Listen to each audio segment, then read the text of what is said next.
Testing 1, 2, 3.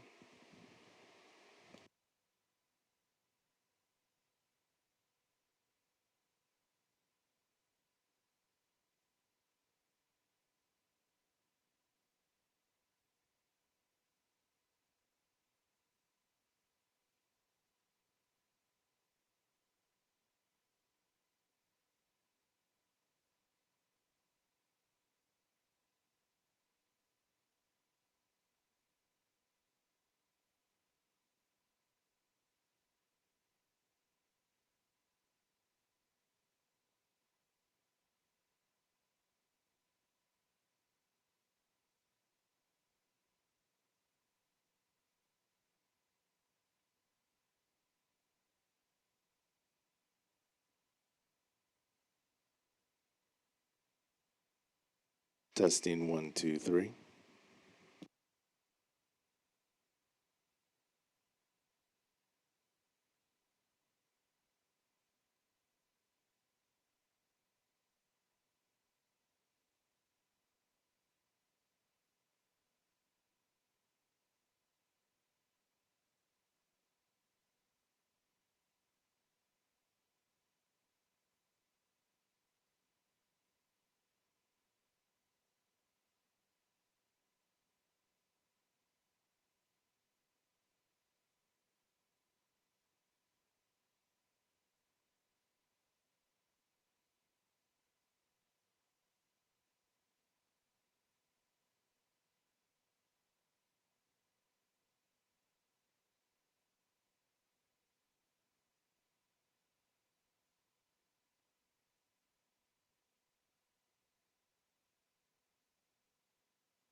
Good evening, everyone. Buenas tardes. We will now reconvene the regular meeting. I would like to announce for the record that this meeting is being conducted pursuant to Government Code Section 54953.8 concerning teleconference meetings. I, Caitlin Brazier-Sevis, will be participating in this meeting via Zoom from a remote location due to a just cause reason per California Government Code Section 54953.8. The just cause reason is due to a physical medical emergency, which prevents me from attending in person. I would like to confirm that I am able to hear the proceedings on your end, that I have a copy of the agenda for this meeting, and that there are not any persons over the age of 18 present in the room at my location. Members of the board, are you able to hear me? Yes. Thank you. Because we are having a meeting with teleconferencing, all actions must be by a roll call vote. At this time, the board has quorum of the members present in this conference room located within the district boundaries. Let's go ahead and begin with the Pledge of Allegiance. And Dr. Perez, could you please lead us in the Pledge of Allegiance? Happy to do that. Everyone will please stand. Right hand over your heart. Ready, begin. I pledge allegiance to the flag of the United States of America and to the republic for which it stands, one nation, under God, indivisible, with liberty and justice for all.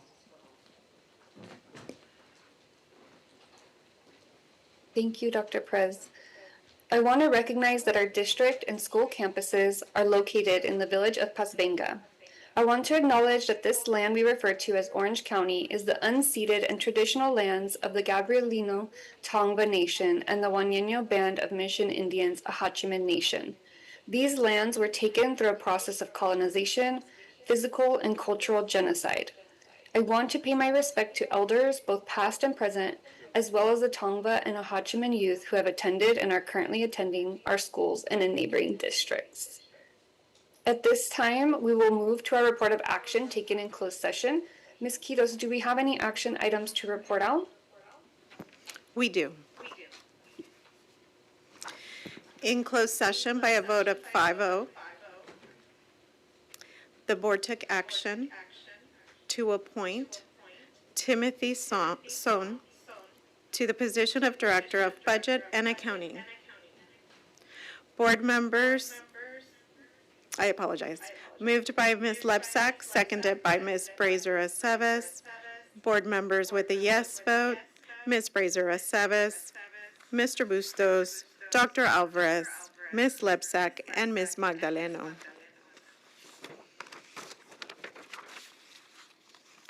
In closed session by a vote of 5-0, the board took action to appoint Candace Gilmet to the position of Assistant Director, Business Services. Moved by Ms. Lepsak, seconded by Ms. Brazier-Sevis.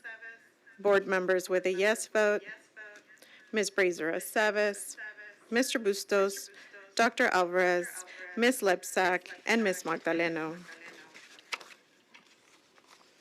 In closed session by a vote of 5-0, the board took action to approve the settlement and mutual release agreement, case number 30-2025-014-64-104 CU BC CJC in the amount of $800,000. Moved by Ms. Magdaleno, seconded by Ms. Lepsak. Board members with the yes vote, Ms. Brazier-Sevis, Mr. Bustos, Dr. Alvarez, Ms. Lepsak, and Ms. Magdaleno. That concludes action taken in closed session. For interpretation services into Spanish, please see Mr. Vargas, who is sitting right behind me. Para servicios de interpretación en español, por favor, pase con el señor Vargas, quien se encuentra sentado detrás de mí. Live caption is available in front of the room to your left. Child care services are being provided in room 126. Se ofrecen servicios de cuidado de niños en el salón 126. Gracias. Thank you. Thank you, Ms. Quiros. And next we have Dr. Perez with the superintendent's report. Thank you, Board President Brazier-Sevis. So I know for folks who are not, in education, I hear this often, like, oh yeah, when the school year starts, and I'm thinking, the school year started. we're at it. We're trying to make sure everything's ready for our students to return. And so I want to just welcome everybody to the new school year. Although our students are not with us yet, there's all this preparation that's happening from our staff, from our certificated staff, from our classified staff, from our administrators, really making sure that we are having our students be welcomed back in the best possible environment. So I do want to, welcome everyone back and thank the team. A little later this evening, everyone will hear about the specific efforts to get our schools ready and make sure that we have staff and everyone in place for our students. So welcome back. And in particular, I want to thank our classified employees at this time. They have been working all summer long around facilities, around all of grounds, and making sure that our schools are going to be in tip-top shape. And our classified staff that supports in our offices, making sure that the school year, got closed out and the new school year is getting opened up. So just really gratitude for all of the, heavy lift that our teams do in order to make sure that schools are ready for our students and families. And our leaders will be coming back together officially Thursday and Friday of this week for our leadership symposium. And so we look forward to being able to welcome folks back and really re-energize and get folks ready for the new school year and have more clarity about what it is that we're working towards together as a team. So just wanted to share those quick items, and then that'll bring me to actually the other piece that we, need to make sure is in place when our kids come back, and that is actually, their administrators and the folks that are working in central office, in this case, to make sure that all things are running well. So tonight, I am very happy to introduce a very familiar face to many of us here in SAUSD, Mr. Gabriel Moreno. So if you will, they're going to take your picture, sir. Congratulations on the appointment as principal of Santa Ana High School. Mr. Moreno has been actually in the district for quite some time. I'm going to share, well, I know, but before that, as a student, and then as someone, an administrator and an educator and working in our system. He says 38 years, so he's been around for a long time. But we are so excited about this opportunity for you. He's been an administrator at Valley High School, at Sagerstrom. He was most recently the principal at Mendez and now at Santa Ana High School. So we look forward to, seeing everything that comes to fruition. And then we also have Miss Annalise Alvarez. She is coming to us most recently from out of district, and she is going to be serving as the principal at Century High School. She has a great background in music education, student engagement, community leadership, and school administration. I will say she's hit the ground running. Actually went over to visit last week, and just, all of the beginning of the year things that happen, I could already tell she was just in there and doing the thing that high school principals do. So very excited to welcome you to Santa Ana Unified.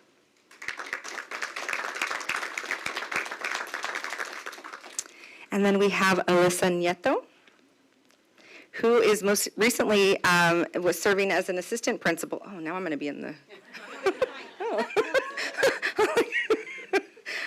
serving as an assistant principal with us most recently, but with a deep knowledge and experience in special education. So we are very excited to have her serve as the principal at Franklin Elementary. So thank you, and we are excited to see what comes.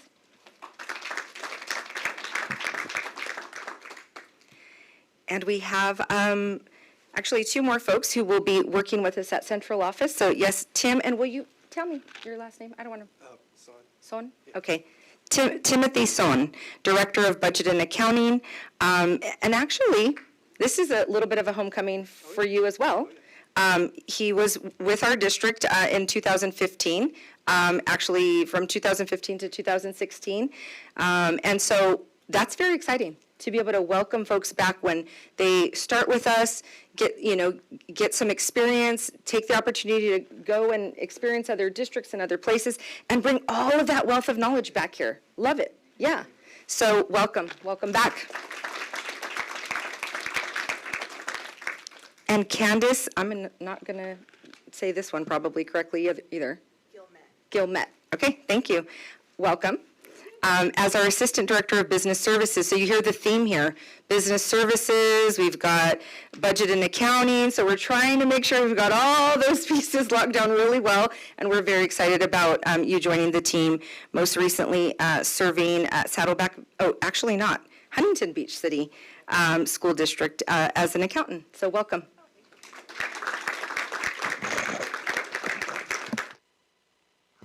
And with that I look over because I'm used to seeing her there. That does conclude my comments.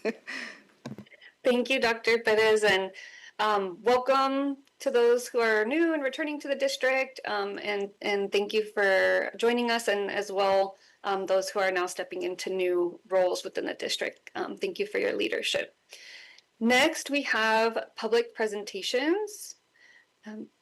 Ms. Quiros, do we have public presentations this evening? We do. We have 5 in-person public speakers. Okay, thank you.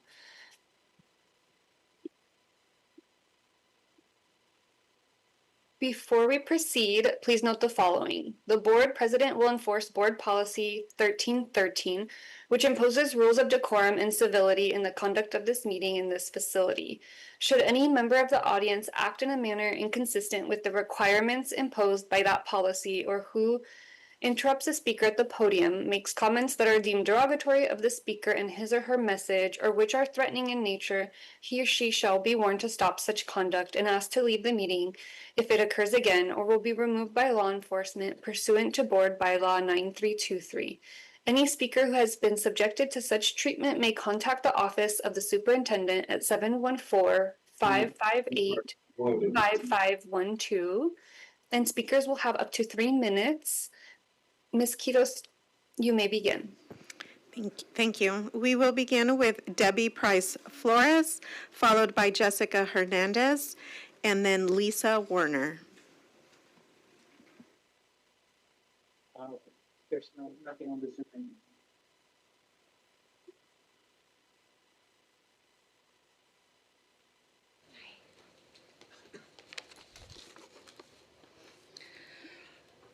I hope I can do this in 3 minutes. Good evening, board members and Superintendent Perez. My name is Debbie Price Flores. I'm a product of Santa Ana Unified. I was an employee for 38 years, and for 21 years I was a teacher in the Mitchell Early Start program. And I'd like to speak specifically about the Mitchell Early Start program. I can't speak about the DHH. I never worked there. On June 12th, I sent all of you a detailed email describing the history of the Early Start program. And just a quick overview, in 2002, Santa Ana was out of compliance with California Department of Ed. The issues had to do with it not being in a natural environment, as well as how the funding was used. The program was disassembled and reworked to become into compliance. In 2006, CDE found us to be in compliant, and by 2011, we had become a model for the state, specifically for natural environments, parent participation, inclusion, and bilingual programming. What is the definition of a natural environment? It is where any child without a disability would be. Would a child without a disability be in a Mommy and Me program? Yes, and they pay for them out in the community all the time. The requirements for early start programs have not changed since we were deemed that model. So the distinction, while it may be old, is still viable, especially for this community. Many of our families live in shared housing, sometimes where the owner or landlord will not allow outside visitors. Doing strictly home visits does not work for them. They strongly prefer to go to school where they feel safe and comfortable and can be with other parents and children of similar age. The families love the parent education component. It is a place where they can share their concerns and successes without judgment, and they call it a support group. I heard that some of the teachers have been accused of having phantom students on their caseloads, and this borders on an accusation of fraud, which is a terrible thing to say about teachers who are dedicated and have been here for over 20 years. You were told at the past 2 meetings that all but one teacher would be cut. The program and the support staff would remain the same. Are you aware that one assistant was removed from the program last week and placed in a different position? The group cannot function as it did prior now. There's no way. Lastly, none of the decision makers from the district office have ever seen the group program in action prior to making these drastic cuts. They never sat in on the parenting group, nor had they spoken to the parents about the program. Do they know about the toddler who passed away before her 3rd birthday, and that her mom asked us to attend her wake in their home to sing her favorite songs one last time, which we did? Do they know about the mom who experienced terrible domestic violence and she was set on fire in her car on the 15 freeway going 75 miles an hour, and she jumped from the vehicle and survived? Do they know about the support our team gave to that family? Have they ever asked about the kind of support that the families feel they get from this staff? I beg you to please find a way to put a stop to the changes, at least for this school year, so that all these things can be discussed and worked out before it's too late. The families with babies who have special needs in our community are counting on you to do the right thing.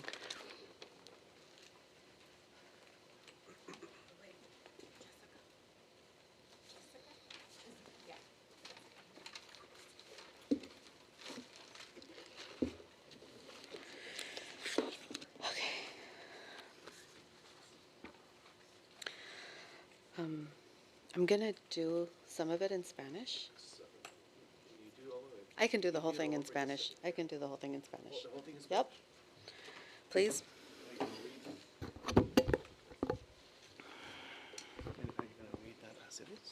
I'm going to add. Yeah, I'm going to change it. Sorry. Okay. Okay. Okay. Hola, yo soy Jessica Hernández. Soy mamá de 3 niños que han atendido este programa. Uno de ellos actualmente todavía lo está utilizando y está haciendo súper bien. Vengo aquí para pedirles, por favor, no sean cómplices a estos cambios incumplidos con las normas establecidas por las leyes y regulaciones estatales y federales. Desafortunadamente he aprendido que hacer preguntas ya no es lo suficiente. Ahora tenemos que hacer las preguntas súper directas, ser súper claras y exigir evidencia, exigir los datos, porque ahorita nos están dando una clase maestra de mentiras con omisión. No es lo que nos están diciendo, es lo que no nos están diciendo. Por favor, tomen eso en cuenta. Nos prometieron que no nos iban a quitar asistentes y lo hicieron. Ahí está una mentira. Aquí en este plan dice, las evaluaciones tienen que estar hechas dentro de 45 días y tuvimos de descanso 38 días.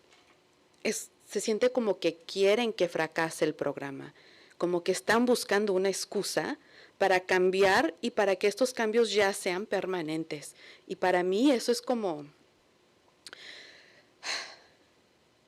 Es una tristeza, pero una frustración a la misma vez, porque yo sé que podemos hacer mejor.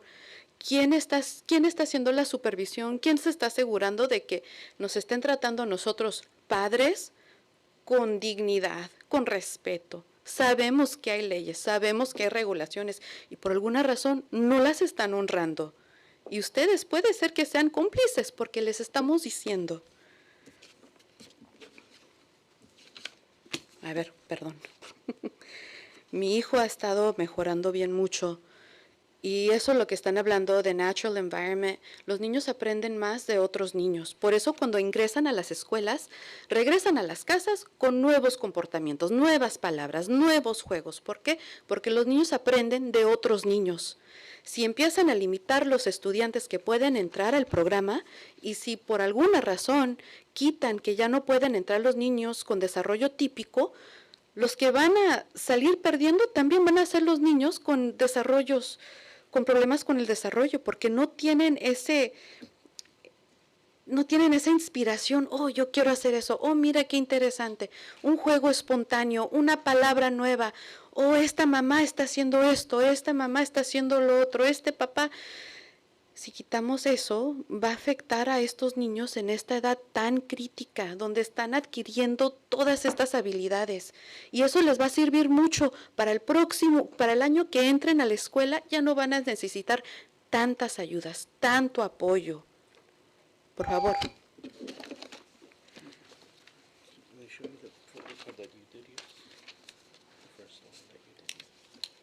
One. This one, this one. Okay, okay. Thank you. Good evening. My name is Jessica Hernandez. I have 3 children who have been through the program and one who's still in the program, and he's doing great in this program. And I'm asking you to please do not be accomplices to these changes that are changing the established norms, the norms that are established by state and federal laws and the laws and regulations.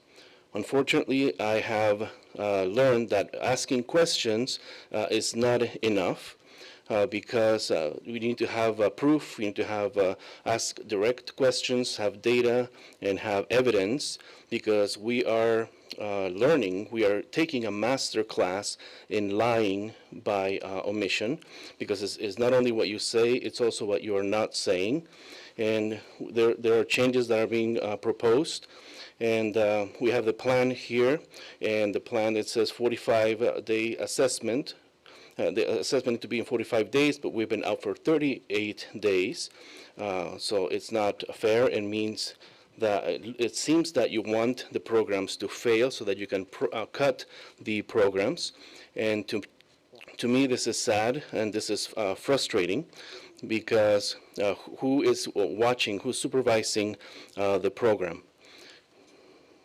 There are laws and there are regulations that are not being followed, and my son is in the program. He's doing great, but you're talking about this natural environment, but this natural environment is for kids.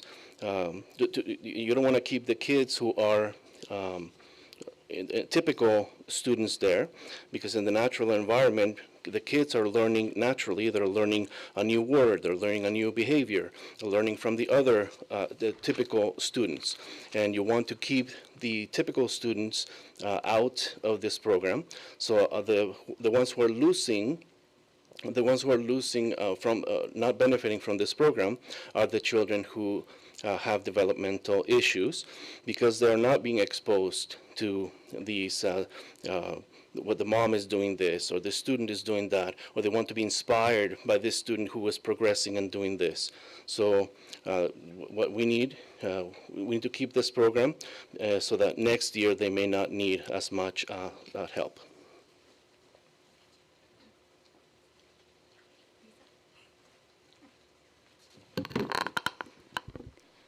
Good evening, President, board members, and Superintendent.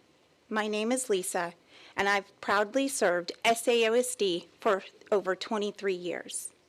During that time, I've had the privilege of teaching in a variety of settings as an infant and toddler teacher, preschool teacher, and elementary special education teacher. I've worked in autism-specific classrooms, full inclusion programs, and many settings in between. 20 years ago, I walked into the Early Start program as a student teacher. Watching the impact that program had not only on our youngest learners, but on their families, changed the course of my career. It inspired me to one day become an Early Start teacher, because I saw firsthand that early intervention doesn't just change developmental outcomes, it changes lives. This past year, I was fortunate enough to return to the program, but as a teacher. Experiencing it again, now as both a teacher and a mother, has given me an even deeper appreciation for what it provides. When families walk through our doors, they aren't just receiving services for their child. They are finding support, guidance, encouragement, and a community that walks alongside them during what can be one of the most difficult and overwhelming times in their lives. For more than 30 years, this program has consistently been staffed with 2 teachers and 2 instructional assistants, with additional support provided when needed. My concern is whether the integrity of this long-standing program can truly be maintained by reducing both a teacher and an instructional assistant. Early Start is unlike any other program in our district. It serves the whole family. We've welcomed grandparents, aunts, uncles, siblings, mothers, and fathers alongside with their little ones. They leave not only with strategies to support their child's development, but with hope, confidence, and the reassurance that they are not alone. I respectfully ask that you take another look at the decision that has been made. If there is any opportunity to preserve the level of support this program has provided for decades, I hope you will consider it. Our youngest learners and the families who depend on us deserve nothing less. Thank you. Next, we have Greg Marzilli, followed by Sandy Pendleton-Dorton. Greg Marzilli, coach of your league champion Santa Ana Saints ladies softball team. Go Saints! You guys, I'm back here. Last time I was here, I asked you guys to do some oversight. Unfortunately, you know, our contract says what the district can do, and the district can close a program, a district can displace people, but there's rules to that, and it was budgetary. I put a grievance in about it, and all the emails, everything was budget, budget, budget, in the red, in the red, in the red. Then we looked and we found that, no, it couldn't be budgetary, and if you did your homework and you look at how the program's funded through the state, oh gosh, getting in the weeds. There's a 2006 MOU that stays evergreen, and then we threw another MOU here at it, but you don't just do that. It says in the MOU, any change to this must go through that MOU, and we didn't do that. So now we've got two conflicting MOUs. There was an LOA that was written to step aside from the contract, and it was written to step aside from the contract because you cannot use the 3 levels for displacement in this program.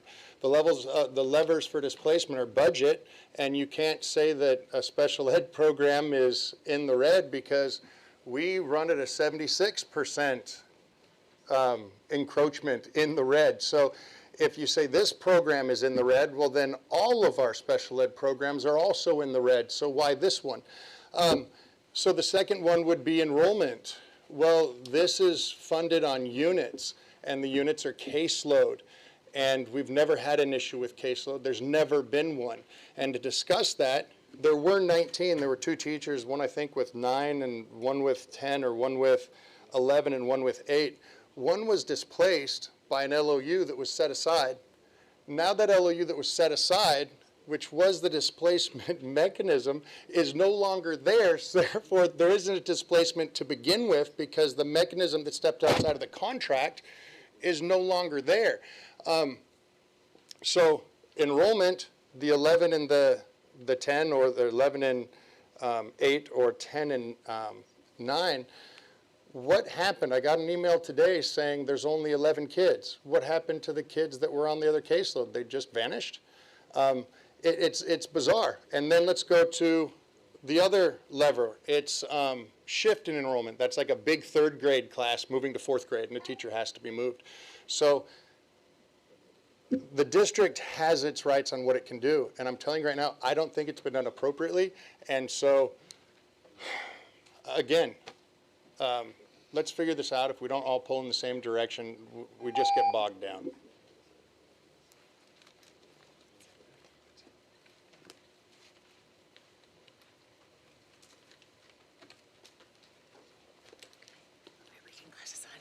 Good evening, everyone. Thank you for this time and the air conditioning today. It's been so hot out. Okay, my name is Sandy Pendleton-Dorton, and the reason I'm here, I'm founder and CEO of a nonprofit called Project Shield. And my background is 14 years as a school counselor in Placentia Yorba Linda School District, a job that I absolutely love. So kids are in my heart and in my passion. And like any nonprofit, there's always a story behind it.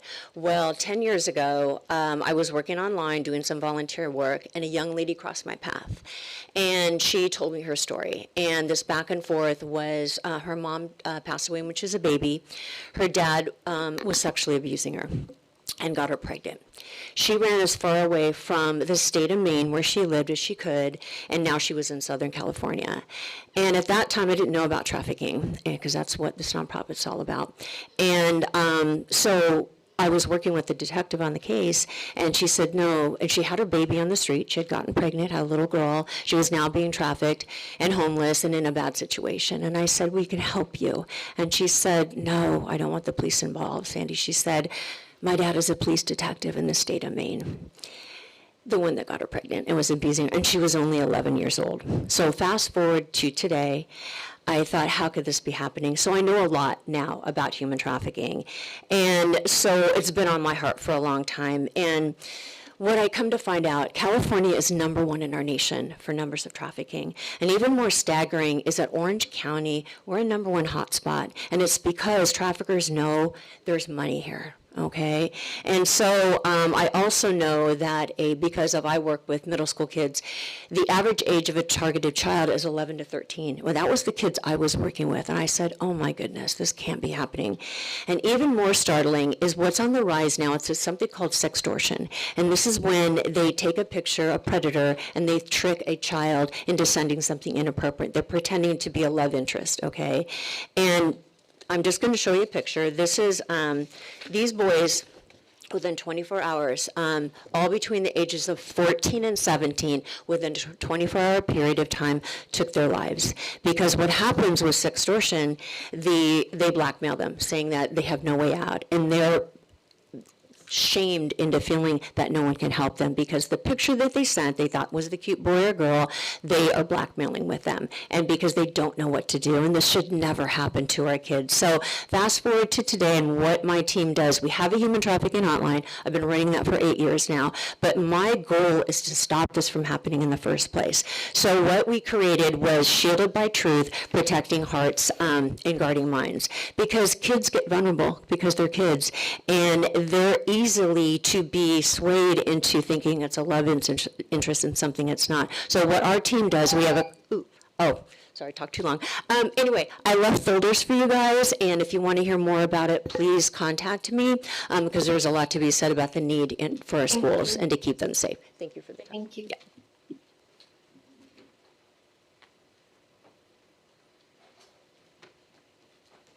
That concludes public presentations. Thank you, Ms. Quiros, and thank you to all the members of our community who came out to share with us this evening.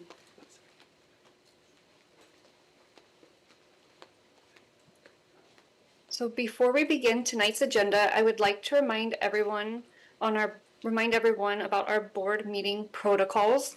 In accordance with Board Bylaw 9322, agenda meeting materials, the board president and the superintendent serving as secretary to the board collaborate in the development of each regular and special board meeting agenda to support efficient and productive board meetings while allowing sufficient time for thoughtful discussion of all agenda items. I respectfully ask my fellow board members to observe the following discussion guidelines during agenda item presentations. Staff presentations, up to a 20 to 25-minute presentation by staff, followed by up to 3 rounds of board questions with each board member allotted 3 minutes per round. Board policies, up to 3 rounds of questions with each board member allotted 3 minutes per round. Action items, up to 2 rounds of questions with each board member allotted 2 minutes per round. Consent calendar, up to 2 rounds of questions with each board member allotted 1 minute per round. These discussion guidelines are intended to promote thoughtful deliberation, effective time management, and the orderly conduct of our board meetings while ensuring that all agenda items receive appropriate consideration. And this is in line with much of the discussion that our board has had as a governance team in its entirety around focusing on our academic goals and making appropriate time for that. So thank you everybody for your support on this, and we will now begin with our presentation for this evening. Dr. Perez, would you like to invite the team up? Sure. And we have a full team tonight. You've got literally everybody who's going to take, their portion of the presentation to make sure that we are providing a good, well-rounded scope on just all the things that are happening in preparation for our students' first day of school. So with that, I will turn it over to Ms. Barquin. Okay, let me get to the beginning. Okay. So, good evening, Board President Brazier Aceves, members of the board, Superintendent Perez, cabinet colleagues, staff, families, and members of our Santa Ana community. Tonight, we are pleased to share our district-wide readiness plan for the opening of schools in the first 2 weeks of the 2026-27 school year. The opening of school is one of the most important moments of the year. It is the first opportunity to demonstrate to our students, family, and staff that we are prepared, we are aligned, and we are ready to support them. When our students return, we want them to walk into schools that are welcoming, safe, organized, and ready for learning. We want families to feel informed and connected, and we want our teachers, classified staff, and school leaders to have the resources, clarity, and support they need to begin the year with confidence. That level of readiness does not happen by accident, and it does not belong to any one department. Throughout the summer, teams across every division have been working together, preparing our instructional programs, staffing our schools, supporting our principals, coordinating student services, communicating with families, preparing our facilities, and identifying potential barriers before they affect students. This presentation reflects that collective effort. It demonstrates what is possible when we work as one district with shared priorities and a common commitment to every student. And this matters because the way we open our schools sets the tone for the year and everything that follows. The first days of school begin to establish a culture of a classroom and a campus. They influence whether students feel safe, whether they feel connected, whether families trust that they are going to be supported, and whether learning begins with purpose from day one. Reflected on this slide, our opening of schools work is directly aligned with the priorities established by the board: student achievement, family and community engagement, wellness, and organizational efficiency and effectiveness. It is also centered on our 3 academic priorities: literacy by grade 3, English learner progress and reclassification by grade 5, and college and career readiness. These priorities do not begin several weeks into the school year. They begin on day 1. They begin with strong instruction, welcoming environments, consistent routines, meaningful relationships, and systems that allow us to recognize and respond quickly when a student or a family member needs support. Tonight, you will hear directly from the executive directors and directors who are closest to this work. They have worked alongside our schools and across divisions to ensure that our plans are not only developed, but ready to be implemented. With that, I'm going to turn the presentation over to Dr. Leticia Alvarado, our Executive Director of Teaching and Learning. Thank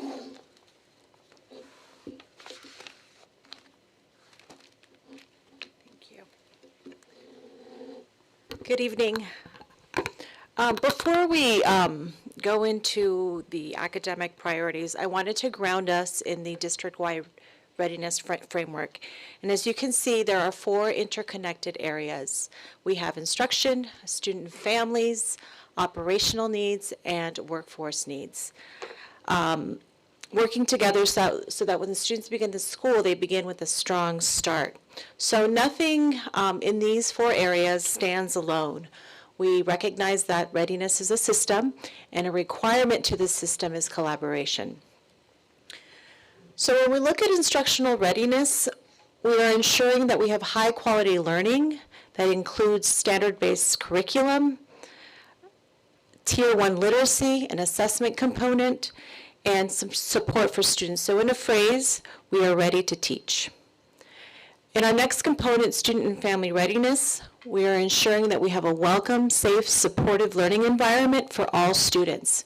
We want to ensure that enrollment is ready, that families are informed, and counseling and wellness is in place. So in one phrase, we are ready to belong. Next, we have our operational readiness, ensuring that we have safe, efficient, well-managed operation for every department and site. That includes facilities, nutrition, transportation, safety, technology, all ready to run on day 1. And so in a phrase, this is ready to run.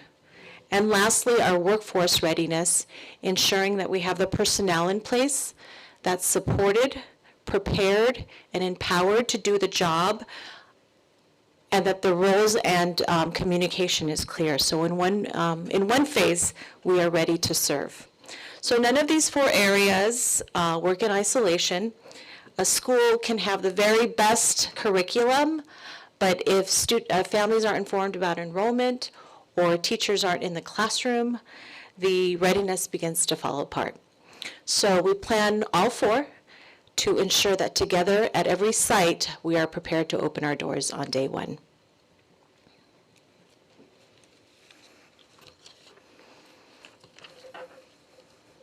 So moving into the academic focus for this year, it's the same as last year, right? So you can see that we're focusing in 3 areas because real change takes some sustained efforts. And so we are continuing to focus in these 3 areas and not introducing any new focus areas for the school year.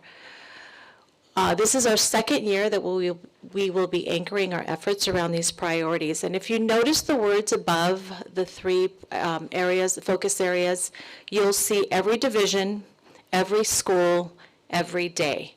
So this is not intended to be the job of one department, as Ms. Marquin mentioned, right? The priorities are really a lens for all of our departments to lead the work that they do every day. So this is meant to be for the entire system as we move forward. When we look at our first priority, we see literacy by 3rd grade. And so this means that students will be reading on grade level by the end of 3rd grade. And this is a really pivotal time for our students, right? Up until 3rd grade, they're learning to read. Once they get to 3rd grade, they're reading to learn. And so we want to make sure that the students are prepared. When we look at priority 2, which is English learner progress across our grade levels and reclassification by 5th grade.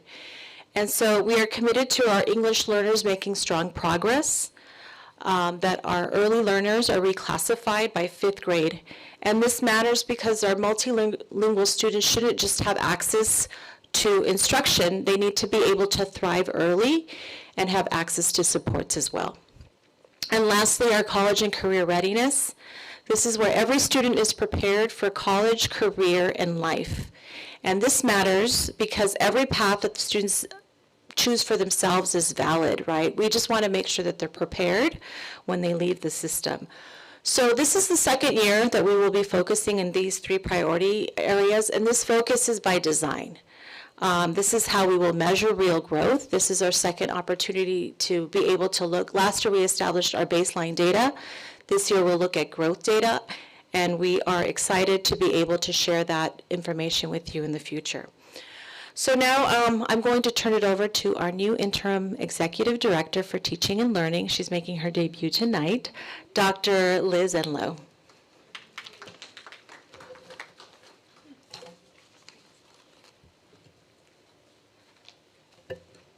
Thank you. So next slide. Oh, I am the slide. There we go.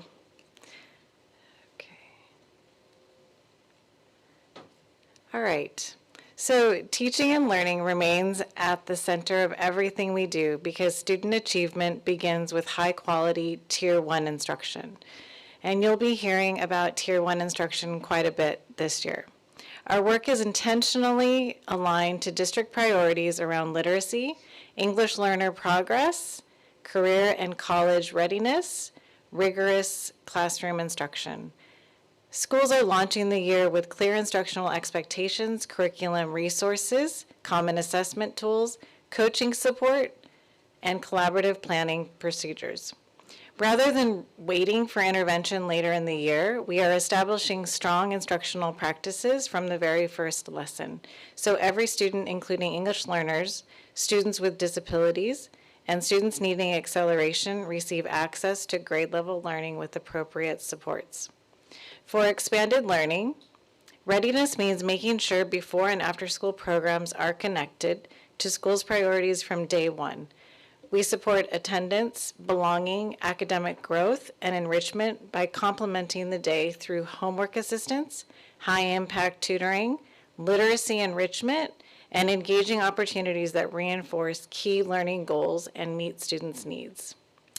We do this by working closely with principals and site teams using school data, including LCAP priorities, cost needs, and student feedback surveys, to plan aligned tutoring enrichment and student supports.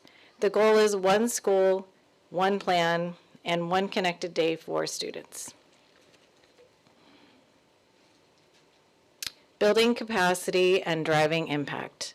We recognize that sustained student success depends on building educator capacity. Therefore, our professional learning is not a one-time event. It is a part of an ongoing coaching cycle where teachers and administrators receive practical resources, opportunities to collaborate, instructional coaching, and professional learning designed to strengthen implementation rather than just share information. Our objective is consistency across classrooms while honoring the professional expertise of our educators. Alignment is the goal. And now I would like to introduce Ms. Lisa Gonzalez-Solomon, our Director of Family and Community Engagement.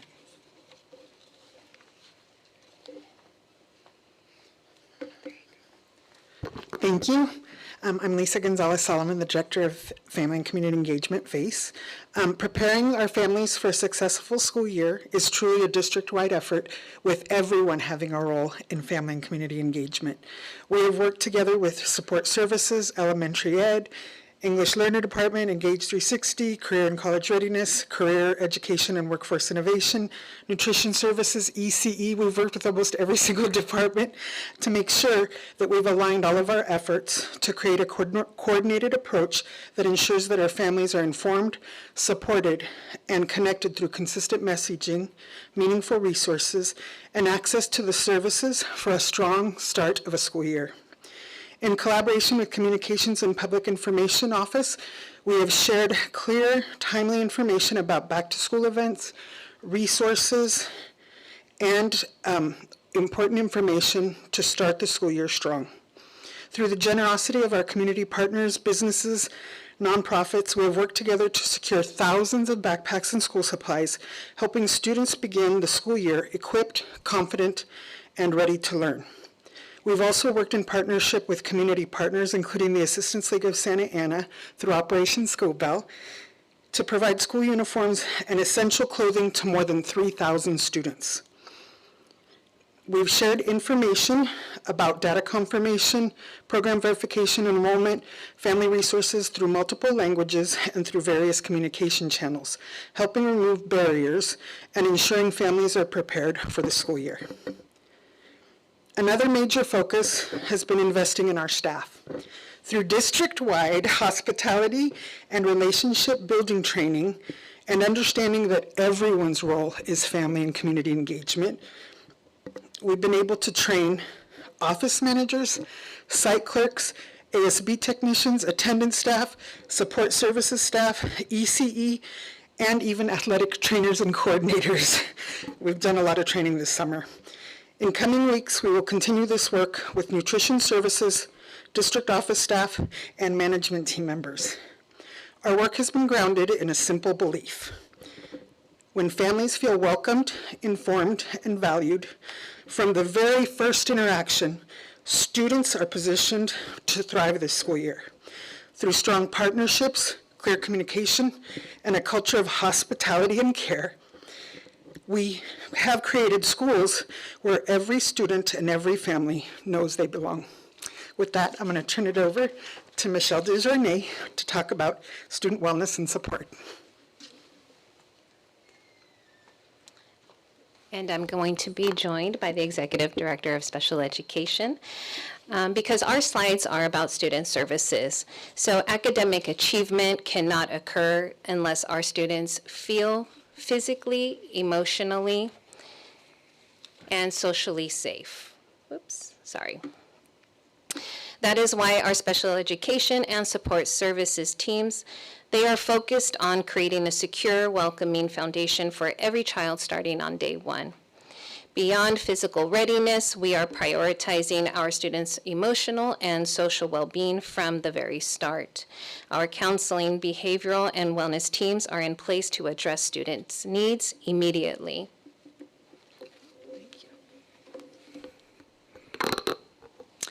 Equity requires intentional planning.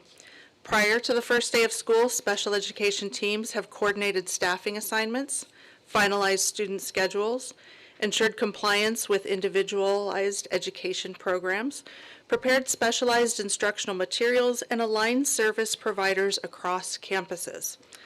General education teachers, special education teachers, specialists, and administrators are working collaboratively to provide inclusive learning environments where students receive the supports and accommodations outlined in their IEPs while maintaining access to rigorous Tier 1 instruction.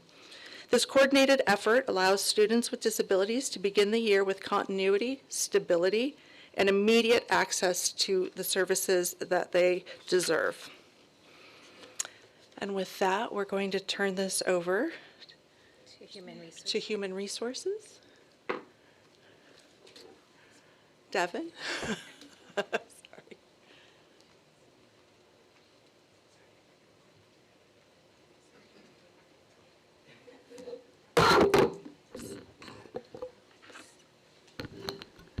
Good evening. So HR is on track, and just for a successful start of the new year.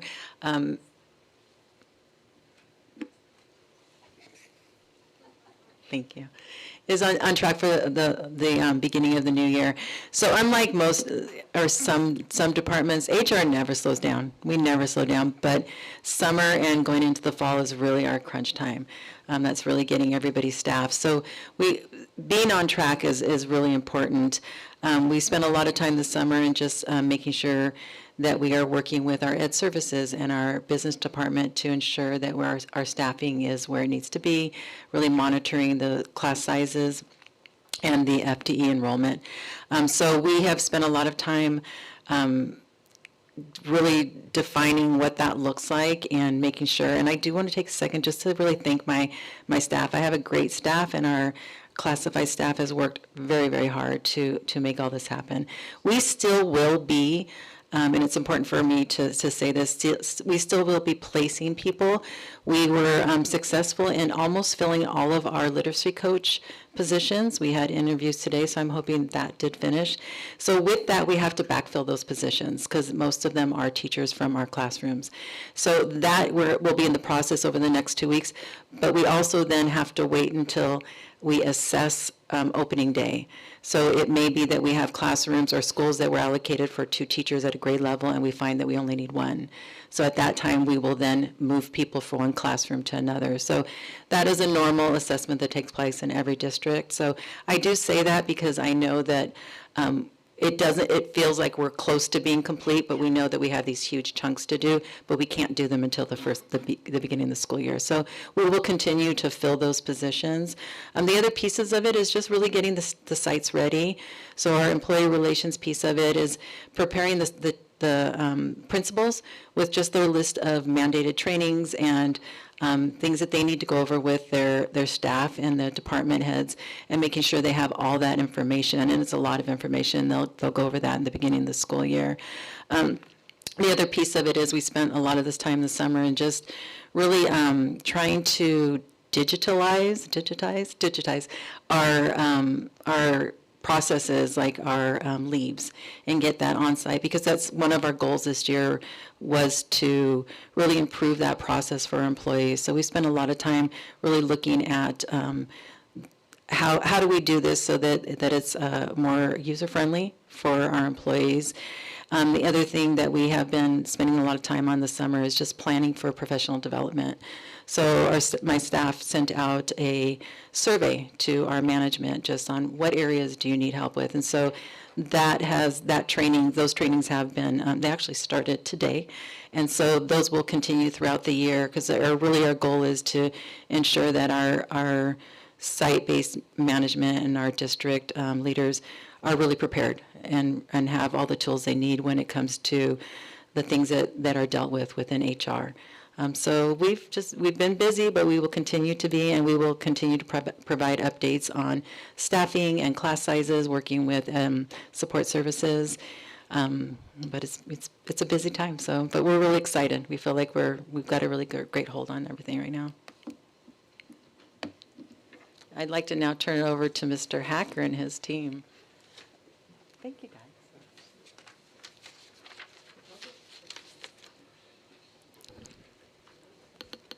When you said that you never stop, I thought you were talking about business services. Them too. All of us. All right, so business services and all of the departments within business services have also been very busy this summer trying to get ready for the school year. Starting off with the facilities. Thank you. Thank you.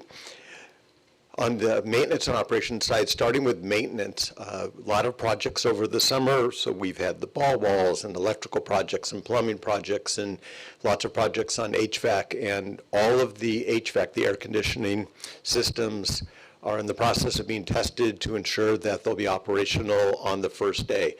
With thousands of classrooms, there's always the possibility that a system on that first day is just not going to work. It's going to go haywire on us, even though we've tested it.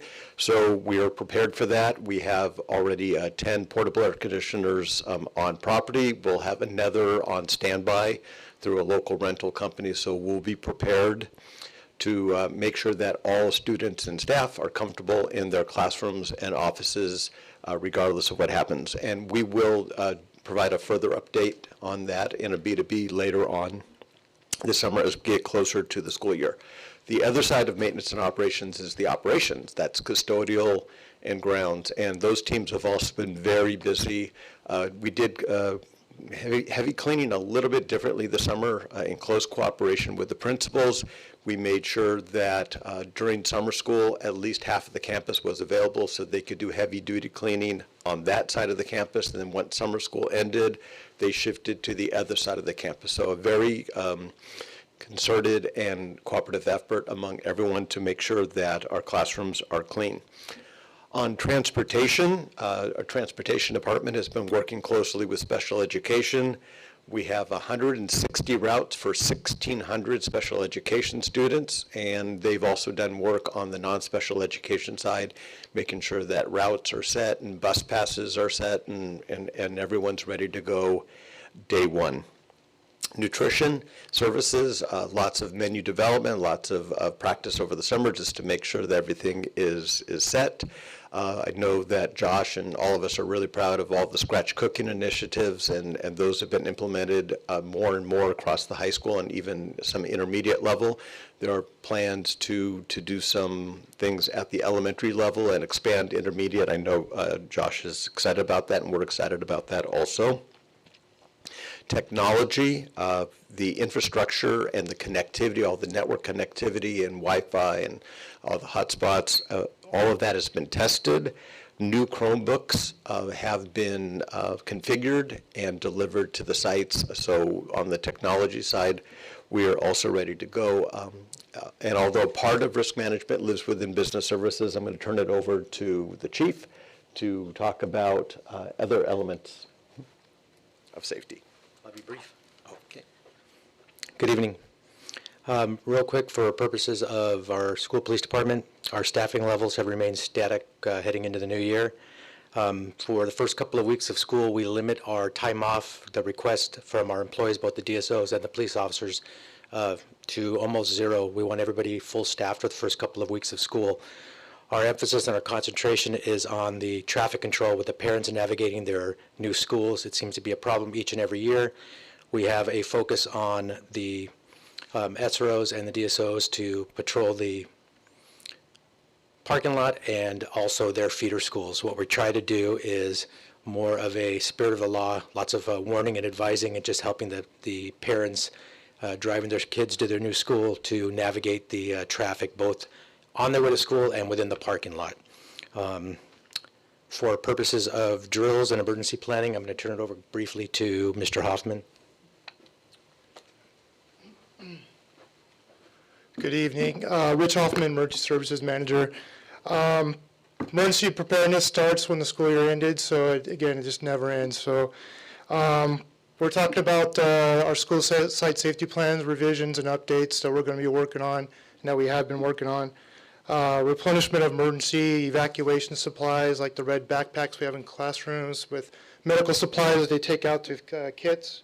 Emergency radios and batteries for emergency communications and day-to-day communications.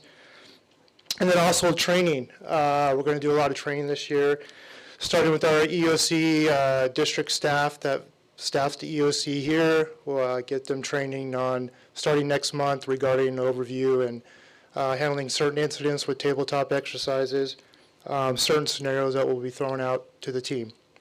Incident command for schools, talking about admins and special assigned staff at school sites to handle emergencies. They'll be trained on their positions on whether that be search and rescue, and medical portion, or incident command like an incident commander. We'll also have a training overview over school site safety plans, how to fill those out, what kind of information you need to have in those plans, and how to apply those to your school site. First aid, CPR, AED training. We go around the school sites and offer that to staff who needs that recertification as part of their job. We also do stop the bleed, fire extinguisher training, and we'll do run, hide, fight training for active shooter scenarios. That's pretty much it. Thank you.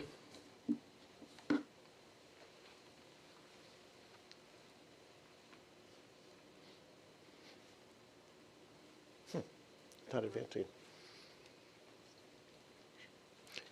Can someone advance the slide? All right.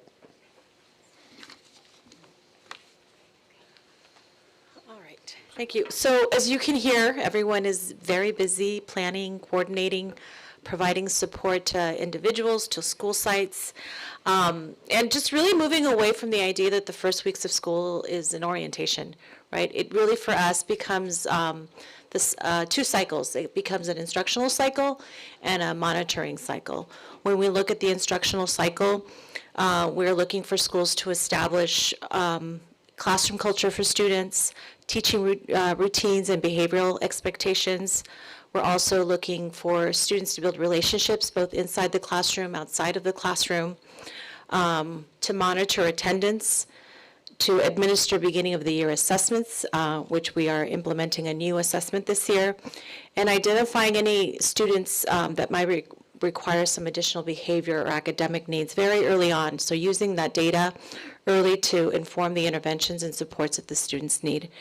In our monitoring cycle, we're looking at we're doing attendance checks, we're making connections to the home, we're looking and evaluating our facilities, to determine that they are all functioning at the level that they need to, that students have the materials in hand to be able to learn, right? So this proactive approach is really going to allow us to respond quickly rather than waiting for challenges to escalate and become larger. So in closing, we are ready to open schools.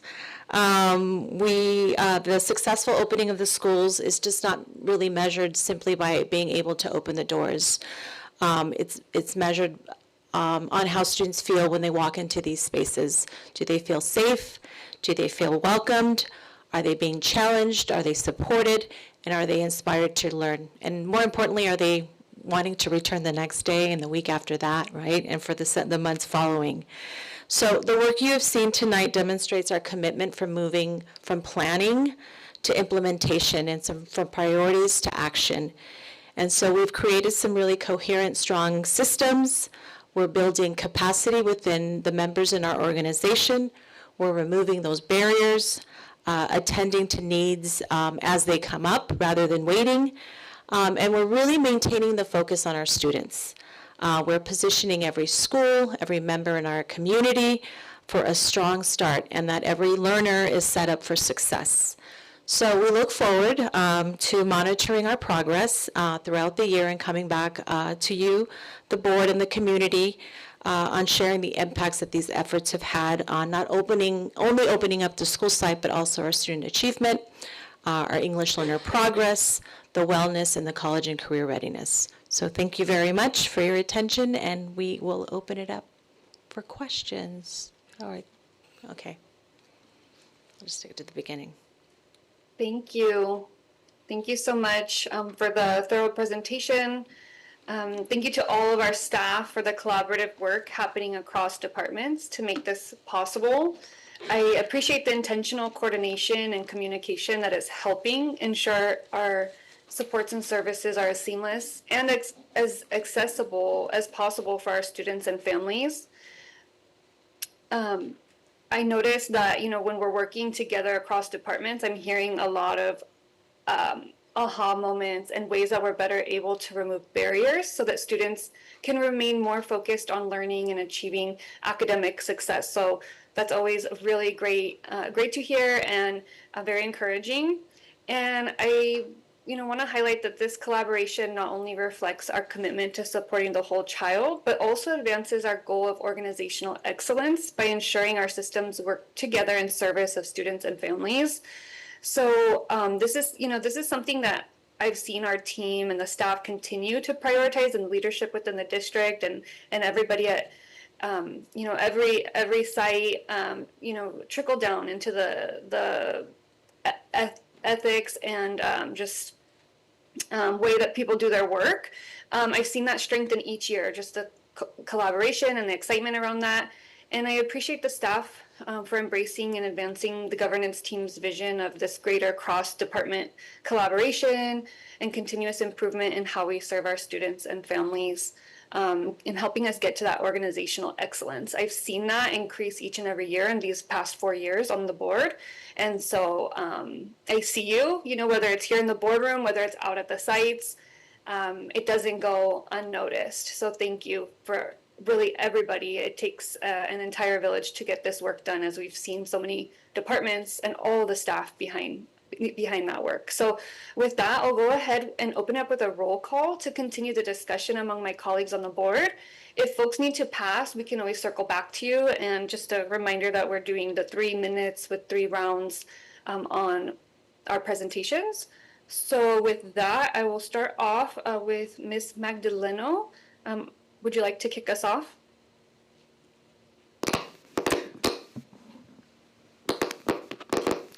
It would be my pleasure. Thank you. Hi, everyone. First of all, I just want to say congrats to everyone, right? It feels like we were just at graduation, shaking our students' hands and smiling for thousands of students. And then, and as I go to community events and stuff, I see different parents and students saying, hey, you're in my living room. And I know Hector, and Mr. Bustos, and Ms. Kaylin Brazier-Aceves has brought that up before. So just hearing that for the first time is kind of shocking in a way. So this is my second year opening schools back up, and just excited for all the work that was discussed today. So just really proud of our staff. And where can I get started on my questions? So just really quickly, having our conversations with Dr. Perez, I know that for me, what I like to see from our team is proactiveness, right? And I did hear a lot of that, and I know that we're making changes, and you haven't even been in your seat for a year, but I see changes overall, throughout all of our departments. So a question, and it can be for any department, is what are some things that we've learned from our past mistakes or past concerns or issues that you've seen before and that we're currently being proactive about and not letting it happen so our students have a successful first day or first week of school? So I'll start, but honestly, I don't want that answer to really come from me because there's so much that the team has done. But I do want to take a moment to actually give a lot of gratitude and praise to, no offense to you all as cabinet, but to our middle managers. I know you guys have to work with them. And with all the other people. They're the folks who are going to be able to best answer that question. Ms. Magdaleno, because they're the boots on the ground. They're the people who are making all of the things happen, when sometimes the direction that they're hearing is not quite right. Not like all aligned, right? They're making it aligned. So I don't know, If anyone has a specific Yeah. example from past years that you've learned, go for it. Go, Miss Lisa yes, Solomon. go for it. I know there are lots because I've actually, different people have said things to me. Please do, lean in, guys, lean in. This is your opportunity. Lean in, come up and share. Something that I've seen from past years, I don't even know if this is a word or if I'm just making something up, we're unsiloing. So instead of us just working like as individual departments, we're collaborating like a lot more. We had an elementary retreat with all the elementary principals, and literally every department went up and spoke and talked about the support that we're giving to each of the elementary schools around the 3 priority areas. So it was super focused. It was going in, talking about the supports that special ed is providing, Engage 360. So that's like I've never seen before. Like we're really collaborating and we're listening to what, am I done? I have no more time? No, keep going. Oh, and we're listening to what the board has asked of us. And the board has asked, and I'm looking at you, Alfonso, because you always say this, face is not just face is everyone. So just seeing us and how we're working together, I've never had, I hate to say this like this, it doesn't sound positive, more meetings, but making sure that we're all working together. So throughout the year, not just the start of the school year, we're working together with Engage 360 to provide family literacy with community schools. We're really working together to make sure we're getting the work done. Thank you. Thank you. Ms. Lebsack? Sorry. Ms. Brazier says we have Ms. Cruz at the podium. Can we just let her answer? Oh, yes, thank you for letting me know. I can't see it from the video. No worries. Thank Hello, you. hello.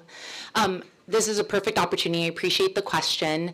Expanded learning for some time was siloed and seen as a separate thing on campuses.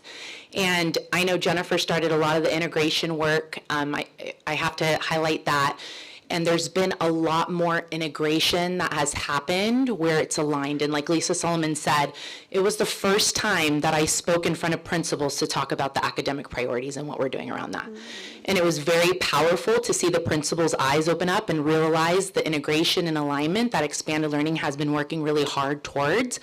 And the one thing that I want to highlight is recently family and community engagement, FACE, along with community schools, we're looking at how do we leverage ELOP dollars to build sustainability, because we know that's important. And so we're working alongside with all of our middle managers and all the folks that are on the ground to say, how do we bring this integration together and bring it to principals so that the meetings on campus are more intentional and that they're bringing in expanded learning into cost, that they're bringing in expanded learning into IEPs, that they're bringing in expanded learning into the integration of 504 plans. And so my team has seen a lot of things that have transitioned over the years, and they're feeling seen and heard and valued for their level of expertise around youth development and bringing in a lot of the restorative pieces. So we've been working really, really hard, and I'm not gonna lie, it's been really hard because integration is hard work, but it's going to pay off in the end. So I really do value that question.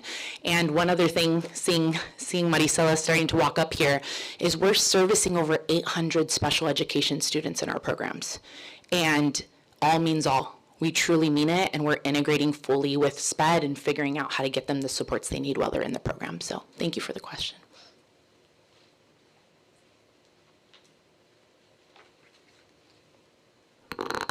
I also wanted to highlight transportation. This has been a recurring topic that we hear every year at the beginning of the year and for ESY. So this year we embedded 3 checkpoints. The first checkpoint being our case managers at the school site. They initiate the transportation service, correct? Our second checkpoint is our transportation department. They put together the database for us to review. Our third checkpoint is our coordinator team, who reviews every single entry to ensure that the students are routed to the correct school. And finally, we did add a fourth just out of happenstance as we're reviewing ARIES right now with our school sites. So they're also double checking that the students who are supposed to be at their schools are routed to the correct schools and have correct contact information for parents.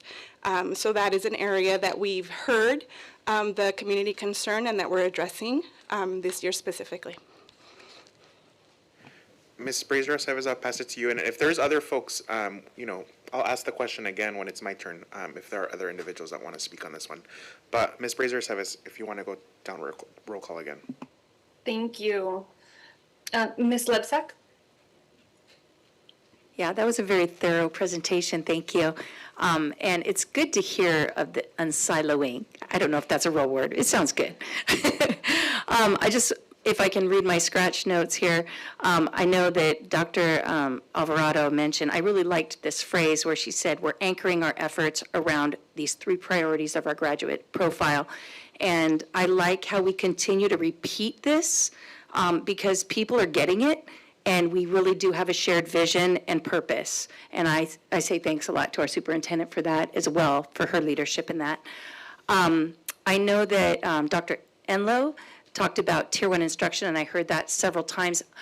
My question is, I usually have only heard of Tier 1 with counselors, you know, Tier 1, Tier 2, Tier 3. I'm not used to hearing Tier 1 being used with instruction academically. So I guess I'm wanting more understanding on that. I don't usually hear teachers talk about, oh, I'm doing Tier 1 instruction. Could you explain what you're talking about with that?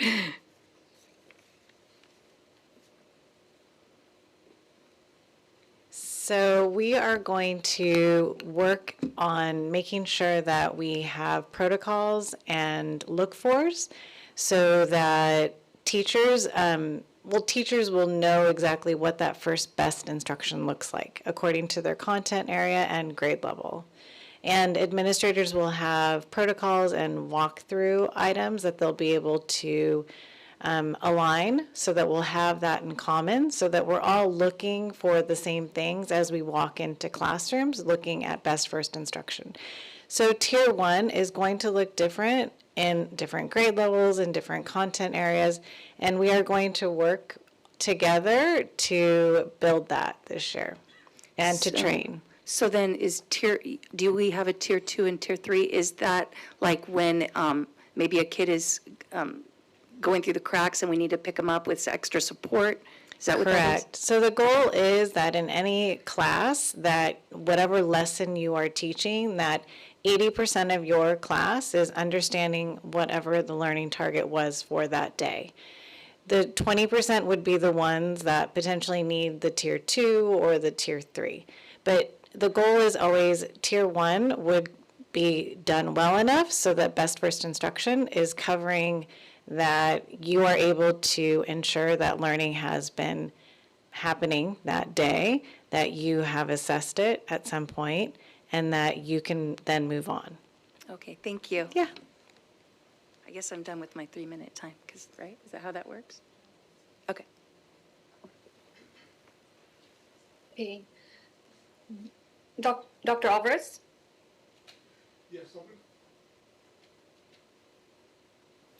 Yes, I'm going to start with a statement. Before I get into this issue, I just wanted to mention that I don't agree with the time limits that are being set on this presentation. I think that it's a good presentation. We have a room full of staff here. We have all this knowledge in here, and I don't think that we should limit their ability to speak. So if we ask any questions and more than one person wants to come up, I think that we should allow them to give the answer. I wanted to start off by stating that I appreciate the systemic approach that has been taken. This is a strong start of school readiness framework. It sends the right message. The first 2 weeks are not just about logistics, they are about culture, safety, belonging, instruction, and early intervention. I'm going to ask a couple of questions for public knowledge because I want the public I want to make sure that the public understands this, and this is related to staffing. So if I could have somebody come up for staffing.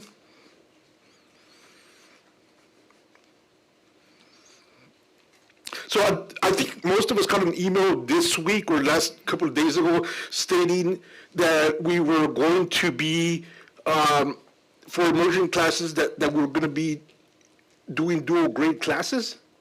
Could you talk? Well, let me back up. So right now we're going through a verification process, right? That is correct. And what is the purpose of data verification? it's data confirmation, so that's confirming the students will be in, it's not my department, so I'm just double checking. Making sure that the students who are enrolled or we've rolled over are actually coming to school. Is there any more? Okay, I need. You want us to get specific on it? Oh, just in general. Oh. She pretty much covered it. It's just our first opportunity to ensure that information is updated and that parents are confirming their enrollment. So it's an opportunity to engage with the school. So data verification period is to confirm the enrollment, and then once we confirm the enrollment, then that's when we start finalizing the staffing? Yes, that will be the beginning of it. It also will be dependent on how many students actually show up. So come the first day of school, we actually monitor where there's a report that goes out and all the principals say how many kids they have per grade level. And then I think after 2 to 3 weeks, they start disenrolling those students that aren't coming in. Then we do our final staffing analysis. And I wanted to ask this question because we get a lot of emails from people saying, oh, you guys are, the staffing ratios are going to be high, saying that we're going to be combining classes and all this stuff. But the bottom line is we can't make those decisions until we're done with data verification, right? Correct. So everything, we staffed, so business provided with the FTEs based on what our projections were, and we did not take into consideration the full declining enrollment, so that we had a padding there. So everything kind of comes full circle about the first 2 weeks of school, and that's when we can make those final decisions. As I said earlier, if they were overstaffed at one school, we might need to move staff somewhere else. If we're understaffed, we need to provide more staff to those programs. The same thing with classrooms. If we find that we have 2 classrooms that they're not equal or they're overstaffed, and say our goal is not to go over 30, and we're at 30 or we're at 31, then we'll actually look at that enrollment for that school or those classes and see where we need to adjust. I have questions regarding counselors, but I'll come back to that at the next round. Thank you, Dr. Alvarez. And if there's staff that want to continue to speak to an item, the way I envision this, right, is how we normally would do. So staff are welcome to approach the dais and finish any comments to that question that's already been asked. And then again, we still have 2 more rounds, so we can come back to new questions, or if staff think of something later and want to share it out as well. But with that, I'll pass it over to my colleague, VP Bustos. Great. I guess with that, are there any other staff members that want to share any things learned, challenges that you faced that because of new strategies you're no longer facing, before I get started with my set of questions? Okay, if anything comes up, feel free to stop me. But with that being said, I do want to thank all of our staff for being able to put this presentation together. I do love hearing the unsiloing. I think when I first joined the board, that was always something that I was speaking to, and the fact that we had so many departments working in silos, working on their own, not collaborating. And so it makes me really happy here almost 4 years later to hear that their departments are actually talking to one another in the best interest of our students and our educators and families. So that brings a lot of joy to my heart. I do want to speak to, I guess one of the things that wasn't mentioned here, but I think for our sake is important to ensure that we continue to have a voice at the table for our students, is the process for filling our student board member vacancy. And so I think that's our own ability here as a governance team to be able to operate effectively. And so I would like some more information about what that plan is to fill that vacancy as we start the academic year. It doesn't have to be now. If you all have information to share now, that would be great. But I would also just like a more detailed description of what the plan is as we head into the academic year. So we did go through a process in the spring, similar process that we implemented last year for the 25-26 school year. And so this year we did send out information to our schools about the opportunity for that position to be filled. We sent applications to the schools. We received applications. We had a committee that reviewed The applications that made a selection, that selection was taken to our ASB presidents, and based on their voting, did select a member. So we do have someone that has been selected. We have not made the announcement yet to that member. We are waiting for the school year to begin so that we can go to the school and make that announcement and celebrate that selection. And so once that announcement has been made, we will onboard that student board member to the team. Okay, thank you. Thanks for sharing that. Again, for me, that was important, just as we talk and you know, we continue having discussions as a governance team, making sure that we actually have all of our governance team onboarded and ready to serve. So thank you for that. And just for the question about learning, so we've learned that we would like to start this process a little sooner so that we can celebrate and make that announcement prior to the end of the school year. Great, thank you. Ms. Brazier-Aceves, I'll pass it to you. Thank you. Thank you to the team for those great, thoughtful questions and conversation. And thank you to the staff again for putting this presentation together, and really for all of your work behind what goes into closing out one school year while simultaneously starting up a new school year. I know the work never stops, and we see that. This conversation reminded me of an opportunity I had to visit our summer programs with our Engage program, our Engage 360, with our expanded learning team, but also our special education team, our site staff, like our LMTs, our activity monitors, our nutrition services, MNO, and then as well transportation. I saw all of our folks out there coordinating the transportation logistics at MIT for our students, which was a whole project in itself, right? I think there was about 20 buses out there. And so I also got to see at Santa Ana High School our migrant ed program, as well as at MIT, and then credit recovery happening. And so while that was our summer programs, it was very telling to see how the types of conversations, right, that were being shared, and how the teams were trying out new things in their work together, getting creative. And to Ms. Cruz's point earlier around our sustainability, and we, as a governance team, we have said over and over again throughout the last year, 2 years, 4 years, that it's going to take everybody on board working together internally in our district, but as a greater community too, to address some of the budget gaps that schools across California are facing and that our district is disproportionately impacted by.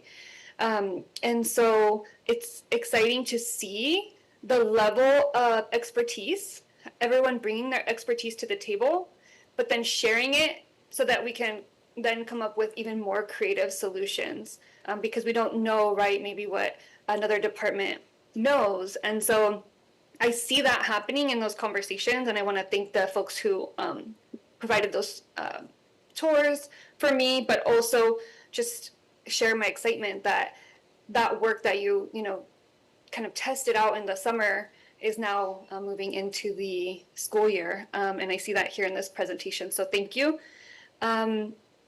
I don't know where I am with time, so I want to do a time check for myself if 20 Mr. seconds. Bustos can help me with that. But I do have one question, or I'll circle back. You have 10 seconds. You might want to circle back. Okay, so just as a heads up, my next question will be around our AC units. Just making sure as we go through the schools, just an update. I know that we're super proactive on that, and that's a question that we get in the beginning of the school year, and it's pretty hot out, and we want to make sure our staff and our students are comfortable. So if the team can share that on my next round. But with that, I will go ahead and pass it over to Ms. Magdaleno. Yes, and for this round, I would love our nutrition services team to come up. I mean, the number one thing is our lunch for our students, right? So can you give us a sneak peek as to what they can expect, anything new? And also, I have a question for you in regards to the parasite that's going around with the lettuce. Yeah. What are we doing about that? Good question. Thank you for your question, Board Member Magdaleno. Luckily, we're not affected, if I could start with that in reverse order, we're not affected by the parasite that's going around, the cyclosporasis. I can't say that correctly. We've received assurances from our produce distributor that at this point it's isolated to produce that was grown and harvested in Mexico.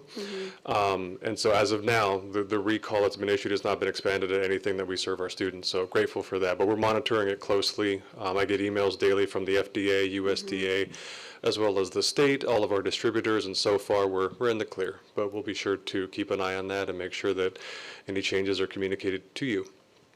Good to hear. Thank you. Absolutely. Thank you for asking. So what's coming? I mean, as you know, and you mentioned, or Mr. Hacker mentioned earlier, we've rolled out our scratch menu to all of our high schools, as well as one of our intermediate schools, Mendez, because it has the capacity to produce these scratch meals. The last high school that's going to be getting the menu is Century. They were the last school because they have some unique challenges there, but those are being overcome right now by our chefs and registered dietitians who are developing a menu specific to the constraints that we have there. But very excited that in the fall, the students will be enjoying the same awesome menu that's been coming out. Lots of things are in the works. When we started our Farm to SAUSD program 4 years ago, we started with one citrus farmer in Riverside. In year 2, and you actually toured the Rowell Family Farms the year after. That was our second farm. We're working with 3 at the time. We're now working with 15 family farms across the state of California. The furthest farm is 200 miles, but the majority are within 100 miles. And it's very exciting that we just met with somebody earlier this week. Their farm is less than 5 miles from where I stand today. So pretty cool that we may have strawberries for our kids that were grown just a few miles away. Beyond that, we met with a chicken farmer yesterday. We may be actually buying farm direct or, field direct chickens for our kids to go into the scratch menu. I could go on, but the chefs are developing lots of cool stuff, rolling out more birria ramen. There's a different tweak to that. Chef Jonathan's been working on lots of baked goods. We're trying to do everything we can from scratch. I'll finish with this. At the high school menus, we're slowly picking off everything that can be made scratch and doing it ourselves.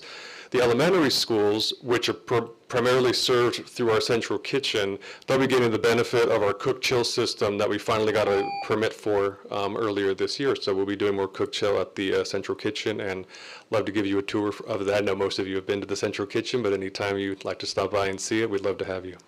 Thank you.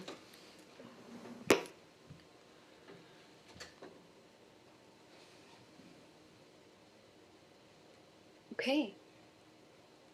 And next is Ms. Lipsack. Is this on? Yeah. So I want to know, Josh, are you going to be plucking the chickens too? Just how down to earth are we going to get? I did want to mention also, I'm just picking out some quotes that I heard that really stuck out to me. Dr. Enlow, again, I appreciate how you said that we're honoring the professional expertise of our educators. I think, coming as an educator myself, a teacher since 1990, I know teachers a lot of times say they make the decisions, the ivory tower theorists make these decisions on our behalf. And I like to see that we're bridging that gap so that it's going to be, we want to hear from the boots on the ground, right? I appreciate it. Also, with Josh's scratch cooking, I want to know if we're going to get some samples sometime. Maybe in our board meeting. Okay, cool. Or we have to maybe visit you, the central kitchen, right? Okay, that would be good. Let's see. I am glad that VP Bustos talked about the student board member. I did have that question as well. I did really appreciate Ron Hacker mentioning the AC and really being proactive on those backups, because that affects instruction, when everybody's hot. And September is like one of our hottest months, I think.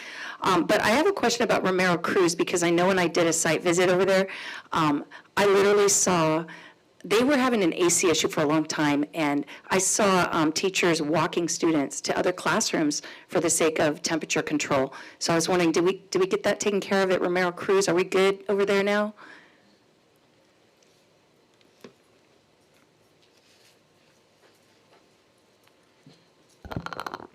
Good evening.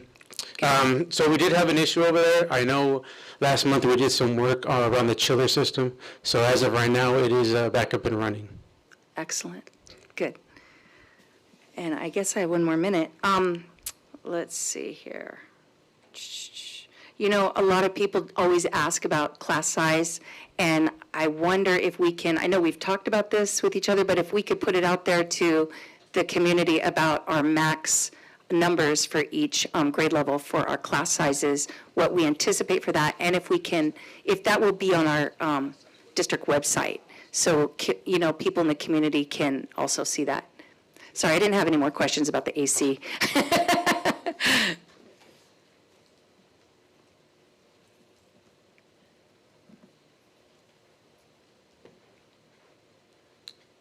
Sorry, just to clarify, your question is about the maximum class sizes. So for every grade level. Okay, so what's in the contract right now is for 25 for kinder.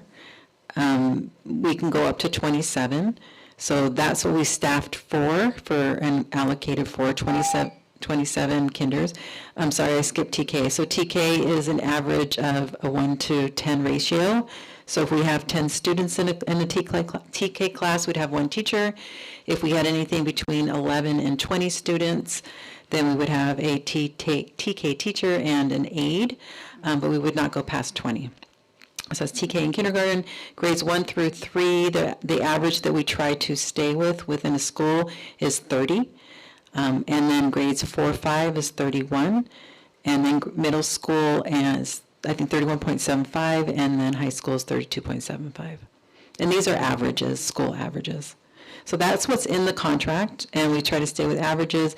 It may be that one might go over 1, it might go under 10. So that's where we've been trying over the past years to really work that through, and Student Support Services has set up a system over the past few years where we're monitoring so that we're not going over those averages, because what's happened in the past is we've enrolled, instead of the 28, if that was our target, we enrolled 37, and so now we ended up having 2 teachers. And so they've worked really hard to ensure that that's not happening at the site levels, and so I think this year is really the implementation that we're hoping this will stick, but we'll still be working with the sites. You said 32 for high school, right? I think it's 32.75. Oh, okay, thank you. But I can put all that into a board doc for you also. Thanks.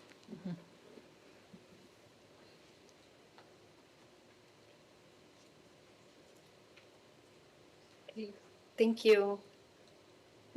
Dr. Alvarez? I don't know if anybody remembers, but there's this one movie called Groundhog Day, where Bill Murray wakes up every day and he keeps repeating the same day over and over. And for me, being here on the school board, the beginning of school seems like Groundhog Day. So I hope that now that we're working systemically, that we break that cycle. But I have air conditioning questions, Ron. It seems like Groundhog Day because every year we say, okay, we're going to fix our air conditioners. We're going to test them out. A couple of days before, we'll get an email. Oh yeah, we tested the air conditioner. Everything's great. Everything's fine. And then 2 days into the school year, air conditioner breaks down. So you said you have a backup plan, but what's the backup plan for a backup plan? Because it seems like every year we have a backup plan, but a backup plan doesn't work. So what's the backup plan for the backup plan for the backup plan? I will turn it over to my backup. Touche. Currently, we have 10 units in preparation for the first day. We're going to preload them onto our vehicle, our district vehicle. These units are fairly large, so it's a 2-man job. But with that, we've already lined up additional support through our vendors. We have 2 vendors with purchase orders in place, so just one phone call away and we can have 10 to 20 additional units in place. You're right, in terms of we can go through these systems inside and out. We have about 3,500 units throughout the district. So our team does a great job throughout the summer doing preventative maintenance. But at the end of the day, it's a mechanical system, so you're right, we can have failures. So we just do the best we can to have the tools in place to respond as quickly as possible. And I think that brings up the greater issue of our aging infrastructure. But let me put that aside. You said that you had, your backup plan was that you had units that were available. So when you say that you have units, what do you mean? Do you mean something that could cool down 1 room, 10 rooms, 20 rooms, the whole school? What does 1 unit mean? Depending on the size of the classroom and the load, that can vary, but usually one large classroom is sufficient for 1 unit. We don't have that many units that go down at once. It depends on the system, but usually, if I remember correctly, last year we used about 10 units, so we're prepared for a similar situation. And I'm just thinking about, so at the high school, I think it was last year, we had the second floor, I think 5, 6, 7 classrooms went out at the same time. And I just want to make sure that we have an appropriate learning environment for our kids, that we have an appropriate working space for our teachers, and I'm running out of time, so I yield my questions. Just with that, we have worked with the principals at the site and the administrators, so we know that there are opportunities for relocating classrooms within the sites, so that's an option also.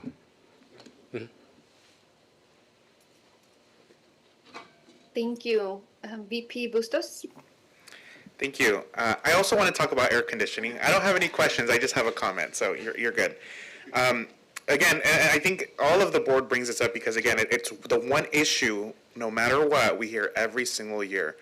And so the point I want to speak to this is the board is going to be in a very unique position because thanks to the voters and taxpayers, they approved Measure I, which gave us hundreds of millions of bond dollars to be able to work on deferred maintenance. And so potentially, right, whatever we decide as a board to use that money for. And I think that the opportunity, ability to modernize our HVAC units is should be I see as a priority.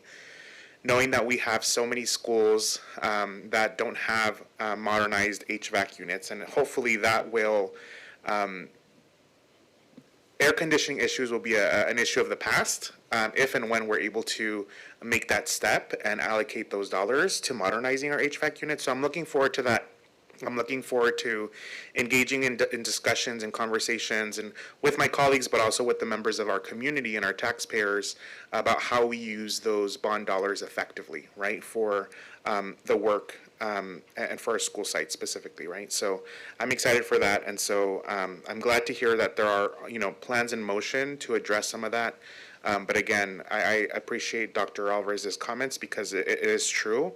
From one day to another, we can have 5 classrooms out of, air conditioning, and that's an issue. So I want to make sure that we are taking that seriously because it also is a health risk above all. So thank you for that. I did have questions just around timelines for, like program verification, and I know that we're kind of going through that now.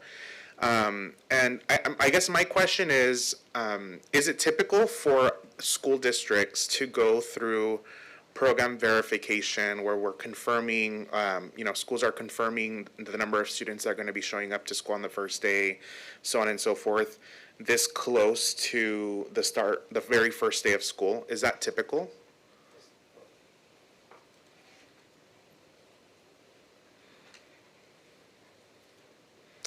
And I guess before you answer that, the reason that I asked that is because, again, one of the things that come up is when we talk about the beginning of the year is, some schools might have more students than they anticipated, other schools might have less students than they anticipated, and that's where we have to start doing some teacher displacement, and that issue comes up, and parents begin to wonder, why are we losing a teacher at our school site? Why are they going to another school?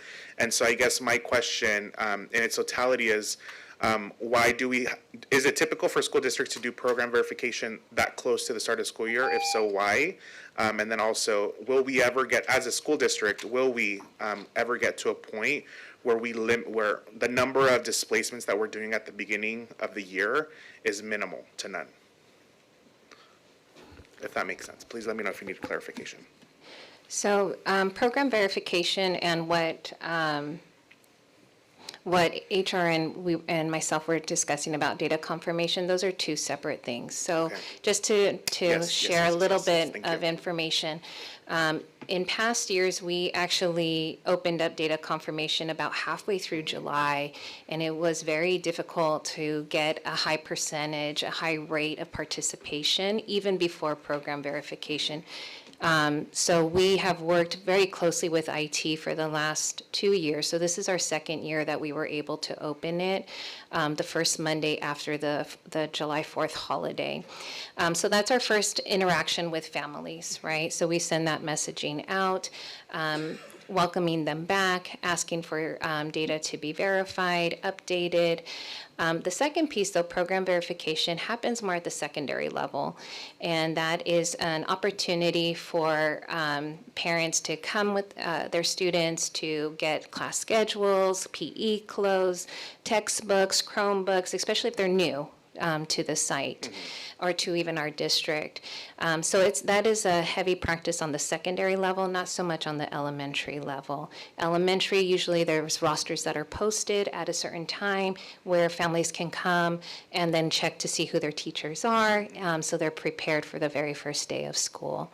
But that is usually done closer to the start because they are balancing their master schedules at the secondary level. They are trying to ensure elective courses that were requested could be filled, balancing PE classes. So that's why it ends up being a little bit closer to the start of the year. The other procedure that we talked about is what school districts practice is what we call warm body counts, and that's actual students in their seats. And that just gives us an opportunity to see if there's been any movement during that month of July that might have resulted in a change of school. So we're communicating with families, and that activates our attendance liaisons in support services to also do home visits and family locator, just so that we are ensuring we're locating our students and getting them to school within those first 2 weeks. Speaking from the site perspective, first of all, Groundhog's Day is a great day.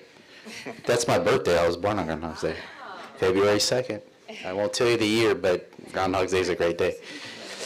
As far as program verification from the site level, being a former principal, is we do utilize it. It is closer to the beginning of the school year, but we utilize that to really, really kind of, like Michelle said, tie everything down. So to see how many classes we have, how many kids come, making sure that the classes that say are not at capacity, say an elective class, then it gives us a chance to maybe move kids into a different elective class, so that when school does start, then we for sure have all the kids where we feel they need to be. And it also allows us to work with HR in terms of letting them know that all the kids are here.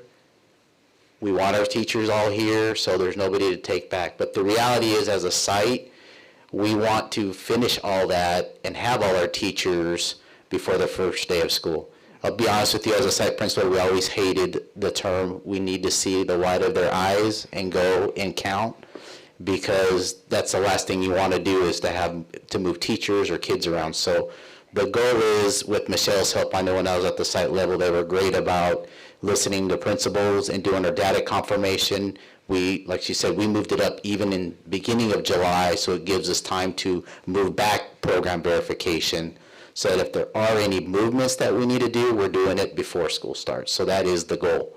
From a site perspective. Yeah, thank you for that. Just finally here, I think that's so critical, because I think that's what, we've consistently heard from our parents, from educators. Like it does cause disruption. I mean, it does, if we're moving teachers after the first day of school, right?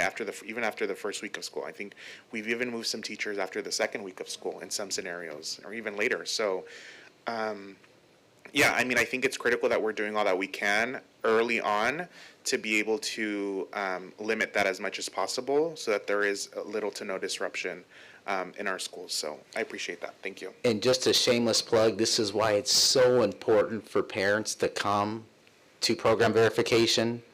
It's so important for them to do data confirmation, because all of this works together like this little tiny ecosystem. So if you're out there listening, go to your program verification, Try not to do the makeup dates if you can't, because again, the sooner we get it done, then the more accurate data we have to be able to provide, HR, so.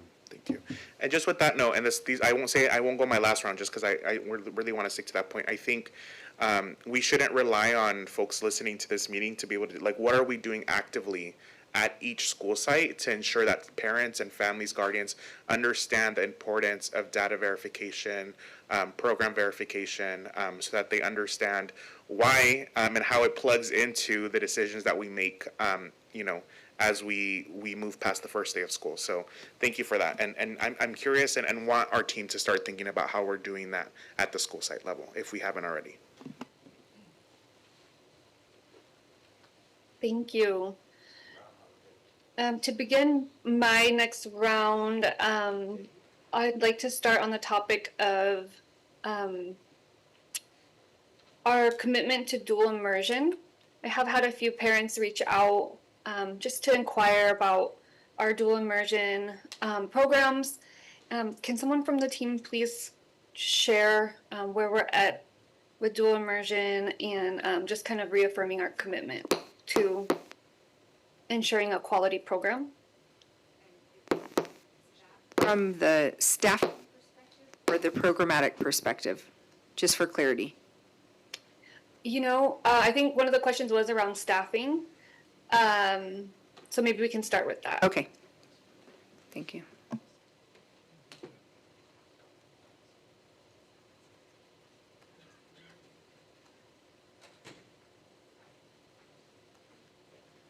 So with regards to staffing, we actually focused last month on ensuring that our classrooms for our dual with our B-Clad teachers were filled. So that was one of our priorities because we did start the year last year with having to come back and bring people back. So one-fold, we wanted to make sure those teachers that are on the rehire list were brought back early before they took other jobs. And the other part of it was how important it was to make sure that there was some stability at our dual program. So I am happy to say that all of our dual classrooms are staffed. Thank you, Ms. Flores. That is excellent to hear. I know last year that was tough. So, with hindsight, I know there's been a lot of intentional effort around that. So I really appreciate that. And I think for our community to know that remains, I hear it from my colleagues, I hear it from our leadership that our dual immersion programs remain a commitment that we have. So thank you. I also wanted to ask about our newcomer programs and supports and what, so that would be more programmatic. If someone from the team can share around our newcomer programs, how we're building that out and what that looks like. I had the chance to visit our summer newcomer programs at MIT and Santa Ana High School. And it was great connecting with the students. I got to hear from them and from their teachers. But if the staff can share if there's any updates and any developments and how we're just continuing to build more robust programs. I just wanted to mention that our director for our English learner programs and newcomer programs, Dr. Alex Indelko, is not here today. So I just have some general information about our EL programs and supports that we will be offering for the first 2 weeks. So our team has been working with doing some leadership development. So they were part of the 2-day elementary admin retreat that took place last week. And so providing training to the leadership teams around data utilization, some walkthrough tools when they're conducting walkthrough tools, and also just some critical keys to a successful start. Our English learner department also does a really great job of conducting first week visits to support not only our dual immersion programs, but also our newcomer programs. And so they will deploy a team across sites to assist during the first week of instruction, just so to develop, to assess, to gather information around a needs assessment, any materials that the group may need or the team may need. So that is just some general information, and then they've also done a lot of work this summer around data readiness, so creating a data hub with the LPAC data, so to ensure that those students that are level ones or emerging are receiving that instructional support. And one thing that that Dr. Nadelko and I worked on towards the end of the school year, and then also this year, is making sure that those newcomer support classes are embedded in the master schedule. So over the summer, he offered office hours to principals to be able to assess and review the master schedules to ensure that the support was there. So whether that be a full class of newcomers or to make sure that our newcomers were receiving support in a designated ELD class. Thank you so much for bringing that point back up. I know that came up at the end of last school year and was something that I had been asking about and talking in depth with our superintendent on. So thank you to all the principals and for their leadership in making sure master schedules are creating space for newcomers who are high academic achievers and ready to go, but maybe also need that English EL support. And so thank you for really highlighting that that's a need and making sure we have supports for all of our English learners and newcomers. So, Ms. Brazier-Seves, in addition to that, I have team members who actually come to me and ask for additional support.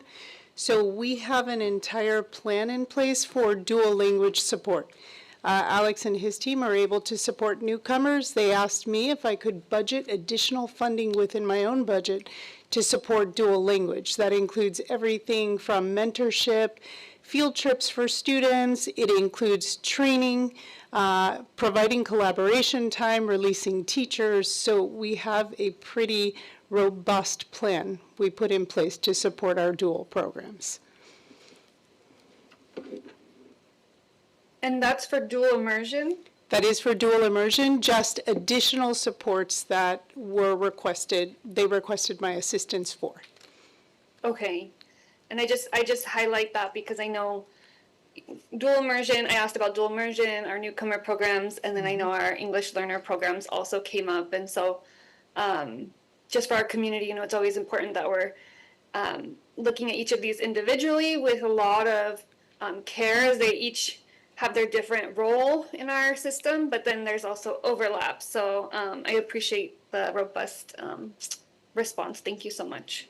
And with that, I know my time is up, so I will pass it over to Ms. Lebsack. I'm gonna just adjust by one board member this round so that we can kind of keep an even rotation and fairness in the rotation. Is it on? There we go. So last summer, we had a SCOTUS decision in Mahmoud versus Taylor, and last fall, we weren't really ready to implement because it happened very quickly. And I'm wondering how this year we're ready. I'd like to personally see like the parent handbook. I'd like to see the information that the parents get both on the elementary and the secondary level. We do have immigration rights, we have educational rights, but we have nothing on parent rights or religious rights. So I'd like to see some equity in that area, and how are we addressing that this year compared to last fall? But before you answer, because I only have 3 minutes, I got to ask one more question. So think about this. I want to ask also Rich Hoffman about the emergency protocols. Being an itinerant teacher who had 7 different sites, and we have many teachers who, whether it be service providers or I was an adapted PE teacher, where you go place to place. And I was asked as a teacher, what if there, because, during that time, sometimes there was emergency shootouts or whatever, that you'd hear on TV. And I thought, what would that look like for an itinerant teacher who doesn't have a home base? How are we dealing with the emergency protocols for those many employees?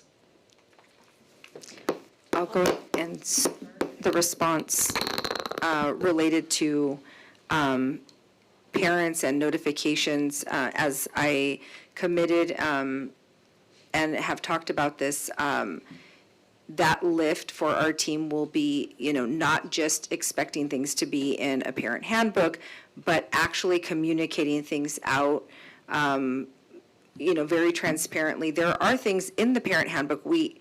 ask and expect parents to read and be aware of, but I understand how many times, you know, and I'm going to say sign a permission slip because that's how things used to happen when I was a teacher. You know, you get the permission slips in the morning like, hey, mom, hey, you know, whoever, can you sign?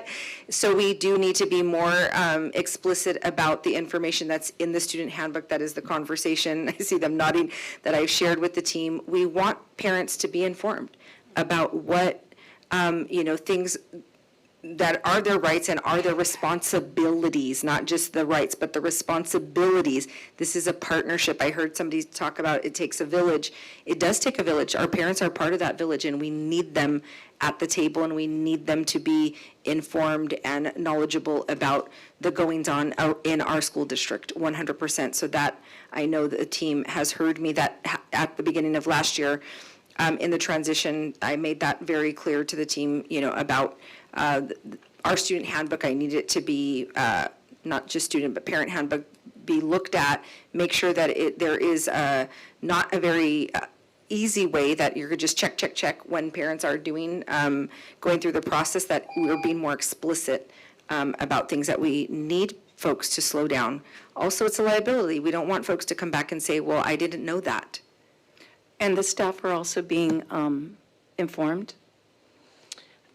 Yes, so thank you for your question. So there's several things that we have been doing to prepare and communicate to not only our families, but also our classroom teachers, who many of them are responsible for making sure that they're informing families about, I have Mirabelli versus Bonta, about Mahmoud versus Taylor. Right, so we have been working with student services to make sure that that information is included in the parent handbook this year, so that will be new. It hasn't been done in the past because the decision was made during the school year, but during the summer. So that information will be included in the parent handbook this year. In addition to that, I did work with the director of elementary to make sure that in the teacher resources that were established in preparation for the 26-27 school year, the teacher resource portal that was created for teachers, that we made sure that we had the updated information around Mahmoud versus Taylor that included notifications for parents. So wanting to give teachers the opportunity to share that information with parents at back to school night. And so that parents have that information early on before the school year, gets fully started. The other thing that we are doing is working with FACE to make sure that we create a workshop for parents, not only on Mahmoud versus Taylor or Mirabelli versus Bonta, but other instructional rights and educational rights that parents have around comprehensive sexual education, around financial aid applications, and so making sure that all of our parents are informed on all the opt-outs that they have afforded to them.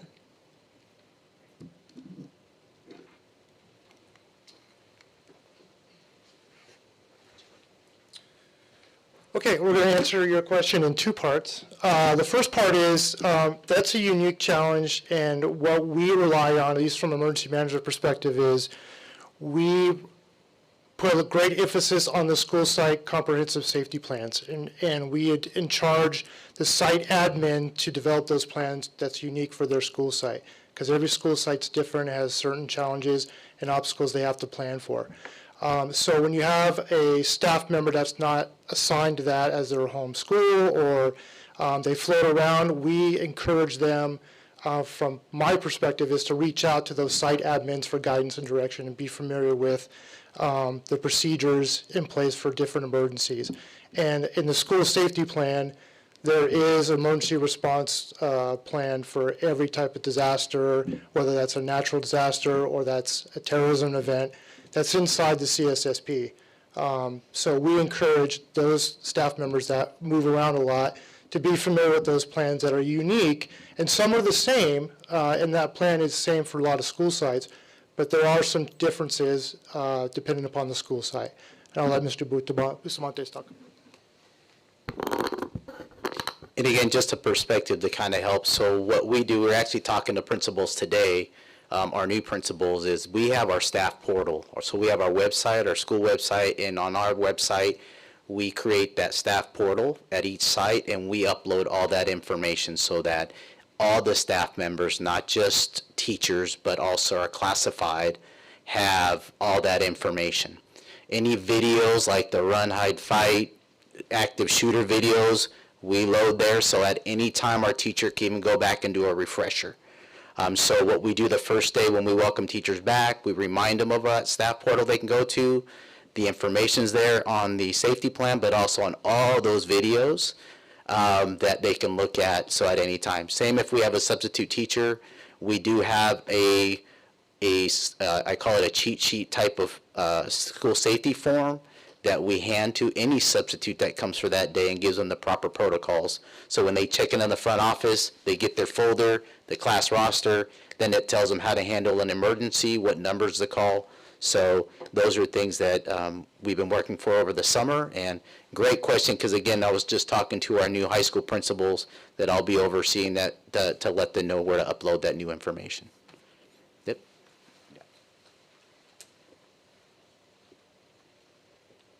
Okay, thank you. Dr. Alvarez?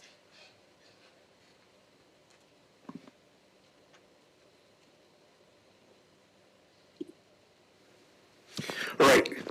I have a couple of questions regarding activity monitors, DSOs, and as staff are walking up, I just wanted to mention, if you haven't had the opportunity to visit one of the local farms, hit up Josh.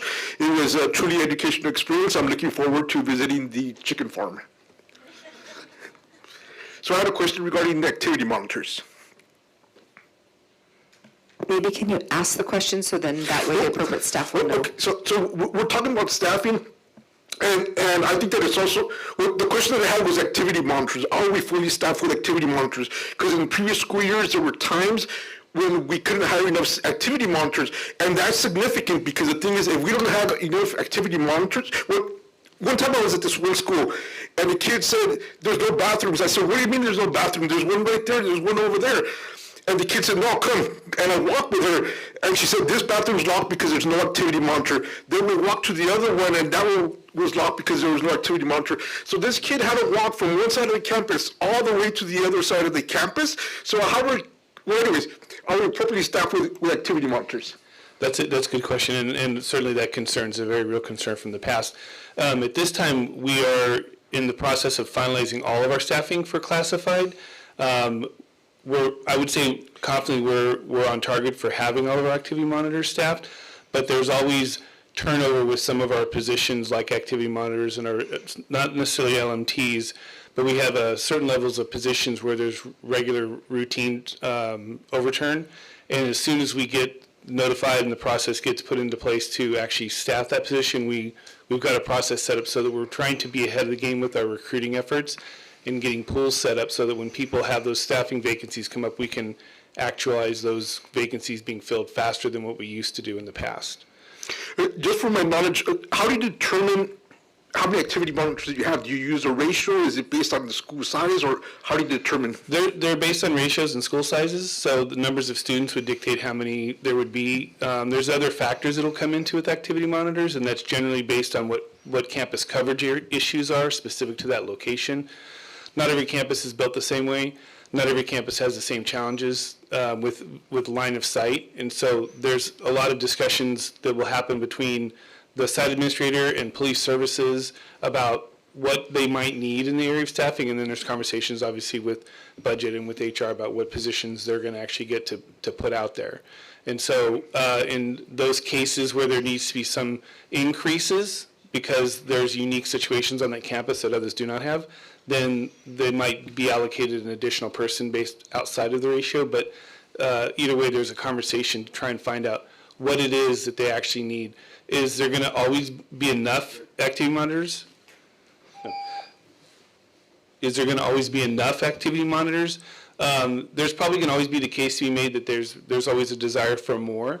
Again, that's generally going to be based on whatever the immediate need or the seasonal need is that's happening. Rainy season's different than warm season, so when there's a lot of coverage outside, that makes things more difficult when you have a finite number of staff, and I'm not sure if you're coming up with a number. Yeah. This is actually the business department, but So I'm just going to go over it really quick so you have an idea. So for alternative ed, it's one activity monitor every 300 students. For elementary, it's one activity monitor for every 75 students. And then for high school, it's one activity monitor for every 300 students. Intermediate, one activity monitor for every 200 students. And then K-8 is the same as one for every 75 students. So there is a ratio that's built into the FTEs through the business department. Thank you.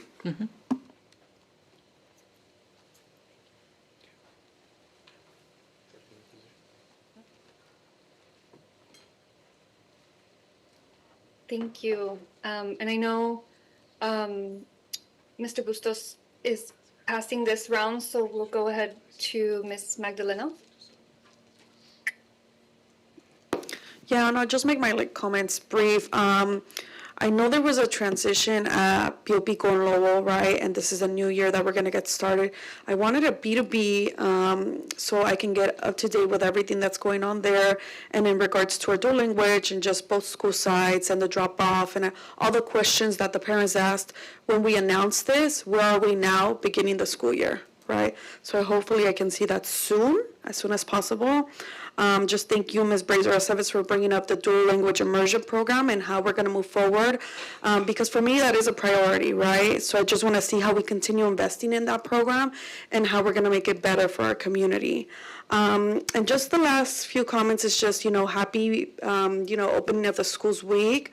I wish all of our staff a great, 2 weeks whenever we get to them. And I hope I see everyone out there, right? If you don't have to be at the district, please don't be at the district. Let's be at our school sites, providing support to our teachers, to our principals, providing support to our custodians, right? I'll be out there myself, welcoming our students, right? We want to start strong, but our school site staff also need the support from our district staff to be there. So if it's not an expectation yet, which I doubt it, expectation for me is to see all of you out there if you can be out there. So thank you so much for your work. Thank you. And lastly, to wrap us up, I also want to echo my colleagues in thanking the team for putting the presentation together tonight. And again, everybody who's, all hands on deck, getting the work done, getting our schools ready to thrive for our students on their first day back and for this next school year.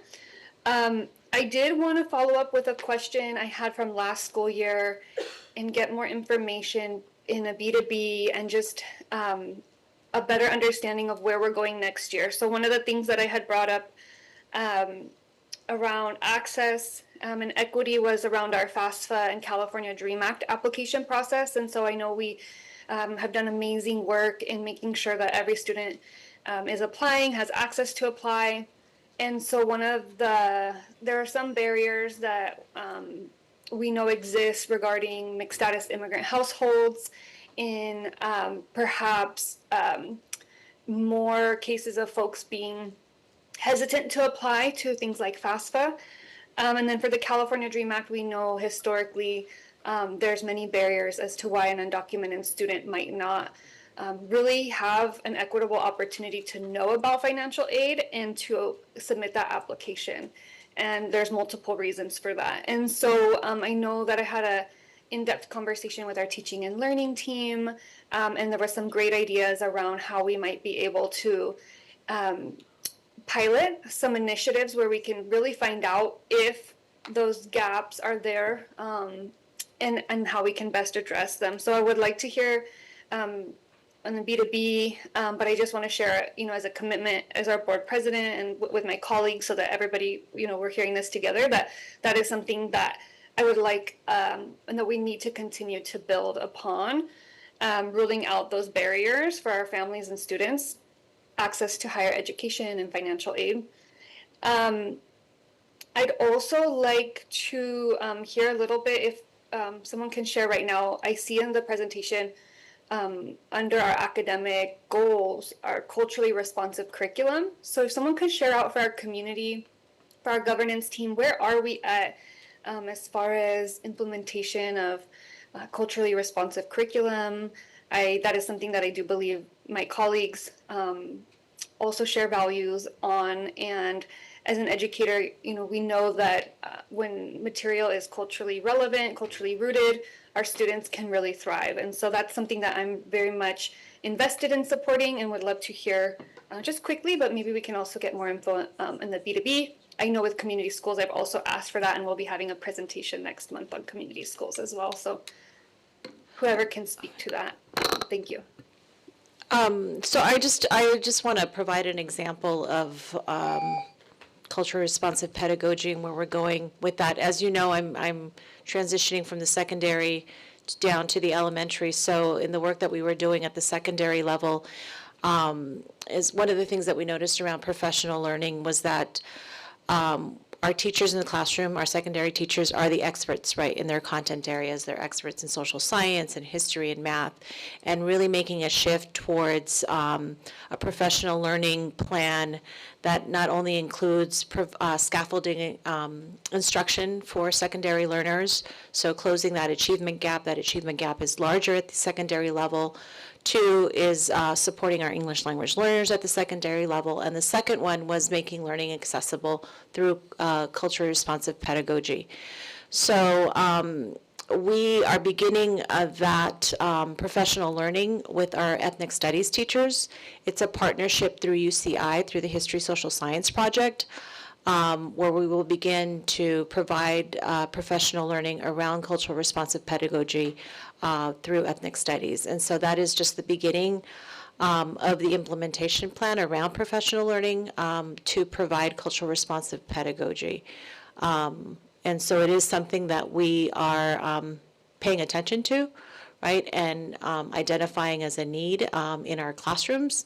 And so we are at the beginning stages of providing that professional learning to our teachers. Thank you. Thank you, Dr. Alvarado. Okay. With that, thank you, everybody. Thank you again to the team for the robust presentation. Thank you to my colleagues for the robust conversation. And thank you, Dr. Perez and team, for your leadership. Next, we have new and revision of existing board policies for first reading. No action is required at this time, but we will have, again, up to 3 minutes, 3 rounds, as these are our district policies. And so we're creating that space for robust conversation as needed. But I will open it up this time and just let folks kind of get on a list, and we'll just go from there, as not everyone may need or wish to speak.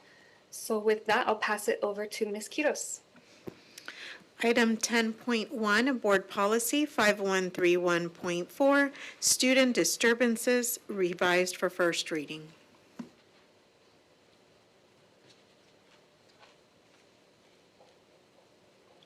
Are there any requests to speak to this item? Okay, hearing none. Sorry, we can go yes. to the next. Oh. Ms. Quiros and I were looking at each other who was gonna speak, but yes, Dr. Alvarez, Ms. Lepsak, and I are all on the speaker queue. Okay, so let's go ahead and start with Ms. Lebsar. Okay. Yeah, for this policy, it's talking about, this may include student activities such as protests, walkouts, sit-ins, stand-ins. It's kind of vague as far as walkouts, and my question is, for a walkout, it seems that for liability issues that we need parent permission before students just walk out of campus, just as we would a field trip or any type of, when they're actually leaving the premise of the campus. Also, my question is about special ed students, because that's not addressed in the policy. I did have a parent reach out to me, actually not in this district, but in LA Unified, where her child who was on an IEP decided to do a walkout, and she was livid. And she was going after LAUSD, because you're like, why are you doing this? Why are you allowing my kid to leave? And then when the kids left, there was nobody there. The teacher went with them, and then the kid that wanted to stay, there was nobody there to teach the class. So I'd like to have this tightened up. I would like to make a motion that we have something in this policy that talks about parent permission when it deals with any type of leaving a campus for any type of protest or walkout.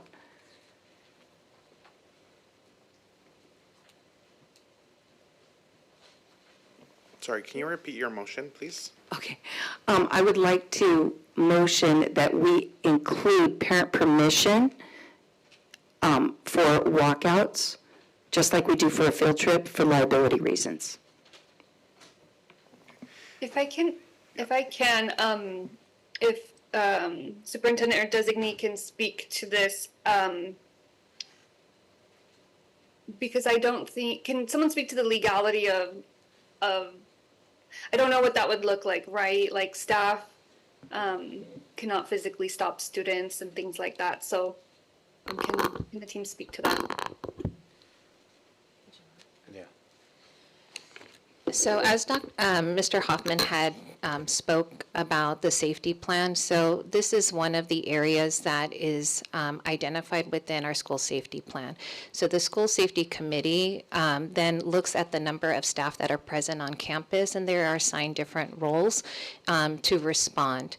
The encouragement is always for students to remain on campus. Anytime a student leaves campus and does not follow the recommendation of staff, then we always involve either our school police, we get other staff members involved, but we're always notifying parents as well that students have left the premises. Anything that you wanted to add? Just like Michelle was saying, I know in terms of protocols, I know for right now, this is part of that, is also creating all the protocols that all schools would use. For example, right now, the protocol, it would vary at each site, right? So, for example, when we had our walkouts at the high schools, we encourage kids to stay. We usually get notification the night before that there could be a potential walkout. We all gather as high school principals, and we send parent squares home to parents, letting them know, please talk to your kids. There's a planned walkout tomorrow. We're going to encourage them to stay in school. And unfortunately for some kids, they decide to jump the fence and leave. What we do is our protocols is then we say if it's happening second period, we plan at the beginning of the day to let our second period teachers know that as soon as second period hits, kids start walking out, take attendance.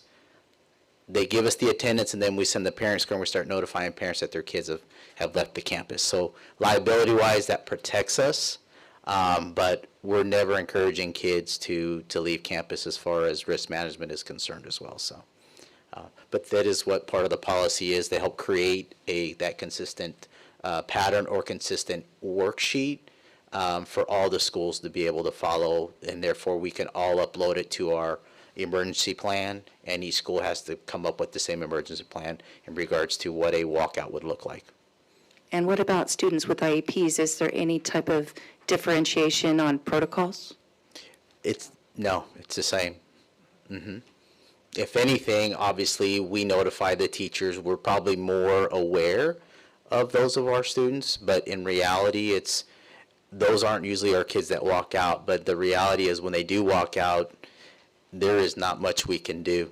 I mean, a lot of times you'll see us, you even saw me on a video telling kids, don't go, standing at the gate without being able to touch them or not. But the reality is when they do walk away, we do have a plan to notify the parents that they left. So it's good that we notify our parents about, especially parents with special needs children, because they can be easily influenced. Yeah. And so we need to let them know that that's a potential, because this parent was totally blindsided that could even happen, and that her son just kind of went with the flow and did it. Yeah, and I think part of the protocols is taken seriously for all the kiddos, right? So I think that's important. Same with the school safety plan. It's also run through School Site Council, which is a group of our parents that also understand what the safety school plan looks like. They can give input.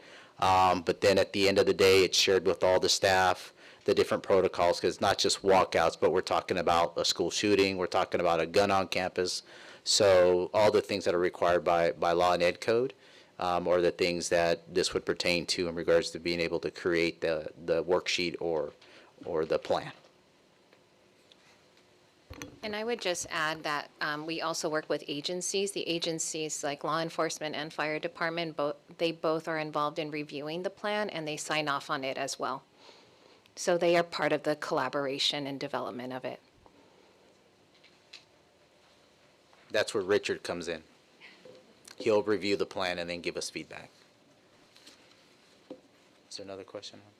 Can Can I actually, before the team, just for purposes of clarification for our community, can the team speak to, because Ms. Lebsack, you mentioned a parent that was concerned, but I think I heard you mention that this was a parent in LA Unified. So I just want to ask our team if they're aware of, any parents that have expressed, parents of children with special needs that have expressed a concern in an incident regarding a walkout as of, the last school year. Because I just want to make sure that our community is getting the facts.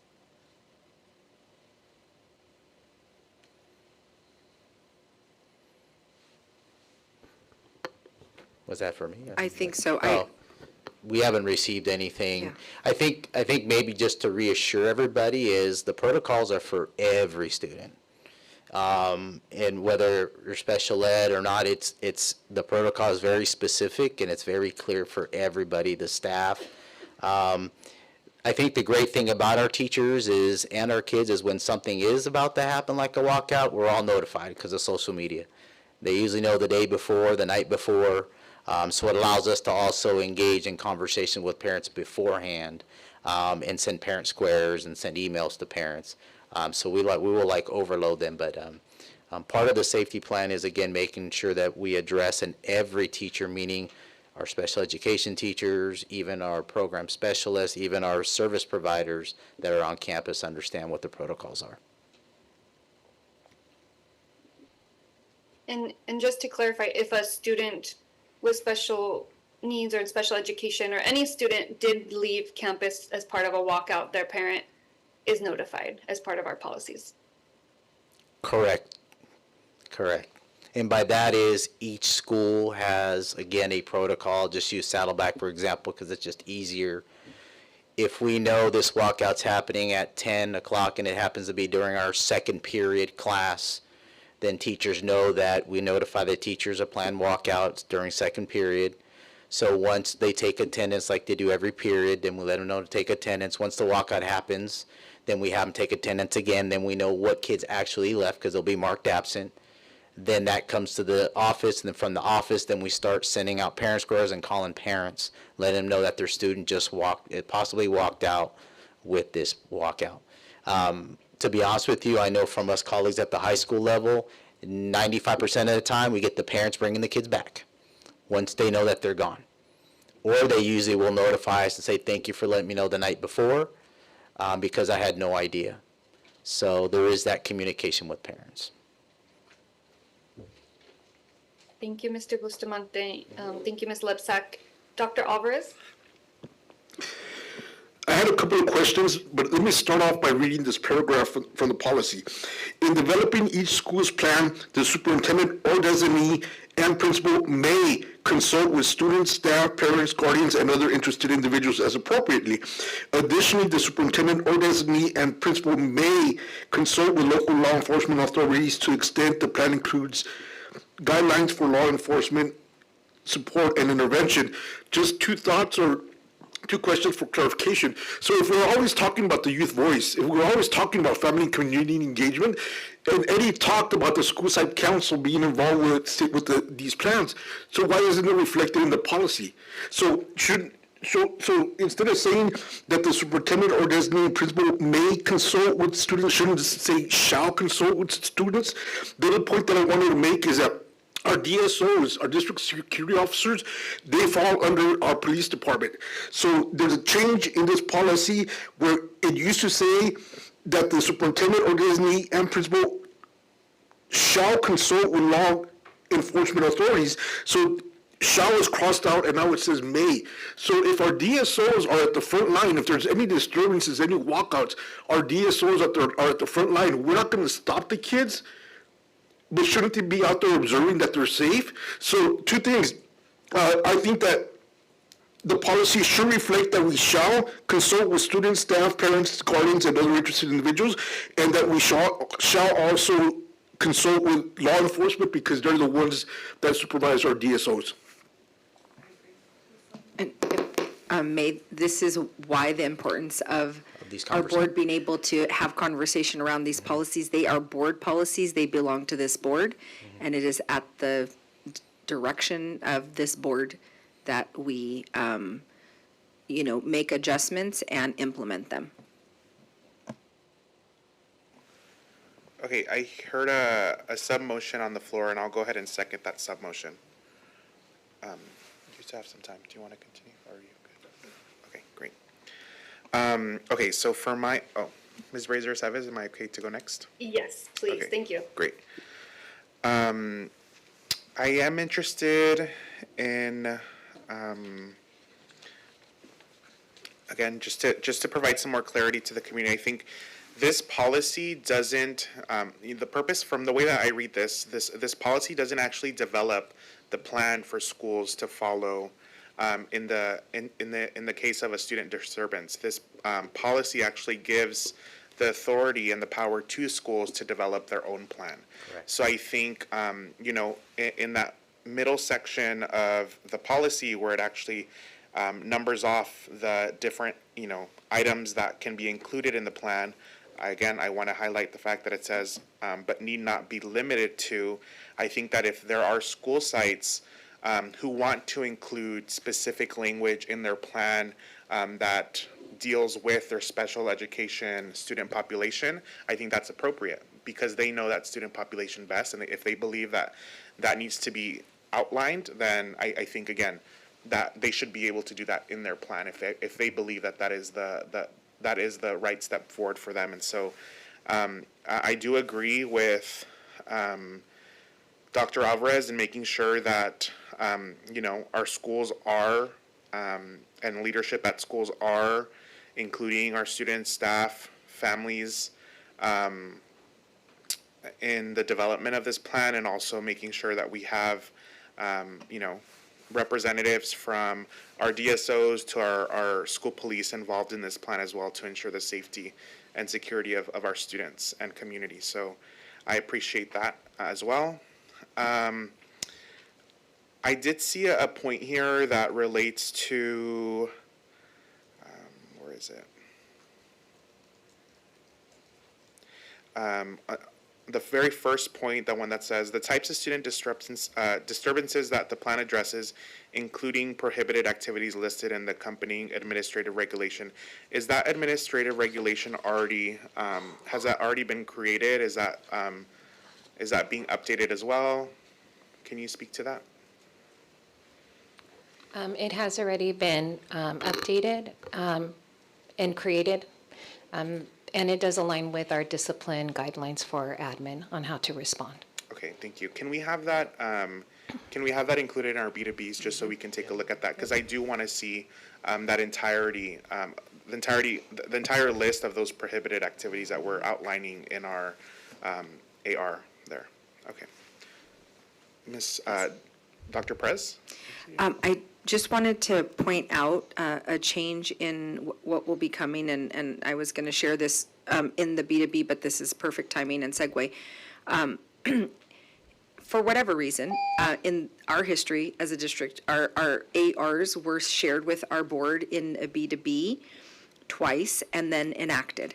But we as cabinet actually just had this conversation on Monday about transparency and having those ARs come to the board under consent. So, not to have this long conversation or drawn out, whatever, but because it's the AR and it's how we implement, but we should be transparent with the community and the board take action on those items. So as we move forward, that will be happening, just so that the board is aware. I also, I'm sorry, were you going to ask a question, Ms. Lepsak? I'm sorry. Oh, sorry.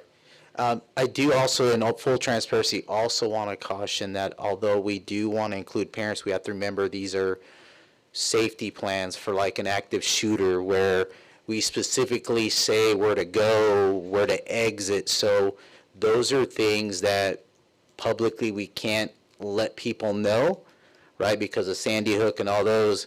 So we have to just be very careful when we're talking about getting input from parents. We don't mind, but we have to just put it out there that that's the requirement by the law to make sure that, we protect our teachers, our staff, our students by not letting everybody know exactly where to go and all that stuff. So just for clarity for the public to know, because I know sometimes they'll come and say, hey, you guys said we can see, the active shooter exit way at Saddlebag. It's like, no, what you said we could, but those are some things we have to keep confidential. But we do share, again, the safety school plan in our school site council, which is our parents and also our students. But I totally understand in regards to having more feedback from them.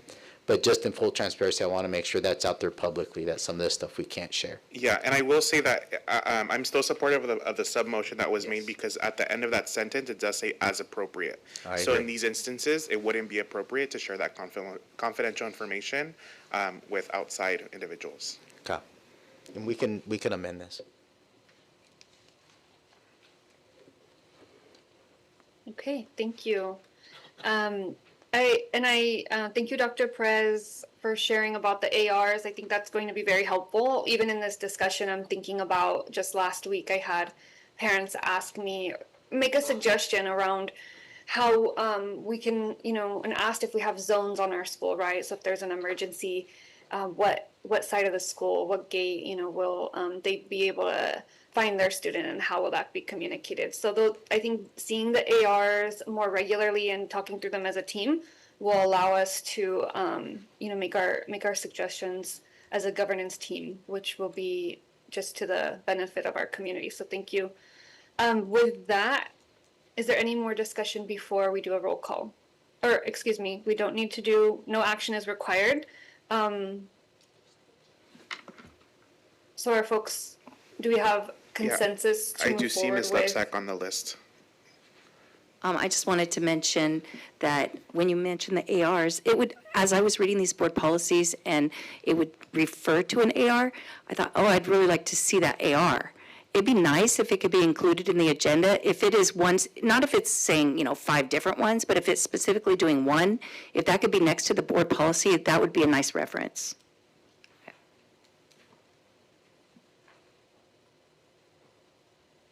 There's no one else on the list.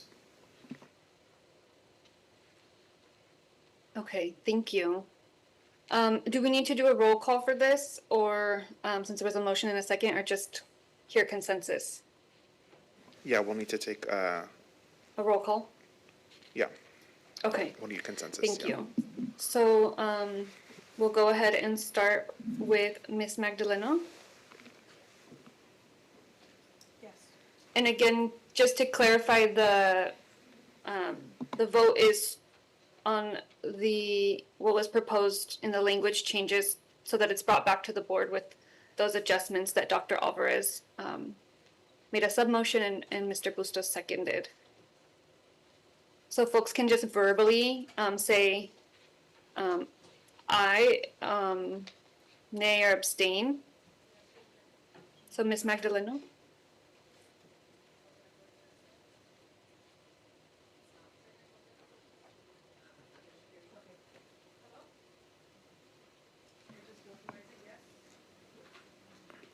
That was a yes from Ms. Magdaleno.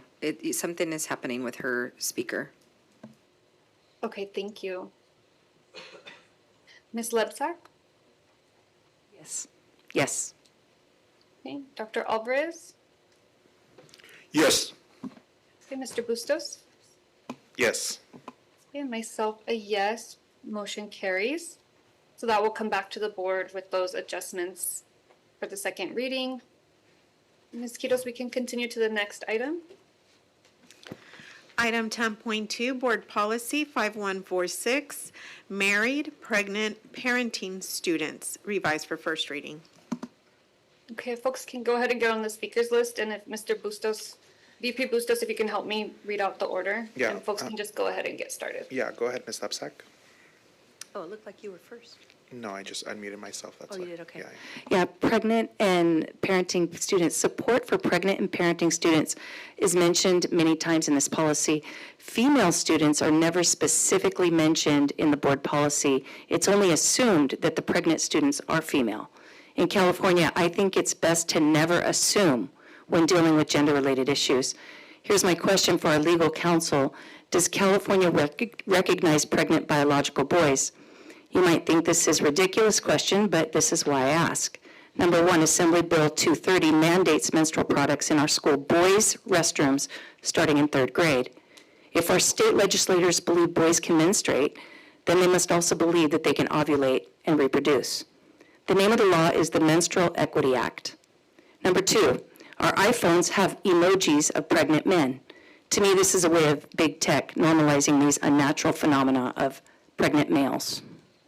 Number three, the American Medical Association replaced the word mother with the term birthing person, saying this term is more inclusive. Language and words are important in our board policies.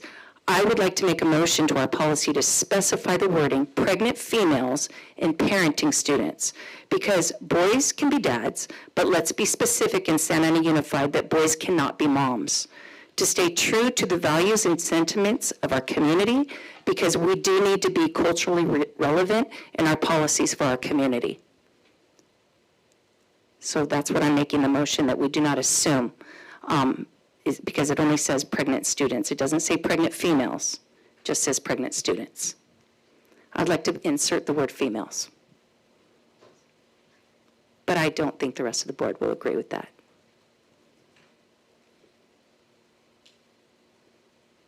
Do I hear a second on that? Crickets. Yeah. I'm not hearing a second. Of course unless not. there is one. Otherwise, we can go down the speakers list. Thank you. I made my. So I actually have a question related to, I think that this is a great policy to ensure the safety, the health of our students who are parents. And I think the piece that I really want to uplift here is the very last point around program evaluation. That states that the superintendent or designee will periodically report to the board regarding the effectiveness of district strategies to support married, pregnant, and parenting students. And so, superintendent or anyone from your team, can you share on what that reporting is going to look like to the board? And if we've done that in the past, what that's looked like? Yeah. So I can start. In the now going on 6 years that I've been here, I have not seen a report like that provided to the board.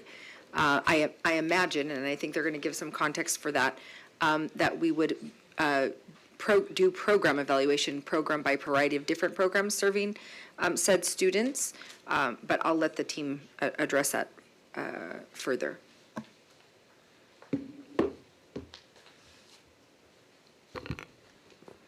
So one of the things that we want to consider is not violating any privacy rights of students, but we have had many conversations, and Dr. Perez is correct. We haven't had any reports or B2Bs or information that has been shared out.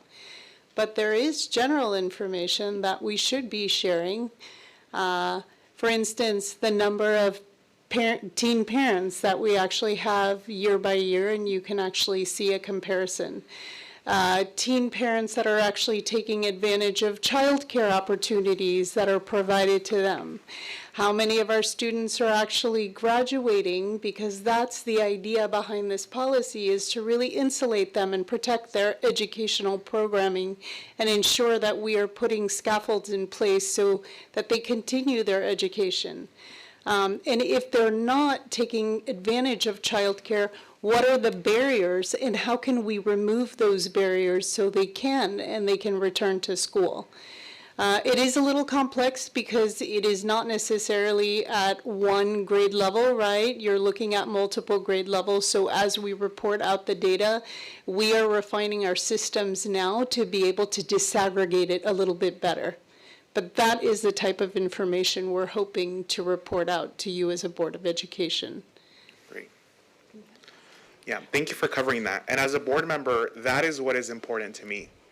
I want to make sure that our parents who are students graduate from high school. I want to make sure that they have the support and the resources necessary to be successful in school. I don't care about their genitalia. I don't care about their reproductive system.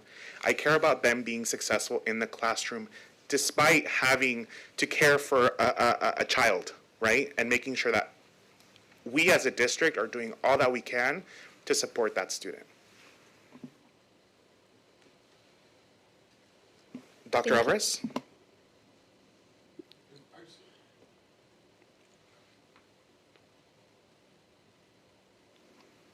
All right, this is for reals. I just had a couple of comments. I am interested in the data that you're talking about. The County of Orange does have the healthcare agency does have a program specifically for parenting and pregnant teens. I don't know how closely we're aligned, how closely we're working with them. But I just wanted maybe get a little bit more information on the different programs that we're working with. I know we also have the Healthy Tomorrows program run by social services. The last thing that I just wanted to mention is that the wording in this policy, actually, Dr. Perez, is this policy based on CSBA? It is. It is? So this policy was vetted already by legal counsel? It was pulled from CSBA. Was it vetted by? Yes, I can speak for the CSBA side. CSBA goes through a process before they send them to any district. I don't know that and I'm not going to advise that our team vet every policy by legal counsel because that would cost us a fortune. We do, that's part of the partnership and membership with CSBA is that they're sending us well-vetted policies. Now, if there is a particular policy that we have a particular interest in as a governing board, then we're happy to do that. But I don't want the team to be doing that on every single one. I do have a meeting scheduled, I think, next week, so I would like to get a little bit more information regarding what our parenting programs look like. Last comment that I wanted to make is that the educational code actually refers to them as pregnant or parenting pupils. It specifically states pregnant or parenting pupils, and that's embedded into the educational code. And those were my comments. Thank you. Ms. Brazier-Chavez, there's no one else on the list. Thank you. I had a few questions on this item as well. I would like to know, what does it actually look like within our district practices when we mention in the policy, in addition, pregnant and parenting students shall be notified of the rights and options available to them under the law through annual school year welcome packets and through independent study packets. And then child care and development services for the children of parenting students on or near school sites during the school day and during school-sponsored activities. So I'm going to start with childcare, and then I'll turn it over to Keely to expand. Dr. Keely, Ms. Orlando, who oversees our early childhood education program and also oversees this, to expand on it. We have two places where students can receive services regarding childcare. One is at Valley through our partnership with Rancho Santiago Community College, where we have spaces for 24 children there. And then the other place is Lauren Grissett. So whenever we find out that there is a pupil, a student, or a parent who needs childcare, they have the ability to actually enroll at the school to make it a little bit easier so we don't have to worry as much about transportation. So that is an accommodation that's provided to them. So if they wanted to attend Valley High School, they could, and childcare would be provided for them there. The hours of operation for childcare are actually 7:30 to 4 p.m. It's similar to our full-day programs within ECE, so that students have the ability to freely learn. So again, removing those barriers for our educational programming. As far as your other questions, I'm going to turn it over to Keely to expand a little bit. Thank you, Mrs. Brazier-Chavez. Do you mind repeating the second part of the question, just so I make sure I answer it? Thank you. So the question was around how we notify our students of their rights. Within the policy, it mentions that pregnant and parenting students shall be notified of the rights and options available to them under the law through annual school year welcome packets and through independent study packets. So I was just wondering our processes and pointing this out in case it's an area that maybe we want to revamp and make sure it's really meeting the needs of our students. Certainly. So once a student is identified as being in need of additional services due to a pregnancy, they are connected with our outreach specialist who provides case management for each student and really tailors that to their needs within the program. So we work with them. Sorry. We work with Ms. Martinez and she creates referrals for the students. If we partner with other community agencies such as Young Lives, Fristers, Adolescent Family Life Program, Moms, Generation Her. So really depends on the specific needs of the student, the resources that we end up connecting them with. Did I answer? You want to go? Oh, go ahead. I can share a little bit more about the educational programming. So we have home hospital instruction. Whenever the school is made aware of a student who is pregnant, our nurses get involved. They sign a release of information, start communicating with the doctor. We then have a relationship with the doctor to meet the needs and make accommodations for the student. As much as possible, we want to maintain that the student is in person, but sometimes there are complications. So the doctor then updates orders. They submit documentation to our department. What has been extremely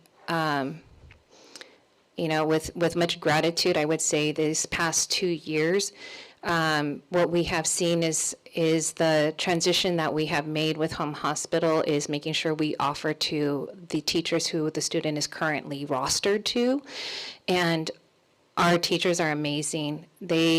They step up because they want to remain connected with the student. They work with their colleagues to gather the assignments, make the home visits 1 hour per day to keep that relationship and that connection. And that also helps with the transition when after the birth of the child for the student to return. But it is a collaboration with multiple team members, and Mrs. Martinez is one of them, but our mental health specialists get involved, our registered nurses, but our teachers are truly phenomenal. Thank you. And if you could just pause just a minute, I want to make sure before I ask another question, if there's anyone else back on the speakers list? No, there's not. No? Okay. Okay. My last question is if these services also include a student who is not giving birth, but is a parent or becoming a parent. And just how do we identify students who maybe are not as easily noticeable, right? Are there ways that we make this information accessible to students who may be parents that we might not otherwise realize? So we basically rely on being notified by the school site. Typically, the student will disclose to either a nurse or a counselor, or they'll contact our outreach specialist in the Teen Parent Support Program to notify them of the pregnancy. So that's how we actually find out about and identify these students in order to provide them with the services.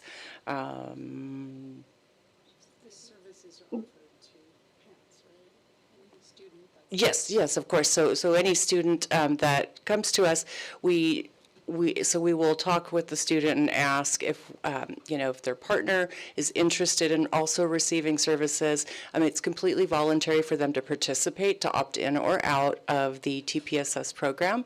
But we do have a smaller number of males in the program as partners of their pregnant counterparts.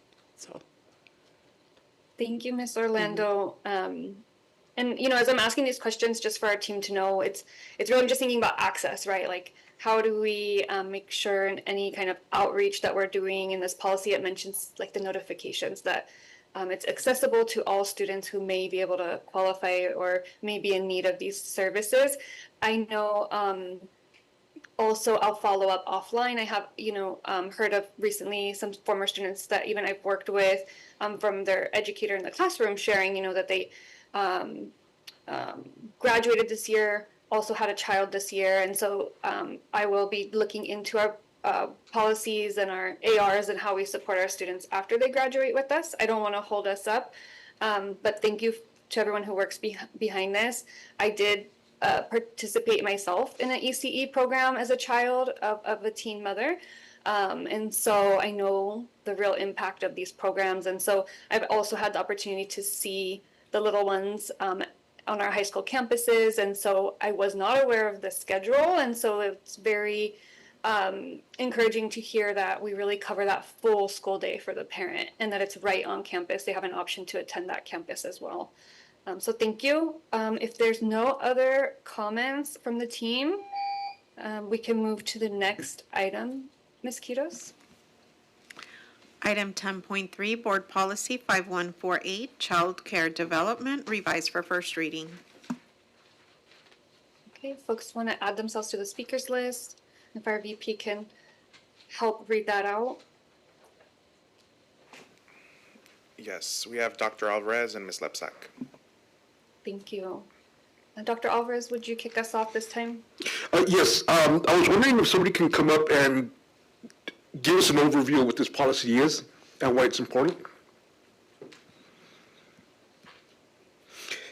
And as you're walking up, I just want to ask another question.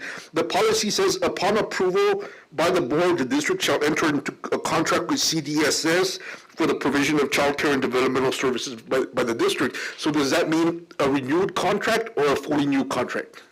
So CDSS is referring to California Department of Social Services, who provides our license for all of our child care. So anytime we open a new classroom or program, we're required to contract with California Department of Social Services to receive that license from the Community Care Licensing Division to operate the program.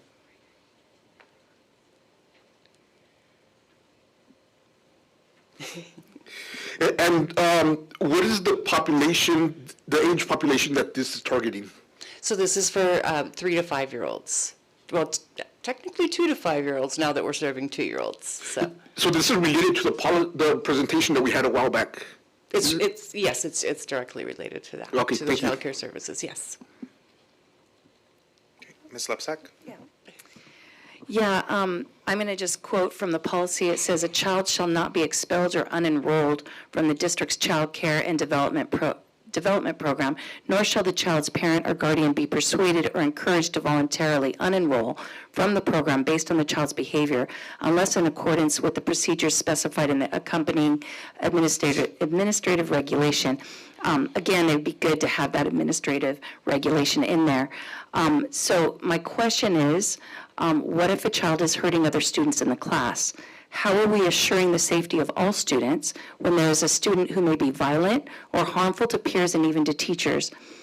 I know a staff must fill out an incident report, but are parents of the other students who may be impacted by the behavior also being notified? I think I would like to make a motion to this board that the policy, that in that policy, it says we will assure the safety of all students in a class, not only safety, but also assure a conducive learning environment for all students. Special ed teachers are specifically trained how to deal with these types of behaviors that might be tied to child's diagnosis, but gen ed teachers typically are not.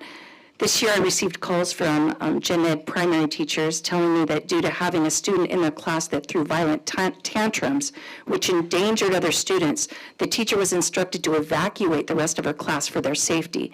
The teacher told me this happened all year long and that she had to evacuate her students on an average of 3 times a week. This was even with this child having the support of a one-on-one aide and the child was not on an IEP. My question is, how is this evacuation practice impacting the learning and instruction of the 25 other students in the class? As a former gen ed kindergarten teacher myself, I can tell you I know it is having a negative impact. How can SAUSD reach our goal for 3rd graders to read on grade level when so much instructional time is lost to accommodate one student in a class who is out of control on a regular basis?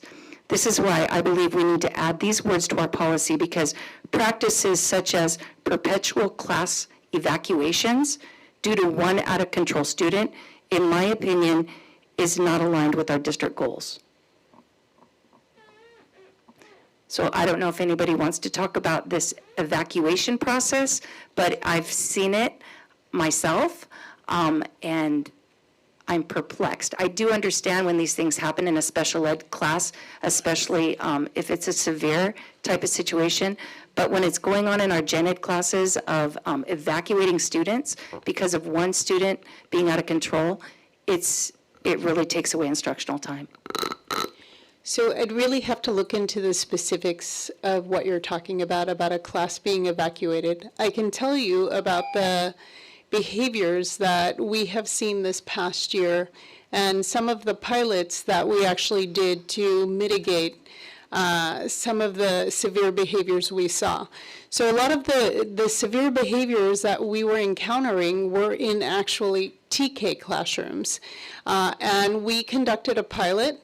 What we saw is that when you had a preschool teacher doing activities or engaging in activities that were developmentally appropriate, the classroom setup was designed the way it should be for that developmental appropriateness. The aide was actually trained on how to manage the whole class while the teacher steps away and is managing the behaviors. We saw a lot of improvement, which is why we made the critical decision to move TK under preschool. So part of the training that our teachers are going to receive, all TK teachers, is in what is developmentally appropriate and conscious discipline and other things like that. So Mr. Orlando can speak to some of the things that preschool engages in to actually manage behaviors, which I've described very briefly. But I think part of this is really making sure that we are training our teachers, and that's in collaboration with our special education department, who I know offers a lot of training, and we will be offering even more professional development if they are experts, teachers, special ed teachers in dealing with behaviors. How can we equip our gen ed teachers to have the supports and the tools they need to manage those behaviors? Would you agree that this evacuation process is not in the best interest of the whole class and all students? I mean, I know this policy talks about you can't expel, you can't unenroll, yes, for a young child that's having these type of behaviors, but how can, instead of evacuating an entire class of students, shouldn't we be removing that one child rather than disrupting the learning of the entire class? Ms. Libsek, sorry to interrupt. I can't see the timer. Are we at time? Because if we are, we can circle back. We are. Okay, let's circle back to your last question. Mr. Bustos, who was on the list? I'll just ask a follow-up question to the questions that were asked. And what I'm hearing right now is discussion about process and the ways that, the process and the day-to-day and scenarios that are happening, and not so much about the policy. So I think maybe that process piece falls in the AR, right? And so again, we want to see the AR, and so I do think that this is important. I think the points that are being brought up are valid, and then we should be having further conversations about it. I just want to make sure that we're trying to stay on topic and stick to the policy itself, so that we can be as effective as possible with our time, if that's okay. But again, I do believe that it's important, but I don't want to get into single scenarios, and then we can be here all night talking about that. But for me, it is crucial that we have, and as a board, we hear more about what we're doing to support educators and making sure that learning is not being disrupted for our students. And I agree. I do want to know about those situations like that. So to have a class evacuate, however that might be, or whatever it is to mitigate that immediate moment is one thing, but that's an ongoing thing, and people are aware of that. Any of you all as board members, I would very much appreciate that that's coming to me so that I can ask the team to look into that and really do what we did in the scenario that you just described. And I know that to be true because we had lots of folks, we want to wrap supports around that. So please do not sit with that. I do not want any educator to feel alone and unsupported if and when that type of situation is, they're experiencing it.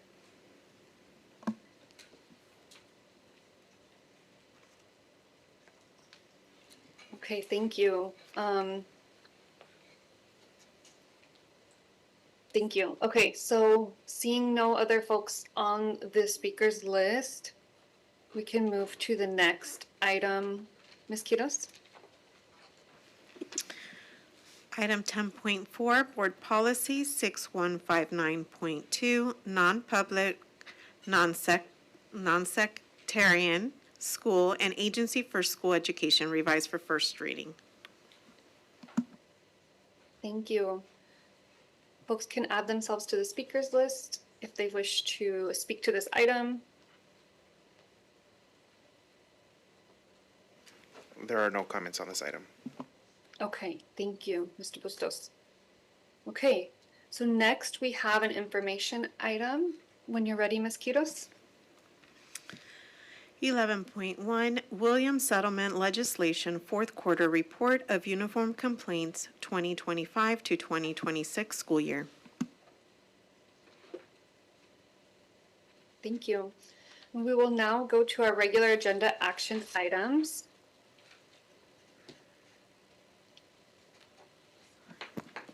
And just as a reminder, as we discussed earlier. Sorry, Board President Brazier Aceves, did you have a comment? Question regarding the last agenda item. The information item? Yeah. Okay, sorry. Can we go back to that, President? Oh, yes. Thank you. Was there a comment, Dr. Alvarez? Yeah, from Dr. Alvarez, yes. I wanted to ask if I could have somebody come up to explain a little bit about what this agenda item is and why it's important.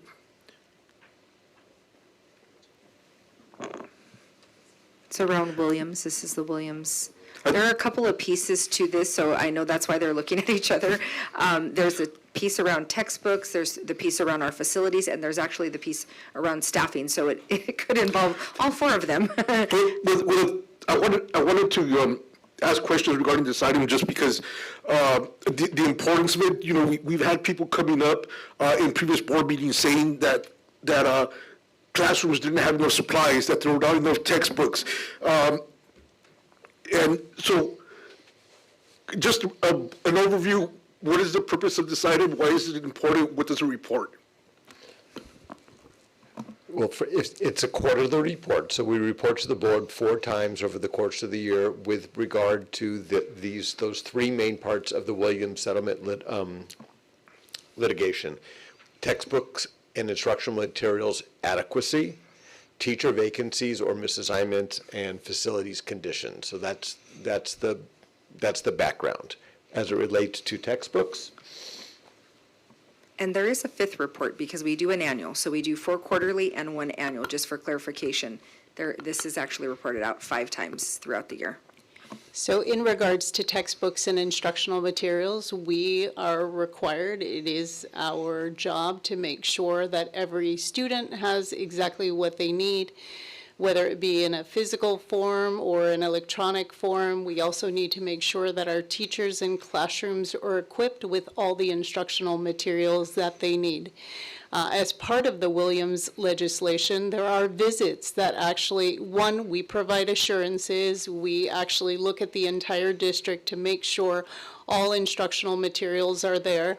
But 2, there are specific sites that are visited every single year. So we've already received the notifications. We know which sites are going to be visited. We've informed those principals. And somebody actually physically comes out to make sure that all instructional materials that are required for students to learn are there. So that's on the instructional material side. So this is a report that is provided to the board. Does this report go anywhere else? Does any other agency or entity take a look at it? Well, these reports are continually given to the county, right? And that's who we actually work with. And those are the folks who determine which sites will be visited every year. So we're in constant communication with the county related to Williams. So there's oversight by the Orange County Department of Education regarding this. The Department of Education selects the sites, then they go out, they take a look, in essence, they audit the place to make sure that we have all the equipment, the textbooks and all that stuff. And the reason that I wanted to bring it up just for public knowledge is because there's been several instances where people have come up and saying, hey, my kid's classroom doesn't have books, or there's not enough staffing, or different things. And just a quick question, I don't know if anybody can answer, because I don't know if any of you have been here long enough. I've been on the board for 10 years. During the last 10 years, have we ever been in violation of this act? And not that I'm aware of for instructional materials per se, but I would have to look to, not that I am aware of. And I can speak to the last 6 years. This actually was under me as the deputy, all the years that I had been here.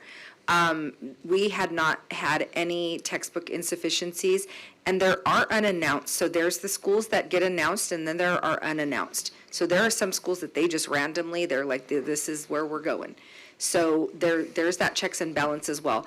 I do know that we have had some, on occasion, one that I recall specifically, something that needed to be corrected with facilities, but that actually happened while they were here. We were able to cure that concern while the visit was taking place, and that is an allowable thing. They still do need to report that. But they identified something that was a deficiency in the facilities arena, and the team was able to fix that on the spot while the visit was happening. I just wanted to check in, does anybody have any other questions or comments, or can I ask my last one? Just for your knowledge, I've been on the board for 10 years. We haven't had a violation, we haven't reported a violation of the Williams Act. So just for public knowledge, if a parent says or a parent feels that we're not providing enough textbooks or enough instructional materials, what avenues does the parent have? Well, we had one last year, not necessarily a violation, but what happens is a parent would come to us, like they did come to the board meeting, and suggested that a teacher did not have their science adoption. At that point, the science adoption wasn't disseminated to all staff, so what happens is we go out, we see the report, we go out, and then we check with the principal, and then we check with the teacher. If, say, in that example, they didn't have the sufficient training, then what happens is, then we'll require them to provide that training immediately, and therefore then also make sure that they have the materials provided. Then we log it, and then we report out in terms of the county and how we fixed it. And it's the UCP, the Uniform Complaint Procedure, is actually where, that's where that comes from. And I know it gets misunderstood, and people will say, oh, I'm going to file a uniform complaint. They think that's for everything. That actually has a very specific connotation to the Williams Act. A UCP is for Williams. That's actually what it's for. Can a parent complain to the principal? Yeah. And then at that point, the principal initiates the UCP process? So, yes, if it's actually a uniform complaint, like it falls in that, when you look at the document, it actually tells you what fits within the criteria of a uniform complaint. We get all kinds of complaints. They're not all uniform complaints. That's where the misconception is. People hear uniform complaint and they think, oh, this is the uniform way to do this. It actually has a real different meaning, and I apologize to the public because it's very confusing. That's not our language. That is actually language from that, the Williams Act. My last question for you is this time, is there a link to the uniform complaint process on the website for each school? That's something I would have to check, but what I can tell you is the Williams complaint process is posted in every classroom. That is ed code that needs to be posted in every office, any area feasible to any student, parent, even a teacher classroom. So that for sure is posted everywhere if you go on campus. As far as the website, I can't speak to that, but I can tell you as far as posting it, they're posted everywhere because we get all those forms, and it's mandate, and it's something we do part of the beginning of school processes that we check every classroom has to have it, every workstation, every area, every office, anyone that's occupied has to have the actually Williams complaint process. And the link actually is on the district website. I'm not sure about the individual school websites. So as we're revamping the websites, including updating our calendars, updating the staff present there, can we also make sure that we're including the link on there? And that's my final comment. Jen just confirmed it is. No, it isn't. And we just confirmed it is on each of the schools' websites. Okay, thank you. So at this point, we will move on to our regular agenda action items with 2 minutes per round, up to 2 rounds per item as needed for discussion. And with that, Ms. Quiros, when we're ready, we can go ahead and begin with our first action item. Yes, thank you. 12.1, approval of memorandum of understanding with Santa Ana Educators Association regarding California State Teachers Retirement System alignment and work year assignments. May I get a motion and a second?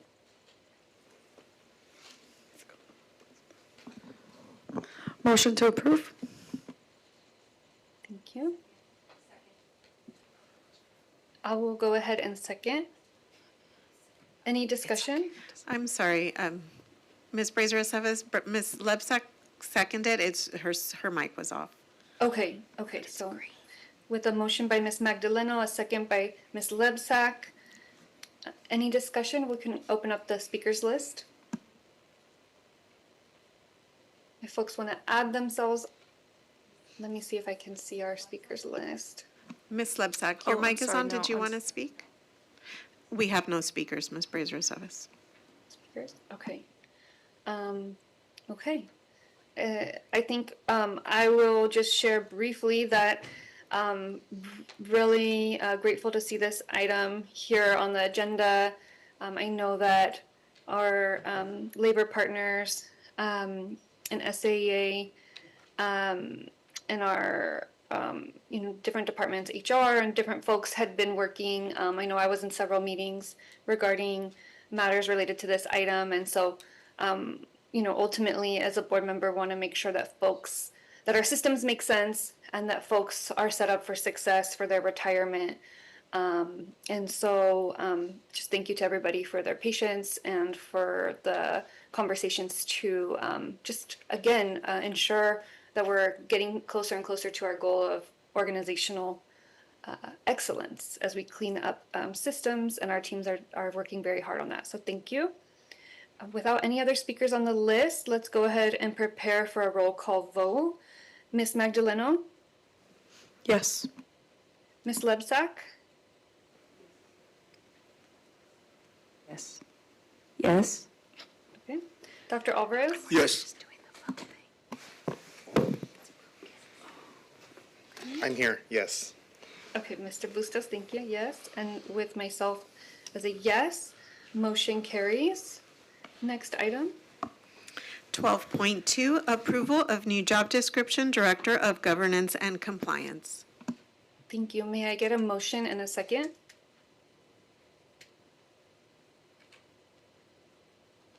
Make a motion. Okay. Can I get a second?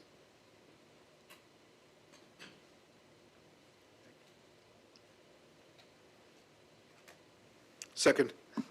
Okay, with a motion by Ms. Lipsack and a second by Dr. Alvarez. Any discussion?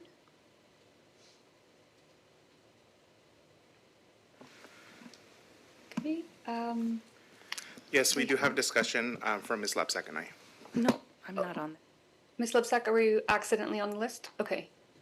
Mr. Bustos? Yeah, can we just have somebody speak to this, this role and this job description that we're approving tonight? I would be happy to speak to that. So this particular position is one that I am actually asking for. That's a rare. But this Director of Governance and Compliance is something that we are looking to move forward with. It will allow us, and if you look at the job description, it lays out a lot of the pieces that are around legal, around our governance, around our board policies, and this particular role will help us identify some more efficiencies. But in big picture, I have talked to this board about our legal fees for a long time, and you guys have actually talked to me about the legal fees for a long time.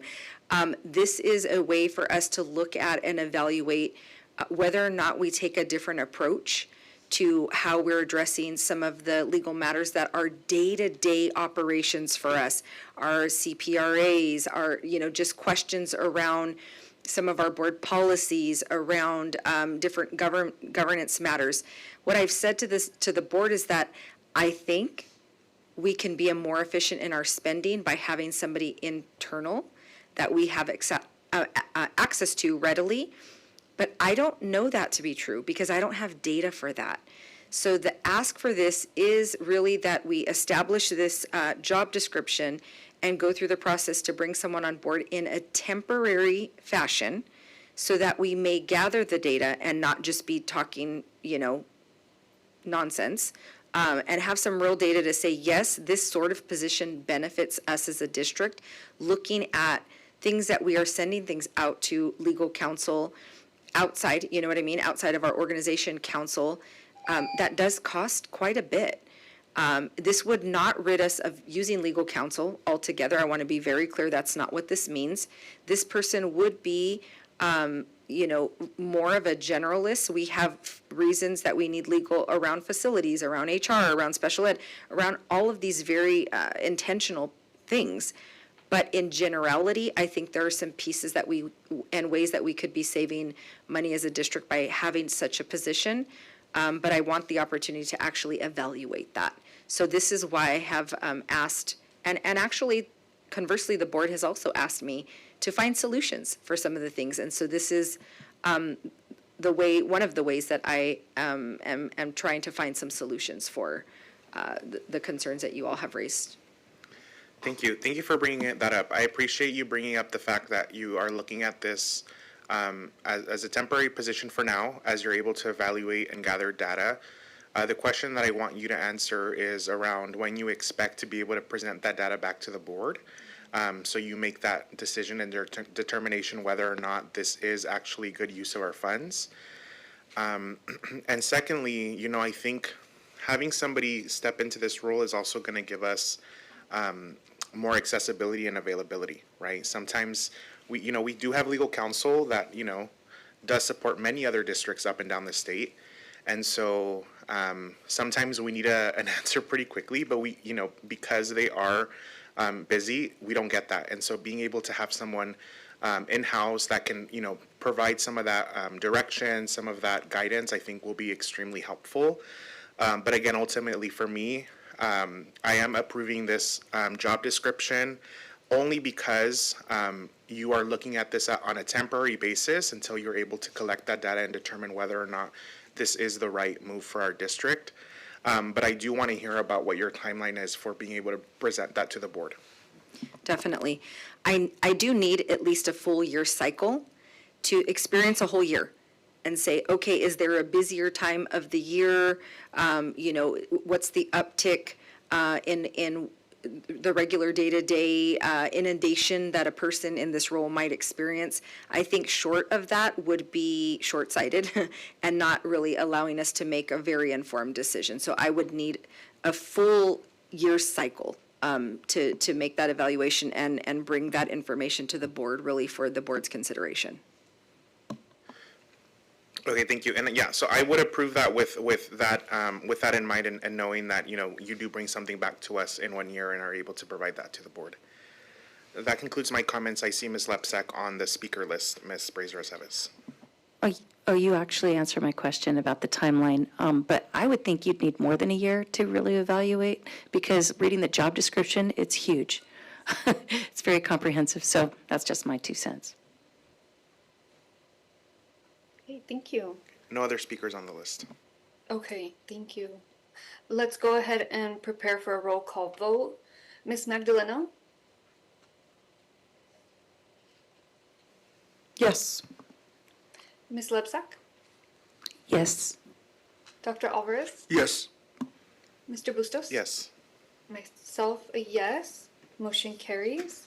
Next item. Item 12.3, acceptance of Governmental Accounting Standards Board 7475 full valuation of other post-employment benefits. Thank you. May I get a motion and a second? Motion to approve? Second. Okay, motion by Ms. Magdaleno, a second by Ms. Lebsack. Any discussion? No speakers on the list. Thank you. Okay, seeing, hearing none, let's proceed to a roll call vote. Ms. Magdaleno?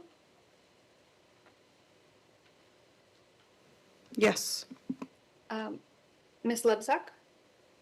Yes. Dr. Alvarez? He's absent. Okay. Thank you. Mr. Bustos? Yes. With myself as a yes. Motion carries with a 4-yes vote with Dr. Alvarez not present.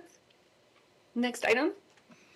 Item 12.4, authorization to award request for proposal number 0127, restorative practice specialist. May I get a motion and a second? Motion. Is that Ms. Lebsack? Yes. Thank you.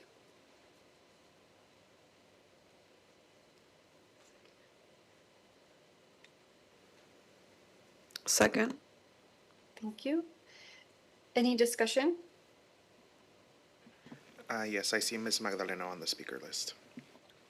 Yes, just one quick question to Dr. Perez. I recognize a couple of the vendors on here, but the one I don't recognize is the one that actually got the highest score. Can you explain a little bit about the LLC on here?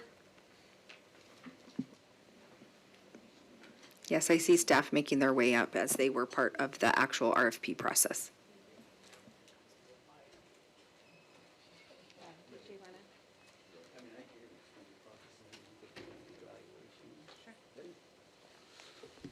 Good evening. Yeah, so we go through the process of issuing the RFP and then vendors submit, and then that's pretty much where I turn it over to the subject matter experts. And I just handle like the legal side to make sure that we're doing everything properly. And then I turn it over to the evaluation team, and I believe we had 4 people from Michelle's group that did the evaluations, and this group was the one that scored the highest. I think Michelle could go a little more in depth into their proposal, though.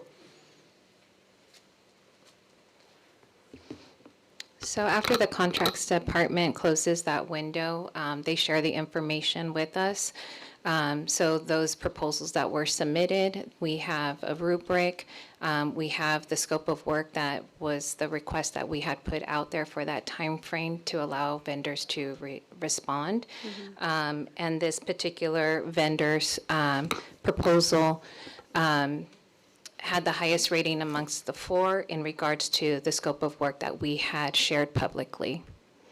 Can you explain what we have shared publicly? Sure. So we had listed as required services. We had different categories. We had direct student intervention and support services. We had a second section of restorative practices and circle facilitation, a third section of family engagement and community resource support, a fourth section of collaboration and consultation, a fifth one of documentation, data collection, and reporting. And then we had a section where we had staffing requirements and then performance expectations, and then what the deliverables would be. Okay. And do you know if they worked with other school districts before? Yes, they had to submit their references. Okay, sounds good. Thank you. Okay, thank you. I see Ms. Lebsack is next on the list. Yeah, question. I know we've had Project Kinship in the past working with our schools with restorative justice as well. And so I was wondering, are they going to still be working in our schools? Is this like on top of that, added to it, or? Because I see this is for 1.6 million, so. Actually, in talking with the director and actually with business services, I've already drafted and shared with Dr. Perez another actually request for proposal to layer on, because it was a request from the board about implementation of restorative practices. So there is another request for proposal that's drafted right now. I would ask for us to stop there. Okay. Because we do want to make Make sure it that, fair. yeah, that we are going through the RFP process in a Correct. very clean way. Yes. And I see Mike back there, he's probably like, please don't keep talking. Okay. But yes, I know that question did come up, and I was able to talk with the various board members who had questions about what the direct services and what our partnership would look like with PK. Would we have one? What might that look like? And I have been in communication, and actually even this evening, with Mr. Steve Kim as well. Thank you. I Mr. have Burgos? another question, the second round. Oh, You still have 40 seconds. Go ahead. go ahead, okay, Ms. I'll let Losak. it go. Yeah, okay. Okay, yeah, mine are just comments. I do want to, since Project Kinship was brought up, I do want to uplift and, you know, just thank Project Kinship for the work that they've done. You know, I'm glad that we're looking at potentially another RFP, that obviously we're going to go through a fair, transparent, open process for that RFP. Whatever organization ultimately meets the criteria to best meet those, that really board request around restorative justice practices and what that looks like, and having that additional support in our district. I'm looking forward to, and I'm supportive of investing our funds there. But I do just want to uplift and you know, say on the record that, you know, I have seen the positive impact that Project Kinship has had on our schools, with our students.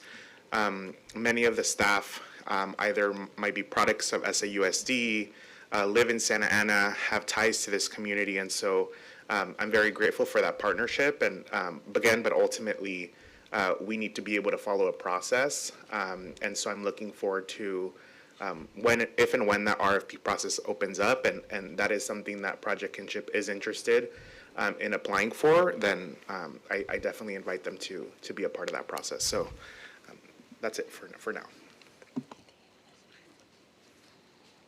Thank you. And I'll also share and echo my colleagues' points around the appreciation and the role, this distinct role that Project Kinship plays in our school sites and in our district.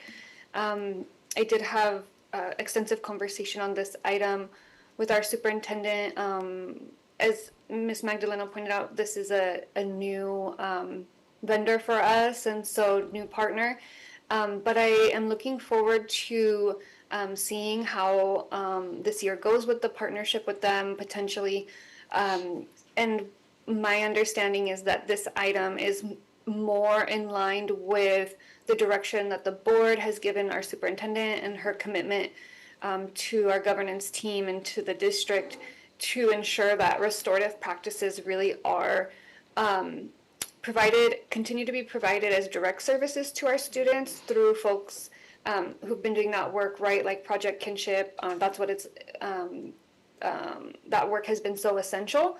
And now we're layering on this piece of really looking at, as an institution, how are we incorporating restorative justice practices? And that is something that since I've joined the board, I have heard educators ask about. I know Dr. Perez and I, over these last 4 years, have had conversations about this, how it had started at some point, right? And so that we've been looking forward to this moment to get back to that work. So I really just see this as an additional investment and really honoring. I know the superintendent in one of maybe her very first meeting as superintendent early on shared this commitment. So I appreciate that. And again, want to echo how essential the services are, the direct services that are happening every day on our campuses by organizations like Project Kinship. We know they have a specific expertise and relatability, connection, relationships. I've had former students who I've seen work with them, and I've seen when we've had both in building relationships, but also in responding to emergencies and things like that, just the power of their work. Literally, I've seen it time and time again. So just uplifting that for our community, that that work is acknowledged and needed. I see Ms. Lepsak is on the speakers list. Go ahead.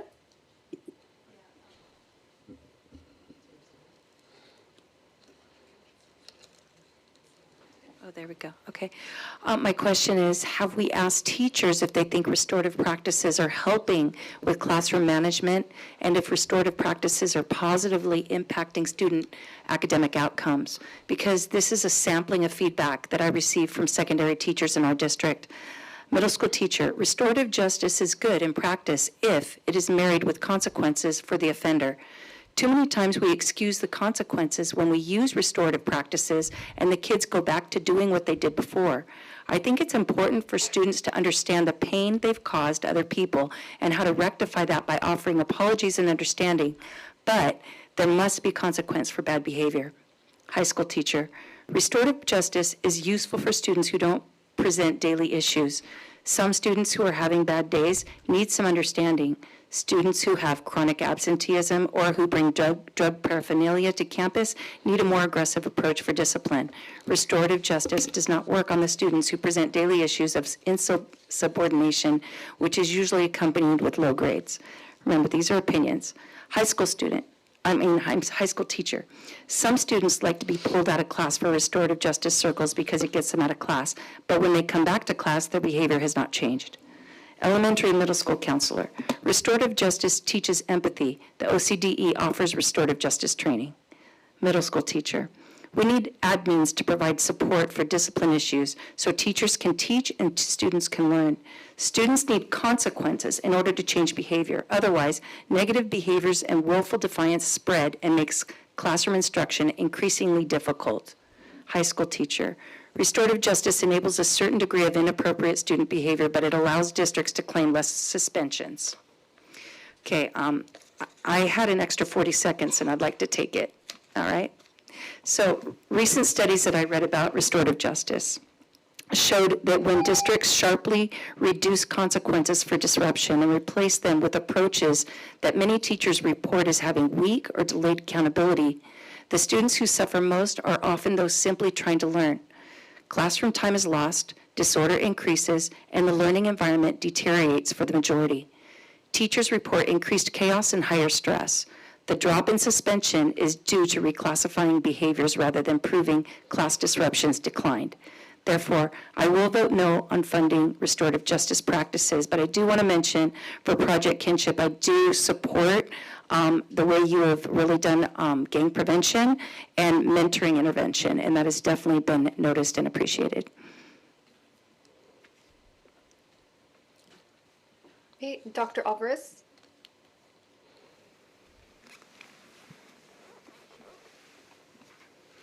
All right, isn't MTSS required by the educational code? Yes. And doesn't the educational code indicate restorative practices as part of MTSS? Yes. So restorative practices is included in MTSS. MTSS is required by educational code. And I think that when people say that restorative practices just lead to kids going on without consequences, I think that that's just a sign that we need more training, that we need to reinforce. I'm a social worker by profession.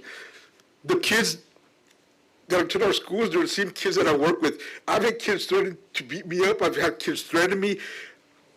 I had this unique opportunity to run a pilot program, 6 group home kids involved with gangs, police involvement, truancy and all that stuff, and using restorative practices. I worked with them for a year, and at the end of the year, I got rid of, they all got consequences for everything that they did. At the end of the year, we got rid of all gang involvement, all drug use, we got rid of truancy, we got rid of all those things. So the thing is, no kid is a throwaway kid, no kid is expendable. There's this one poster that I remember seeing when I went to Lathrop when I was a line social worker some 15 years ago. I was in the counseling office and I was waiting for a kid, and there was this poster that said, "Love me the most when I deserve it the least, because that's when I need it the most."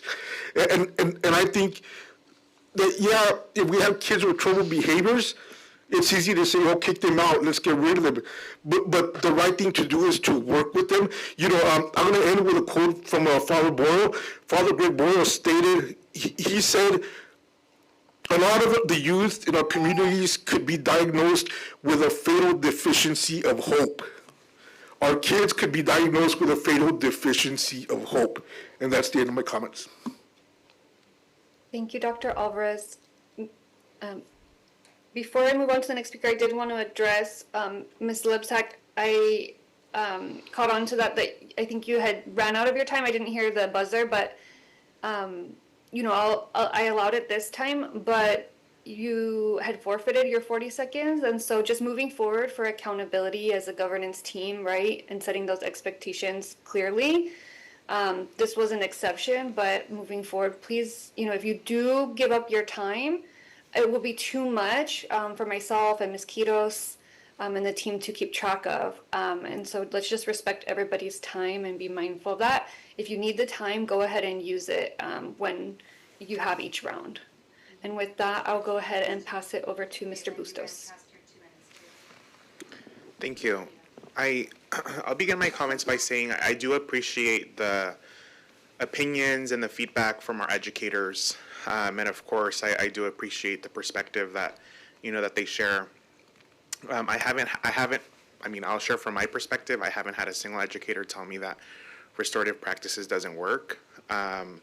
I haven't had a conversation or a phone call or an email telling me that that doesn't work. And if folks feel like it doesn't work, I respect that. But I do, you know, from some of the comments that I heard, I think there is a misconception about what restorative practice actually is and what people paint it out to be. And so that's why I have continuously advocated for professional development training for our educators, our administrators, our leadership, to understand what restorative practices actually are and how we actually implement them on a day-to-day basis, right?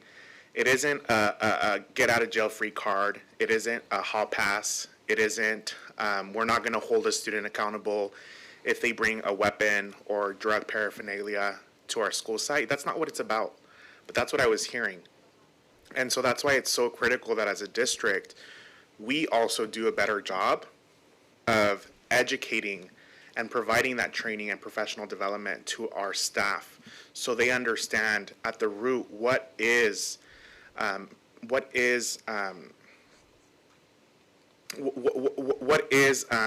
restorative practices and how they can best implement that in a way that works for them in their classroom or in their school community. So I just wanted to make those comments. And again, I encourage folks to reach out to us. If you feel differently, I would love to engage in those conversations.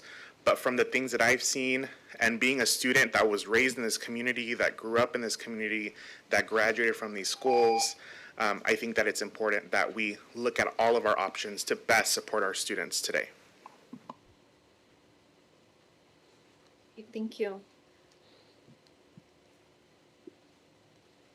Okay, Ms. Magdaleno? Yes, and just to echo my colleagues, you know, restorative practice does work, right? I was lucky enough to go into a classroom and just see and be able to join like a restorative practice circle with our students. And, you know, students from all walks of life who sometimes would not get together or even talk to one another, felt like it was a safe place for them to open up. Felt like it was okay, you know, even though I was like a new person in the room, the space felt safe enough for them to open up, even though their teachers, you know, after we debriefed a little bit, and they're like, this student, you know, never talks in class, right? This student doesn't, you know, show up sometimes, but he shows up to the restorative practice circle, right? It's giving him a purpose to show up to school, to show up to class. So I do see it working. I have talked to teachers. So again, you know, all of my colleagues already thank Project Kinship because that was the one school site that I did go visit, and they welcomed me into the restorative practice circle. So, you know, just thank them for all their work again. But just a clarification to Dr. Perez, I think when I had my agenda review, you brought up, and I'm reading here, is this for our staff to get trained or for our students to use as a resource? So, Michelle.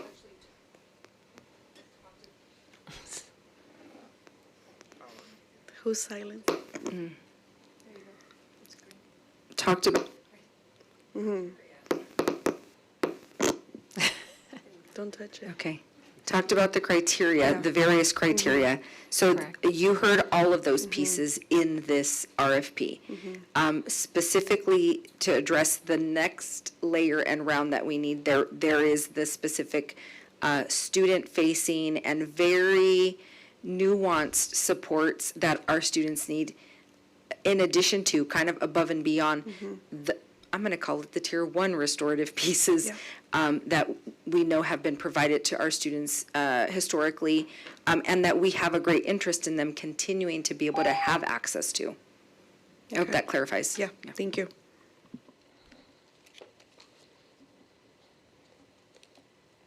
Okay, thank you.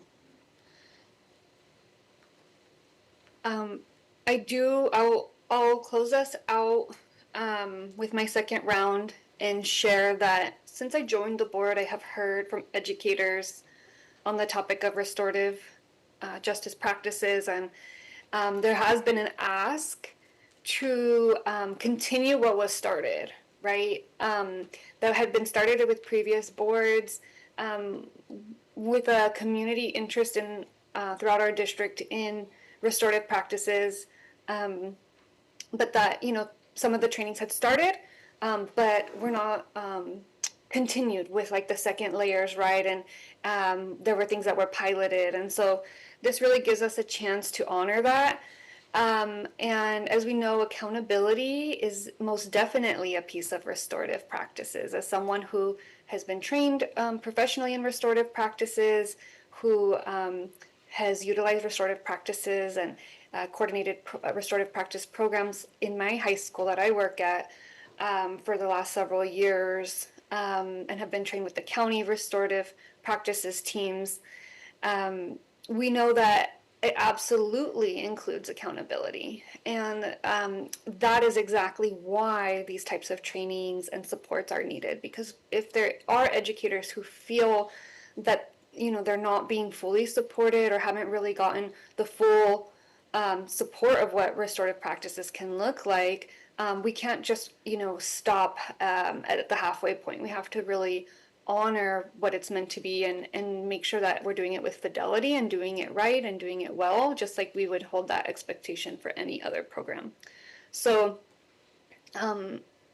I look forward to hearing the feedback, maybe in a year's time after we get to, you know, see, and actually I'll ask, you know, our superintendent to get that information back to us, you know, not on the spot right now, but soon in a B2B, you know, when would be a good time to circle back to get that first round of input. And so I look forward to that. And with that, I will go ahead and call the vote. We'll do a roll call vote. So Ms. Magdaleno. Yes. Okay. Ms. Lebsack? No. Okay. Dr. Alvarez? Yes. And Mr. Bustos? Yes. And with myself as a yes, we have motion carries with a 4 yes vote, with Ms. Lebsack voting no. Motion carries. Next item. Item 12.5, authorization to utilize California Multiple Award Schedule, contract number 323071016, awarded to Borderland, Inc. for the purchase and warranty of network security and internet filtering products, software as a service, and cloud computing services. Thank you. Can I get a motion and a second?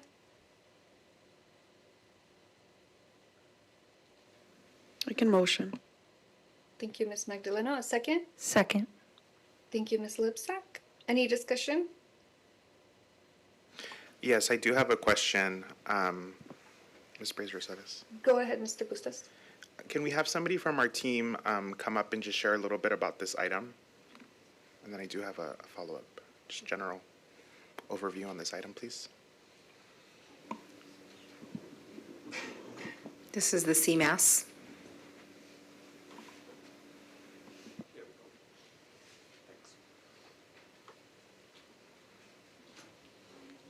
I'm back.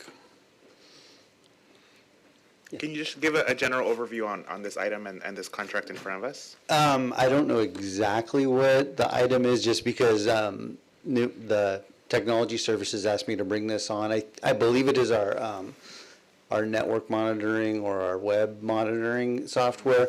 We could definitely get more information for you, but normally this is something that we'd have to go out to bid for, and by using the CMAS, it just saves the district time and effort from having to go out to bid for it. It's all wrong behind me. Do you know what it's for? You were dead on. It's network security, monitoring, filtering. That's what it's for. And we're using the CMAS procurement method. It's a well-established firm. And so this contract is with this specific company, Borderland Inc.? Yes. Okay. My question is just around privacy and security, and around like district personnel records, just records, data, and making sure that you know, we've done everything that we can in our power to vet and make sure that if in any district data, student records, whatever might go to this company, or this company might be overseeing, you know, is protected and is not something that we should have to worry about. We could absolutely get you that information in a B2B. But, I mean, that is absolutely part of the investigation. I mean, there are protocols and actually industry standards that firms like this have to follow. It's listed in code, and so that's part of the procurement. Okay. Is there a specific timeline that we're working with here? Is this urgent? And if so, why is it urgent? I cannot answer that question. Okay, then in that case, I'm gonna go ahead and make the motion that we table this item until we get some more clarification on the contract itself, some answers on the question that I posed around security, and also just more information, just I guess on timeline. I'll make that motion. I'll go ahead and second that motion. Is there any discussion?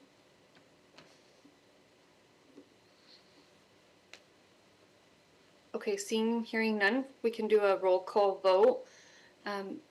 Ms. Magdaleno? Yes. Ms. Lebsack? No. Dr. Alvarez? Yes. Mr. Bustos? Yes. And myself, a yes. With a 4-yes vote with Ms. Lebsack voting no, motion carries. Next item. Item 12.6, adoption of resolution number 2627-3753, resolution of the Board of Education of the Santa Ana Unified School District authorizing the closure of Reach Academy Community Day School and related administrative actions. Can I get a motion and a second?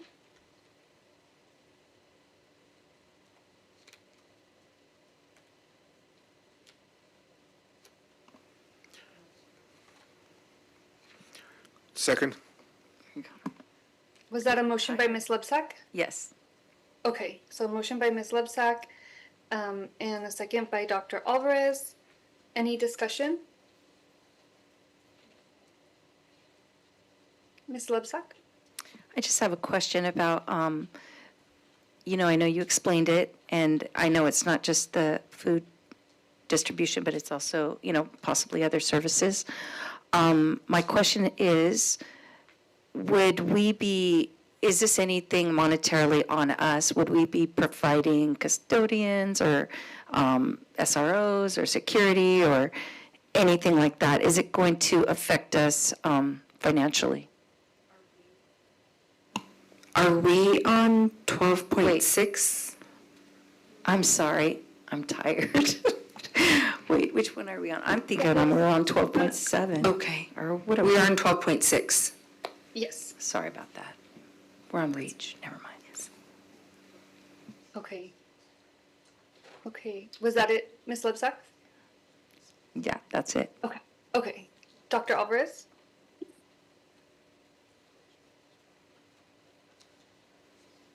All right, here we go. one of the emails that I received, right, I received several emails stated that we were not in compliance with 1912. Could somebody come up and talk a little bit about what 1912 is? I see Mr. Hacker making his way up. So Assembly Bill 1912 prescribes procedures for a district that is in financial distress, official financial distress, that means qualified or negative status, related to closing a school and deactivating the property. So in this particular case, we are not in violation of AB 1912 for multiple reasons. Number one, we are not a district in financial distress. More important, we are not closing that site. We are closing a school, and another school and program will be moving to that site. So AB 1912 does not apply at all in this particular case. How many students were enrolled in at that school? It was full. I'm gonna ask the team to come and provide that information because I think there may be. It was eight students. How many teachers and staff did we have at that school?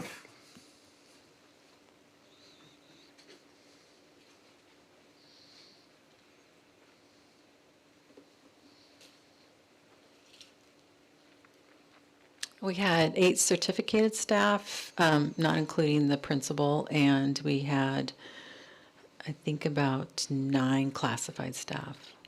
So we had 8 students, 8 staff, 9 classified staff, and the principal.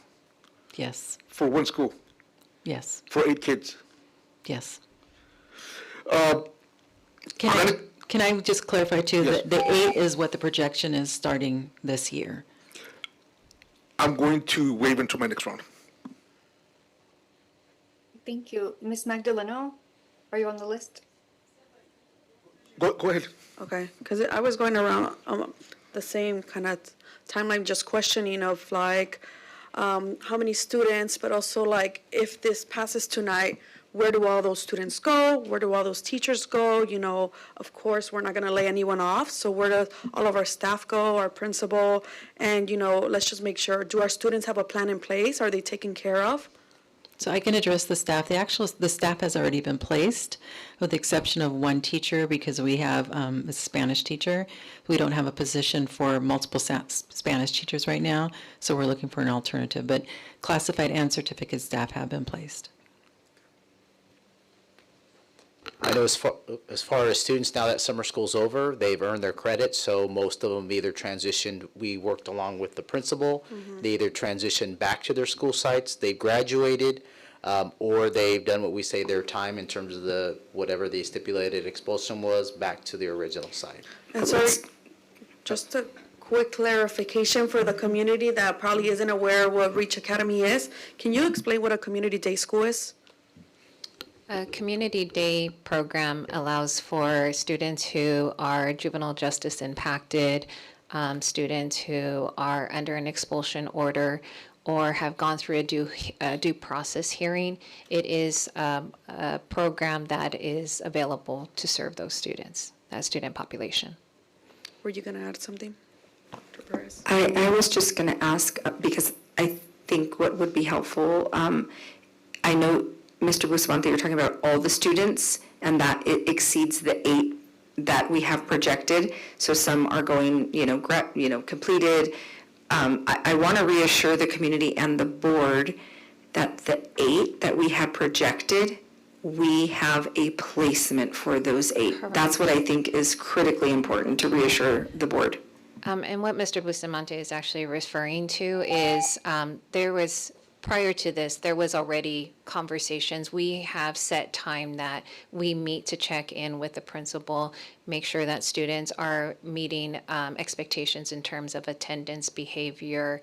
If they are middle school students, then their grades. If they are high school, then we're looking at their credits earned. So I think that's what he was also referring to. So transition plans had already meetings happened prior to all of this. That 8 is because that is what was a result of that meeting prior to the end of the school year. So we had students already with the transition plan, and we have a transition plan set in place for the 8. Okay, and I'll yield my comments for now. Mr. Bustos? Thank you. I hope folks at home have the opportunity to read the resolution because it really does speak to the reason why we're here today. And I want to uplift the fact that the fiscal situation that we find ourselves in today is not the primary factor for this reach closure. In fact, the primary driver for this is that programmatic needs have just changed. More work is being done at the school site level to ensure that we have reduced expulsions, that we have reduced referrals. And so we know that the district's ongoing efforts to support students early is working because we're helping keep those students connected to their home school. And so the resolution also speaks to and appreciates the educators, the classified staff, administrators, and all the support teams, and the students at Reach for their care, for their persistence, for their commitment to their student body. But ultimately, I do want to drive the point home here that the reason that we're here today is because the programmatic needs have changed. And that is my expectation, that we are doing all that we can to ensure that our school sites, every single one, is providing supports to our students so that we don't have to go down the path of expulsion, so that we don't have to go down the path of referrals, right? And so I see this in a positive light because it means that work is being done at the local school site level to support our students. Can you all please speak to the communication that you all have had with parents of students that are enrolled at Reach and what that has been like, please? Well, our office works directly with the parents multiple times from when, for example, if a student is juvenile justice impacted, we receive Sorry, just specifically for those students who would be impacted by this closure. What so it's communication has personal gone to them? meetings, yes, Yeah. yes. So it's personal one-on-one meetings, yes. And they had already had a meeting prior to this, so again, it was that check-in, and so it was a follow-up to make sure that no needs had changed and that we could appropriately place. Great, thank you. Okay, Dr. Alvarez?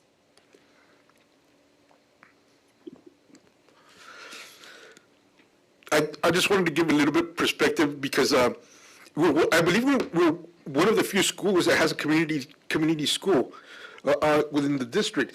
And when I first got on the board 10 years ago, we were expelling between 10 and 12 students every month.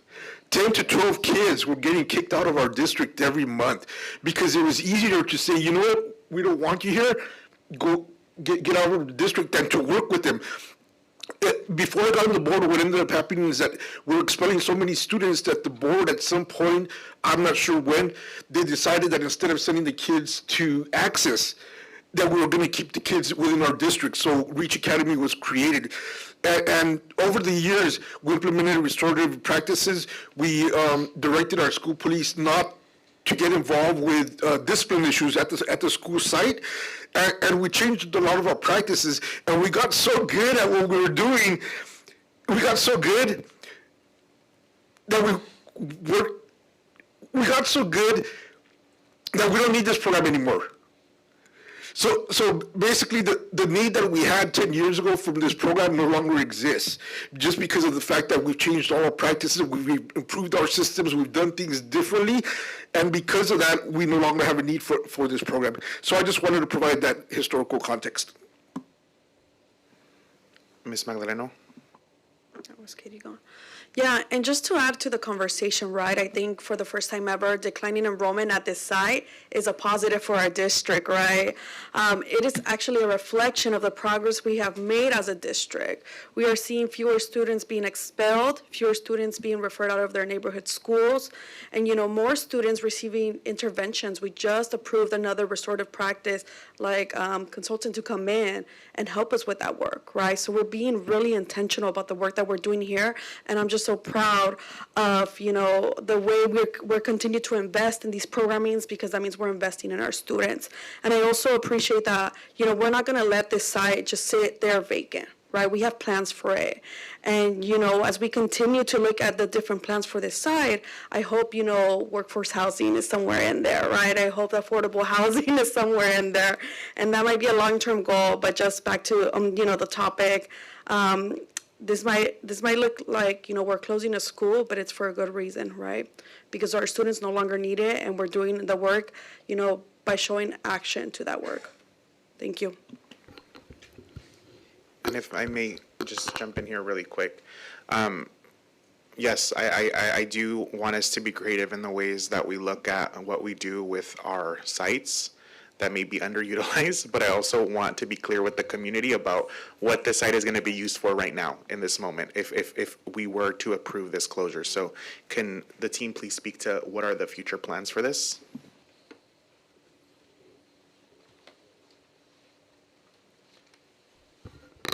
So Santa Ana Virtual Academy is actually in process of moving to this site.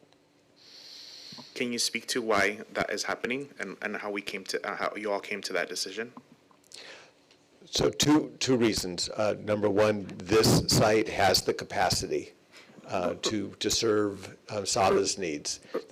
Mr. Hacker, I'm sorry. So that already has happened. Yes. They're talking about where REACH was during the summer for that very short period of time. Oh, I'm sorry. Yeah, It's a little bit of both. To be fair, it's a little bit of both. But I really also just want to focus on the long, because I know my colleague made a comment about like housing, and I don't want folks to get the idea that we're making that decision tomorrow, right? We're going to start building housing in that property tomorrow, which is, I think once we get there, maybe we can having those discussions. But as of right now, there's a different plan for that property. So, but also like where was REACH prior to today, or in the summer months? REACH over the summer months was at our First Street facility. Yeah. And that's actually the facility that Ms. Magdaleno is referring to. So when you said that Sava's moving there, that isn't, just for the record, that is not accurate. There was a lot of movement, and I want to explain to the community truthfully. When we moved REACH from 4th Street to 1st Street, that was because we had to relocate Sava from its location near Carver Elementary to a location that actually was safe for everybody. We were having some issues with air quality and different things in that campus that's near Carver, not at Carver, near Carver. And so for the well-being of our staff and our students, we relocated Sava over to 4th Street, which used to be inhabited by REACH. And honestly, had we known, and I'm just going to go off script for a minute because there are people behind this decision tonight, and had we known that we were going to be here, we would not have moved them. That was not in the plan in that moment. So we were not just moving people around, to be jerks. There was a real, reason for that. And we ended up here by looking at a lot of things, taking very serious consideration around what it is, my duty that this board entrusts me with, to make decisions about, our district and what it looks like as we move forward. And so that we move them, and then really literally 6 weeks. Can you clarify when you say them, who you're talking about? I'm talking about our REACH Okay. teachers, Just wanna make sure that's staff, students were moved not that long ago. I think I went to them in May. They quickly moved, and I want to applaud the staff from REACH. They did that, and they just rolled with it. And then literally weeks later, I was back there talking to them about the closure. That was not easy for them. I know that.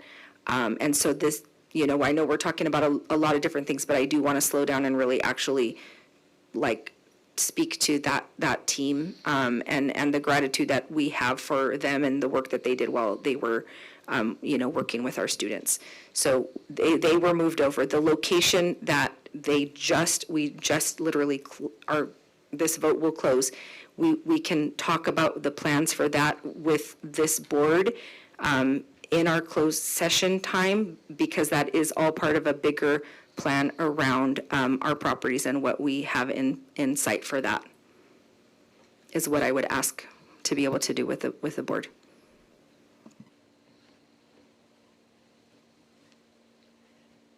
Okay, I know there may be some more discussion. I want to just pause us really quick here because we are at 10:19.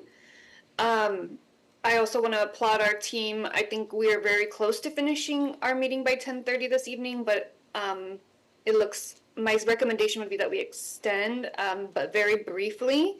We have 3 more items on action item agenda, and then on a regular agenda, and then we do have consent and board comments. And I know that our team has not been able to have board comments in quite some time, and we can look at adjusting that to make it a little bit shorter, if that's okay with folks. We had scheduled for 3 minutes each.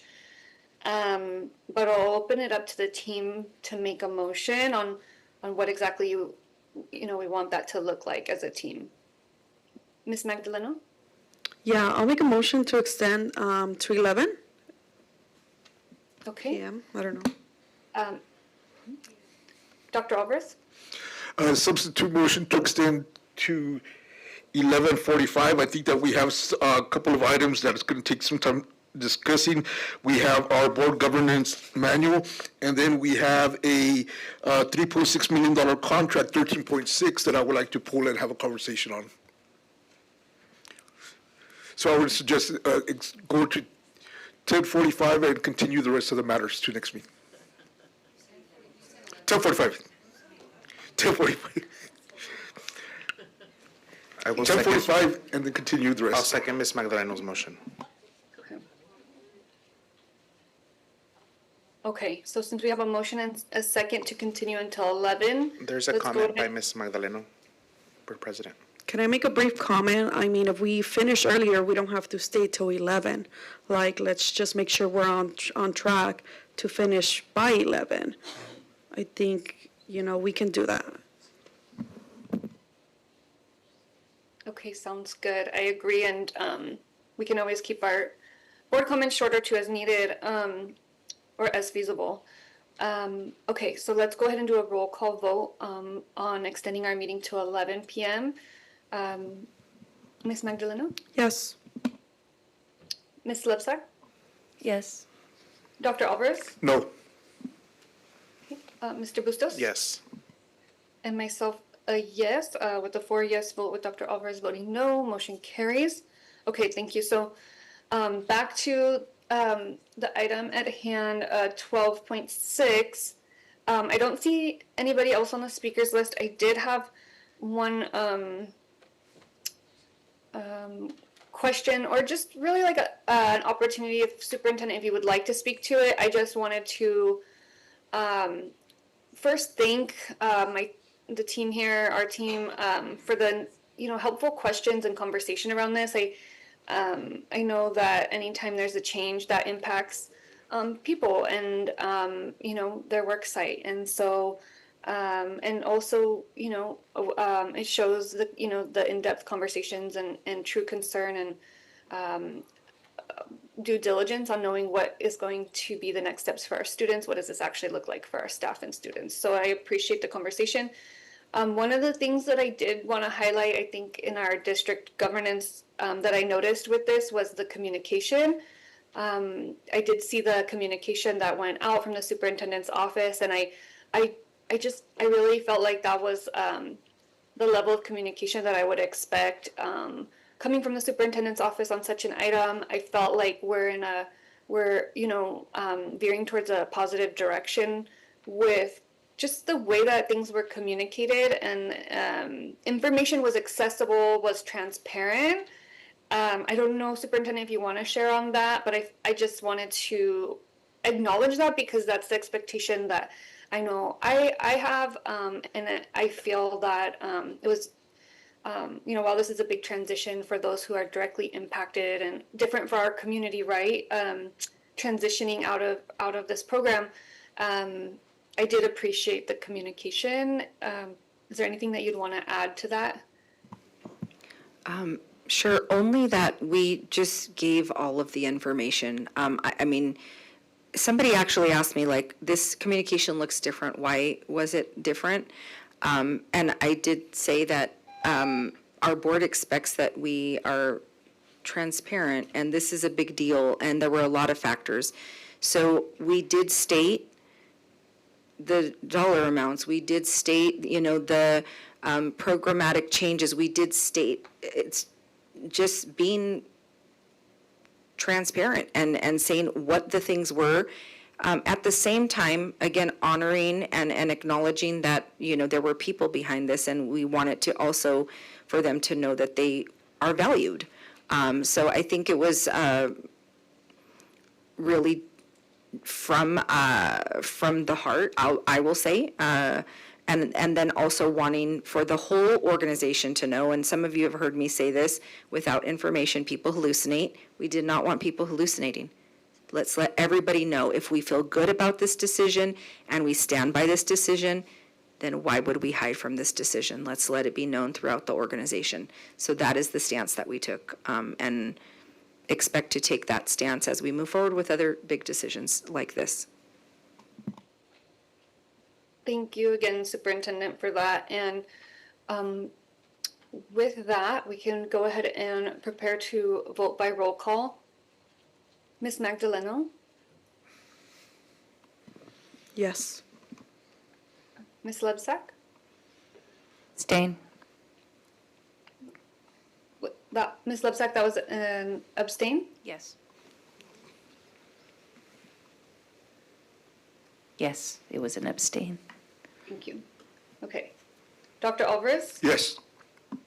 Mr. Bustos? Yes. And with myself as a yes, motion carries with a 4-yes vote with Ms. Lebsack abstaining. Point of order, Madam President.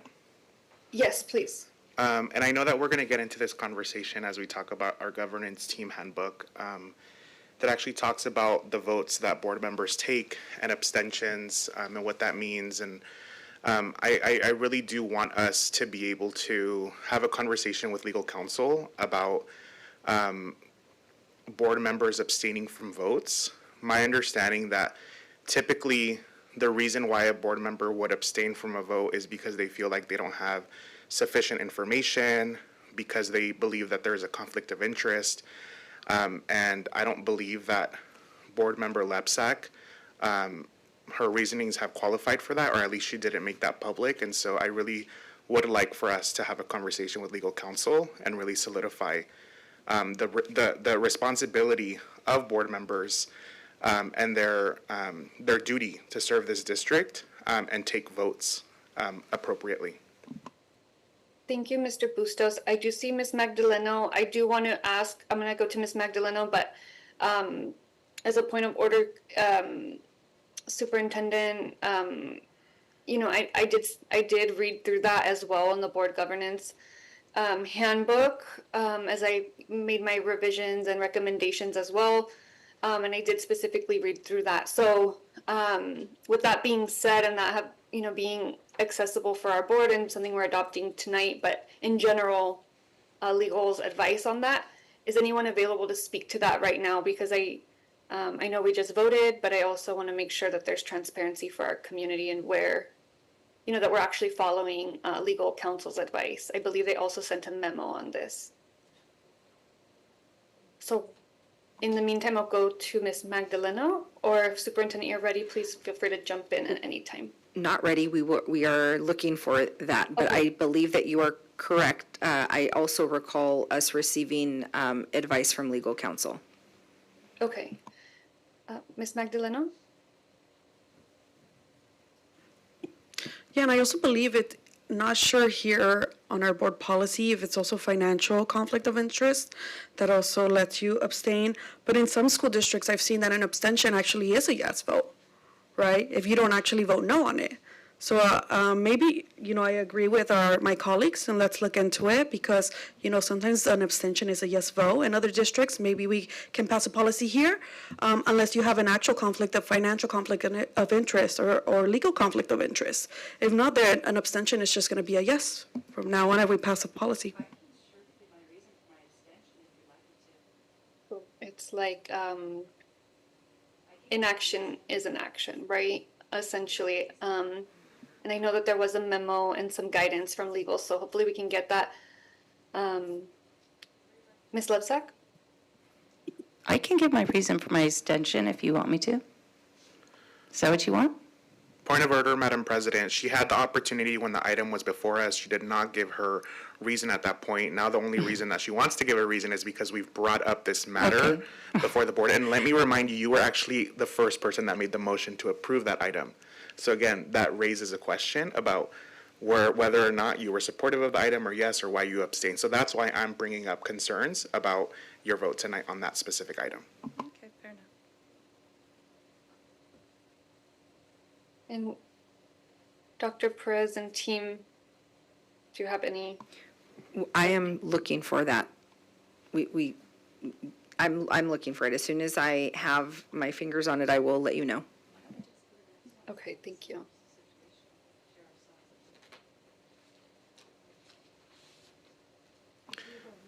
Madam President, can we continue with the agenda? Yes, thank you. Okay. So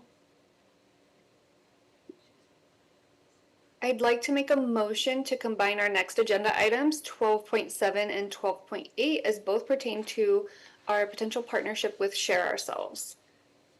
Can I get a second? Or is there a second? I'll second. Okay, thank you.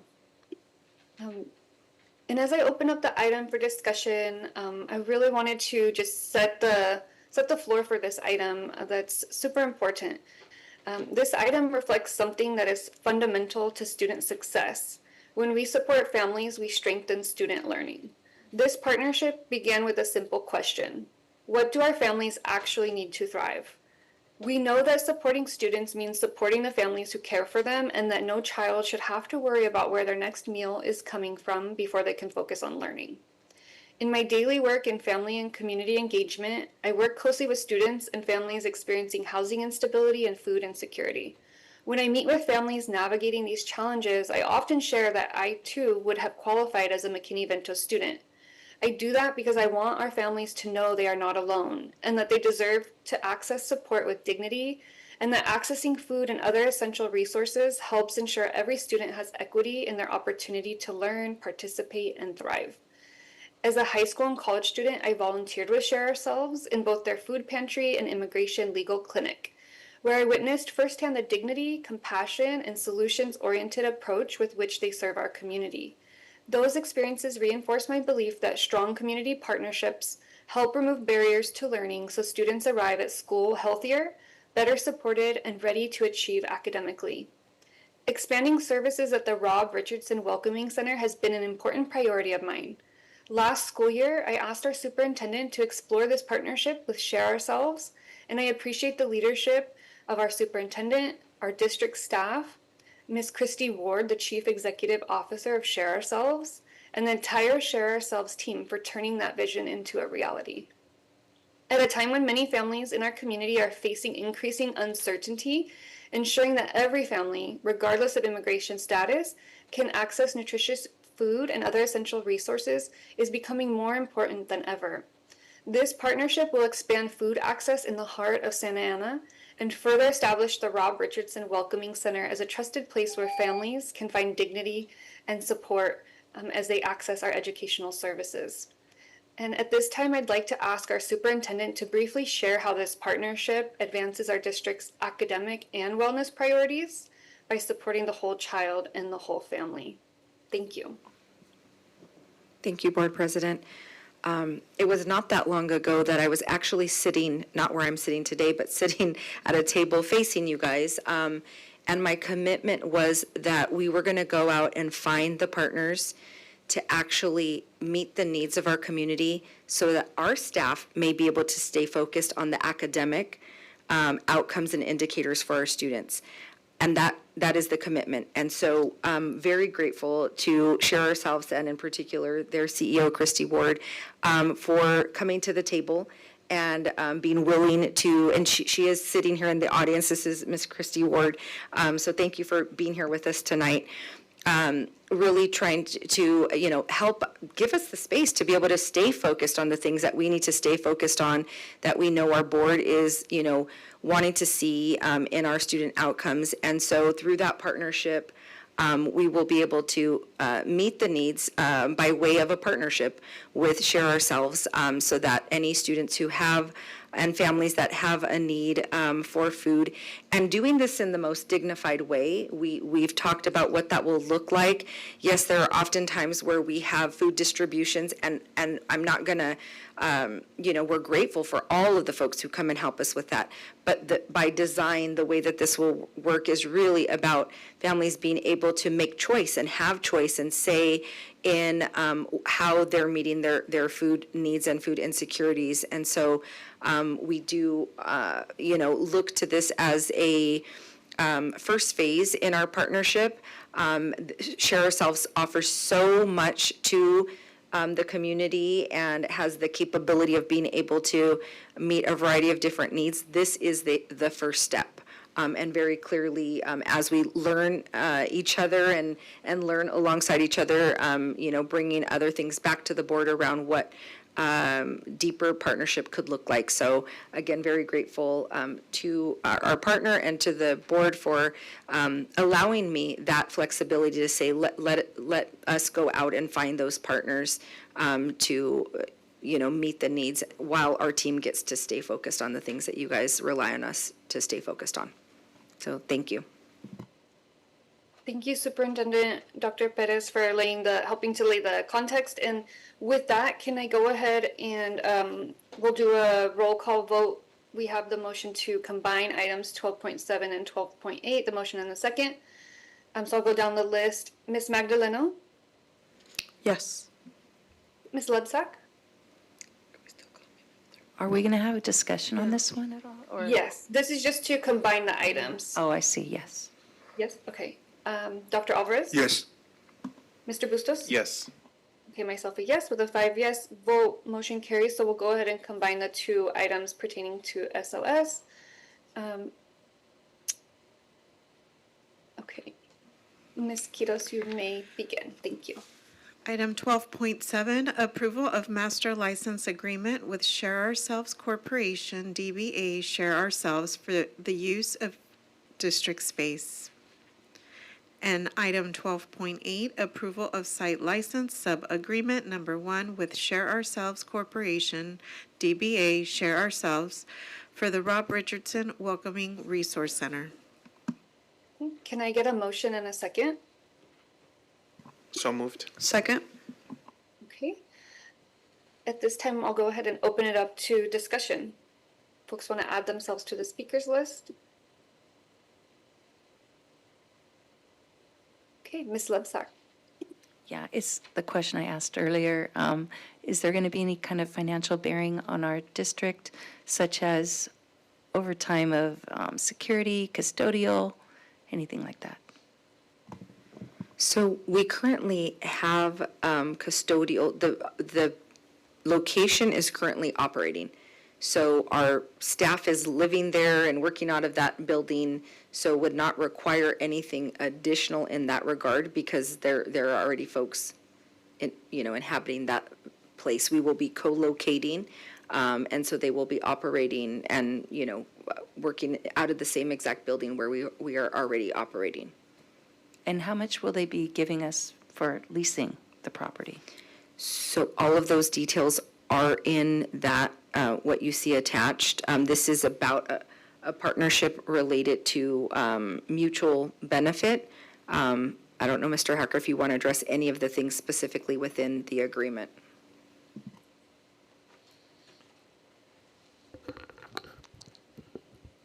So this is not a revenue producing agreement. As the superintendent pointed out, it's a co-locating.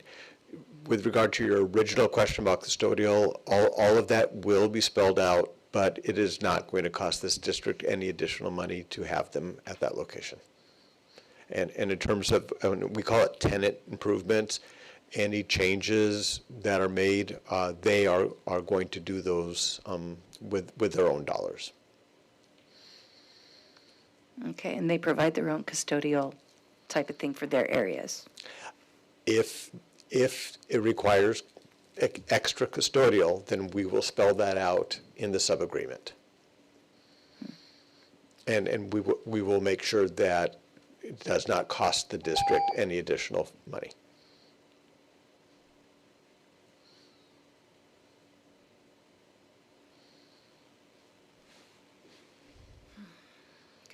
Okay, Ms. Magdaleno?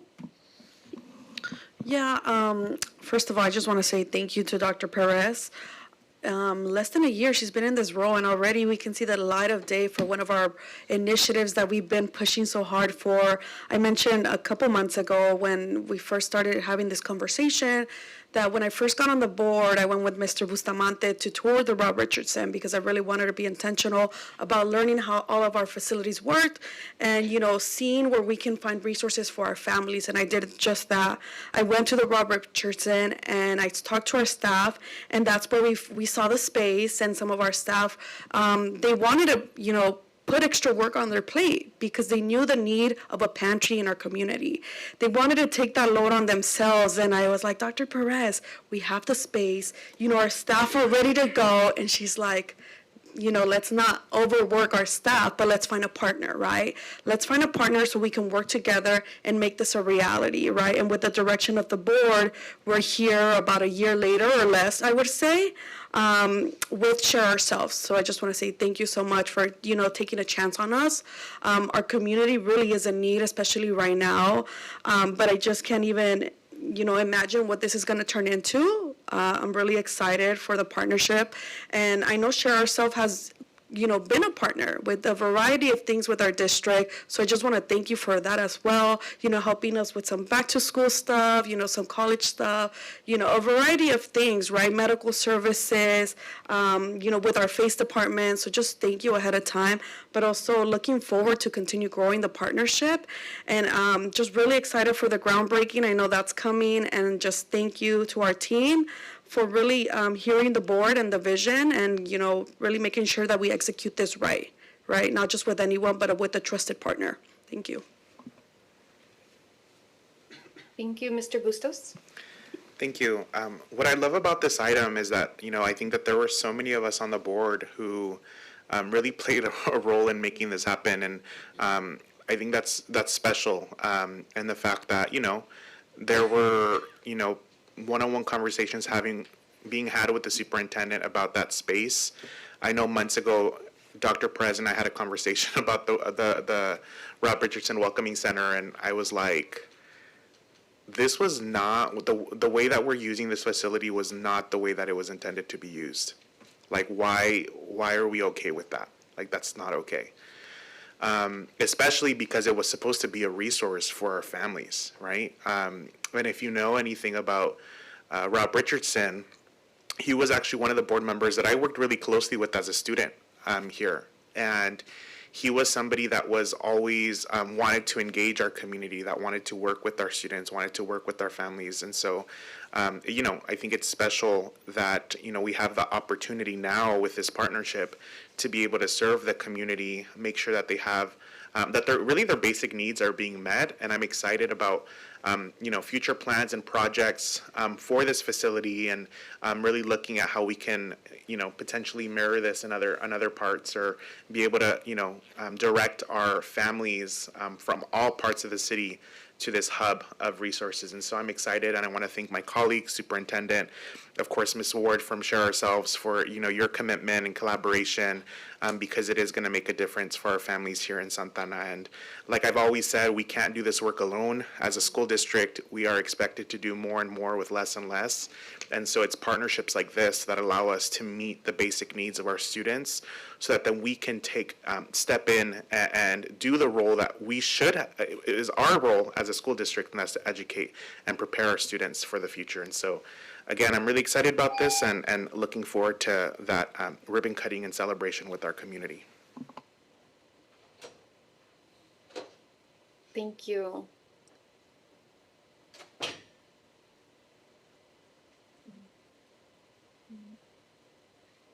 Ms. Libsack? Just curious, was Rob Richardson's wife consulted and asked about it? They were consulted when we opened the Rob Richardson Welcoming Resource Center and gave vision, not every detail, but vision for what it would be for the community.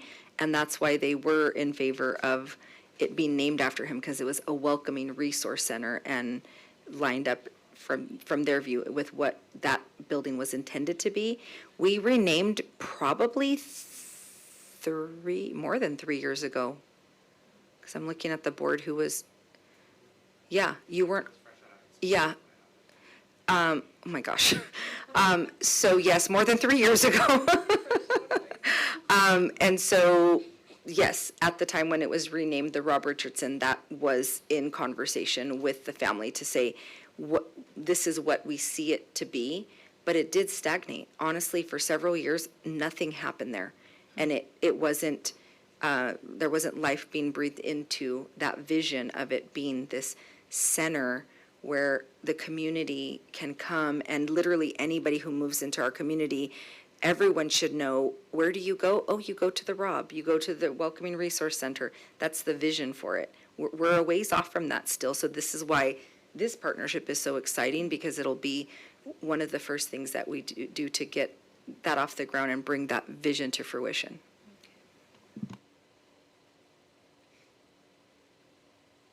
Okay, thank you. I don't see anybody else on the speakers list. So I'll give it one more second, but otherwise with that, I want to just thank my colleagues for their comments this evening and for their support of making sure, the whole child, the whole family is supported in the work that we do. I know my colleague, Dr. Alvarez, says it often, if, children can't learn, a student can't learn if they're hungry. And so I know that these are the values that represent, the majority on this board. And I want to thank our superintendent again for your vision as well, and your efforts in making this happen and making that connection very palpable for the team, to really make sure that folks understand the vision and how we see ourselves as a district supporting our families, and getting creative and working with our partners as there's more and more needs that we see. And so we can't take away the whole child aspects from the learning focus that we have and the academic focus that we have. And thank you to our partners, SOS. Thank you, Ms. Ward, for being here. I know it's late, so thank you for your time, and just so excited to see how this partnership grows and inspires other work that our district can do in partnership with SOS and other organizations. So with that, we'll go ahead and prepare for a roll call vote. Ms. Magdaleno? Yes. Ms. Lebsack? Yes. Dr. Alvarez? Yes. Mr. Bustos? Yes. And myself, a yes. Motion carries with a 5-yes vote. Okay, 12.9. Adoption of the Santa Ana Unified School District Governance Team Handbook. Okay, can I get a motion and a second? Motion to approve? If I may, can I suggest that we table this? There was a request for a legal opinion in regards to an item that's in there, and I would like to suggest that we table this until we get a legal opinion. I'll second that motion. Okay, so let's go ahead and prepare for a roll call vote on the submotion to table the item. Ms. Magdaleno? Yes. Ms. Lebsack? Yes. Dr. Alvarez? Yes.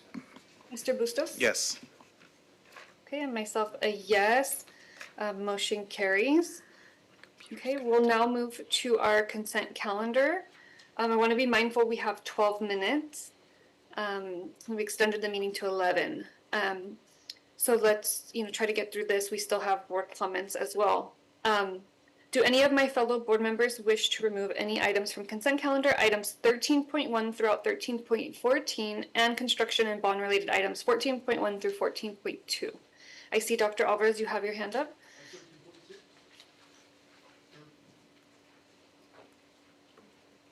13.6. Okay, 13.6. Okay, Ms. Lebsack? 13.2, .8, and .10.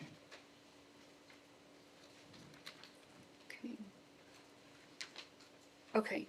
Can I get a motion in a second to approve the remainder of the consent calendar? So moved. Second. Was that a motion by Mr. Bustos? Yes, and a second by Ms. Magdaleno. Thank you. Okay. Let's prepare for a roll call vote. Ms. Magdaleno? Yes. Ms. Lebsack? Yes. Dr. Alvarez? Yes. Mr. Bustos? Yes. And myself a yes, with a 5 yes vote, motion carries. So we'll go now to the items that were pulled. 13.6, Dr. Alvarez, you've pulled that. Do you want to start us off? Yes, this is a $3.6 million contract for non-public schools. I usually don't pull items. I didn't have an opportunity to speak to Dr. Perez about this item, but I wanted to pull this item because we're spending a lot of money on non-public schools. So we have special education kids that come here. We make a determination that we can't service them here, that we have to send them to non-public schools. The non-public schools, $3.6 million in this agenda item. There are schools that are making $180,000 per year for our students. So my question is in regards to, or my comment is in regards to, I sent an email to Dr. Perez, I think it was 2 days ago, in regards to a special education kid that was transported and left at the front door without an adult at the house. So my question is, if we're spending so much money on this, what oversight do we have, or what checks and balances do we have that we make sure that our kids are being treated right and that they're being serviced right? We're paying $130,000, $150,000, $180,000 for these kids, and leaving an autistic kid at the front door without adult supervision, that's child abuse, isn't it? Depending on the age, that could be child abuse. And we're contracting with them. So can somebody tell me what safeguards we have in place? I don't know if we can get that information to you, is that okay to get that information to you? Public knowledge. I want the public to hear. Go for it. Yeah. Just for clarity, in terms of the safeguards in regards to transporting, you said the student to? Transporting and general ed in general, special ed in general. If we're paying all this money, how are we ensuring that the schools are providing good quality education to our students? How are we ensuring that they're safely transporting our kids to the school and taking them back home? How are we ensuring that we're getting the best bang for our money? Okay, so I'm hearing two different things, so I just want to make sure that I answer your question. So as far as the contract in terms of the students and the non-public and all that piece, right? So there is our agencies, and you can correct me if I'm wrong, in terms of there is state statutes and laws that obviously go and visit these programs and monitor these programs for these audit purposes and making sure that they're licensed and things of that nature. You saw, particularly to even a board policy that we did today that stated on non-public schools where if they're not proven to be in compliance, then we get notified along with the parents, along with our SELPA. Is that correct? I'll add to that, there have been 2 occasions over the course of my career where we have done our mandatory visits. So not only does the state do visits, but the SELPAs also do visits. And we have found conditions that warranted involving authorities and CDE. And in some of those cases, the licensure of those non-public agencies are revoked. So we don't place students unless they're licensed by CDE. And if there are significant concerns like that, then we go through a process. And ultimately, they can lose their license. In the interest of time, I'm going to end there. I'm just going to ask, I did forward the email to the superintendent. The parent actually reached out to me again today. This also comes down to customer service. You know, people send us emails, complaints. If we get those complaints and we forward them to the superintendent, somebody should be calling back. You know, I shouldn't be getting emails saying, I called this person, no, they're not calling me back. I called the backup person, they're not calling me back. So as we start the school year, let's focus on customer service. I would like for someone to reach out to that parent, have a conversation with the parent, and I would like some follow-up, because if we're spending $180,000 for the education of our kid, they should be treated right. That's all my comments. Okay, we can follow up. Okay, thank you, Dr. Alvarez. Thank you for flagging that. Can I get a motion and second on, can I get a motion and second on this item? Motion to approve. Okay. Second. Okay, we'll do a roll call vote. Ms. Magdaleno? Yes. Okay, Ms. Lebzak? Yes. Okay, Dr. Alvarez? Yes. Mr. Bustos? Yes. Okay, myself a yes, motion carries.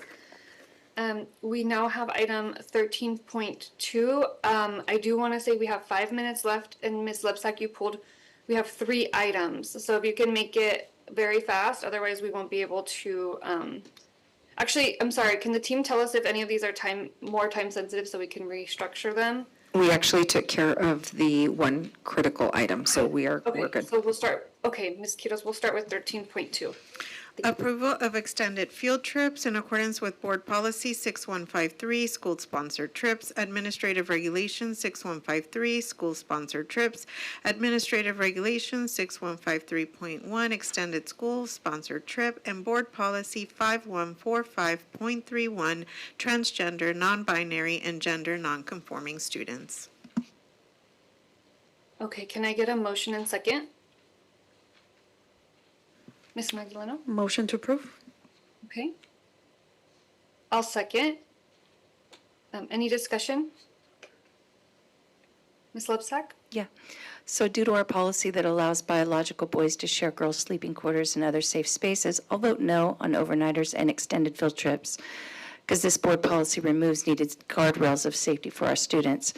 It's been said that this does not happen in our district. However, a parent called me and asked me to share this tonight because she couldn't attend, saying that a 5th grade teacher told the students they could choose to be a girl one day, a boy another day, gender fluidity.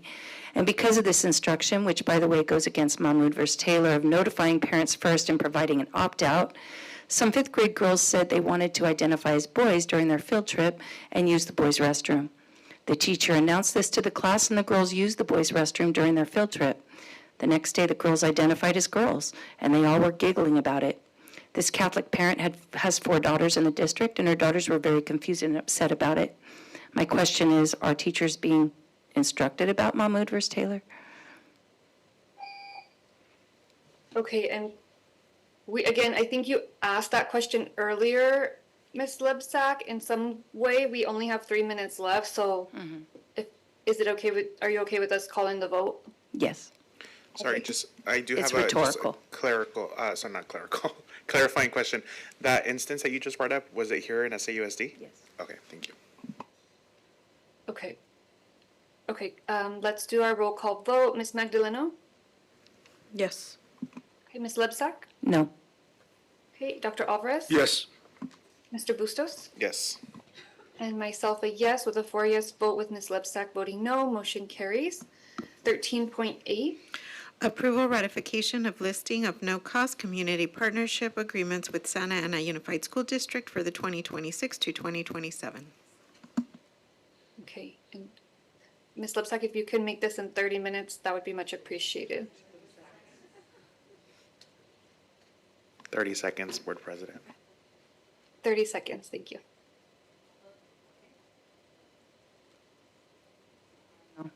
There we go.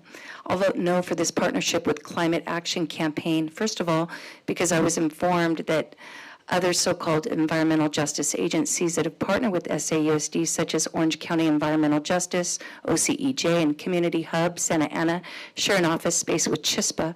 Coincidentally, Trustee Bustos works for CHISPA, which is a political activism organization, and it seems these partnerships could be a conflict of interest. Apparently, the parents involved in these environmental activism trainings were also being paid between $50 to $100 stipends. This is political bribery, and SAUSD should not be associated with it. Secondly, John Clauser, who received, I won't go into that, we'll just stop there. I will vote no. Okay. Can I get a motion in a second? Sorry, Board President, I would like to make a comment. Okay, go ahead. Time is up, it's 11 o'clock. Go ahead, Mr. Bustos. So there are allegations that are being made here, and I want to clarify that legal can go ahead and look at my employment and see that there is no connection and relationship with the climate action campaign that's mentioned here. So there is no conflict of interest, and that's what the board member is trying to allege or try to, draw a connection and just, make up false statements. But I'm happy to, talk with legal about that, but there is no conflict of interest in here. So I will be voting on this item. Okay, you know what?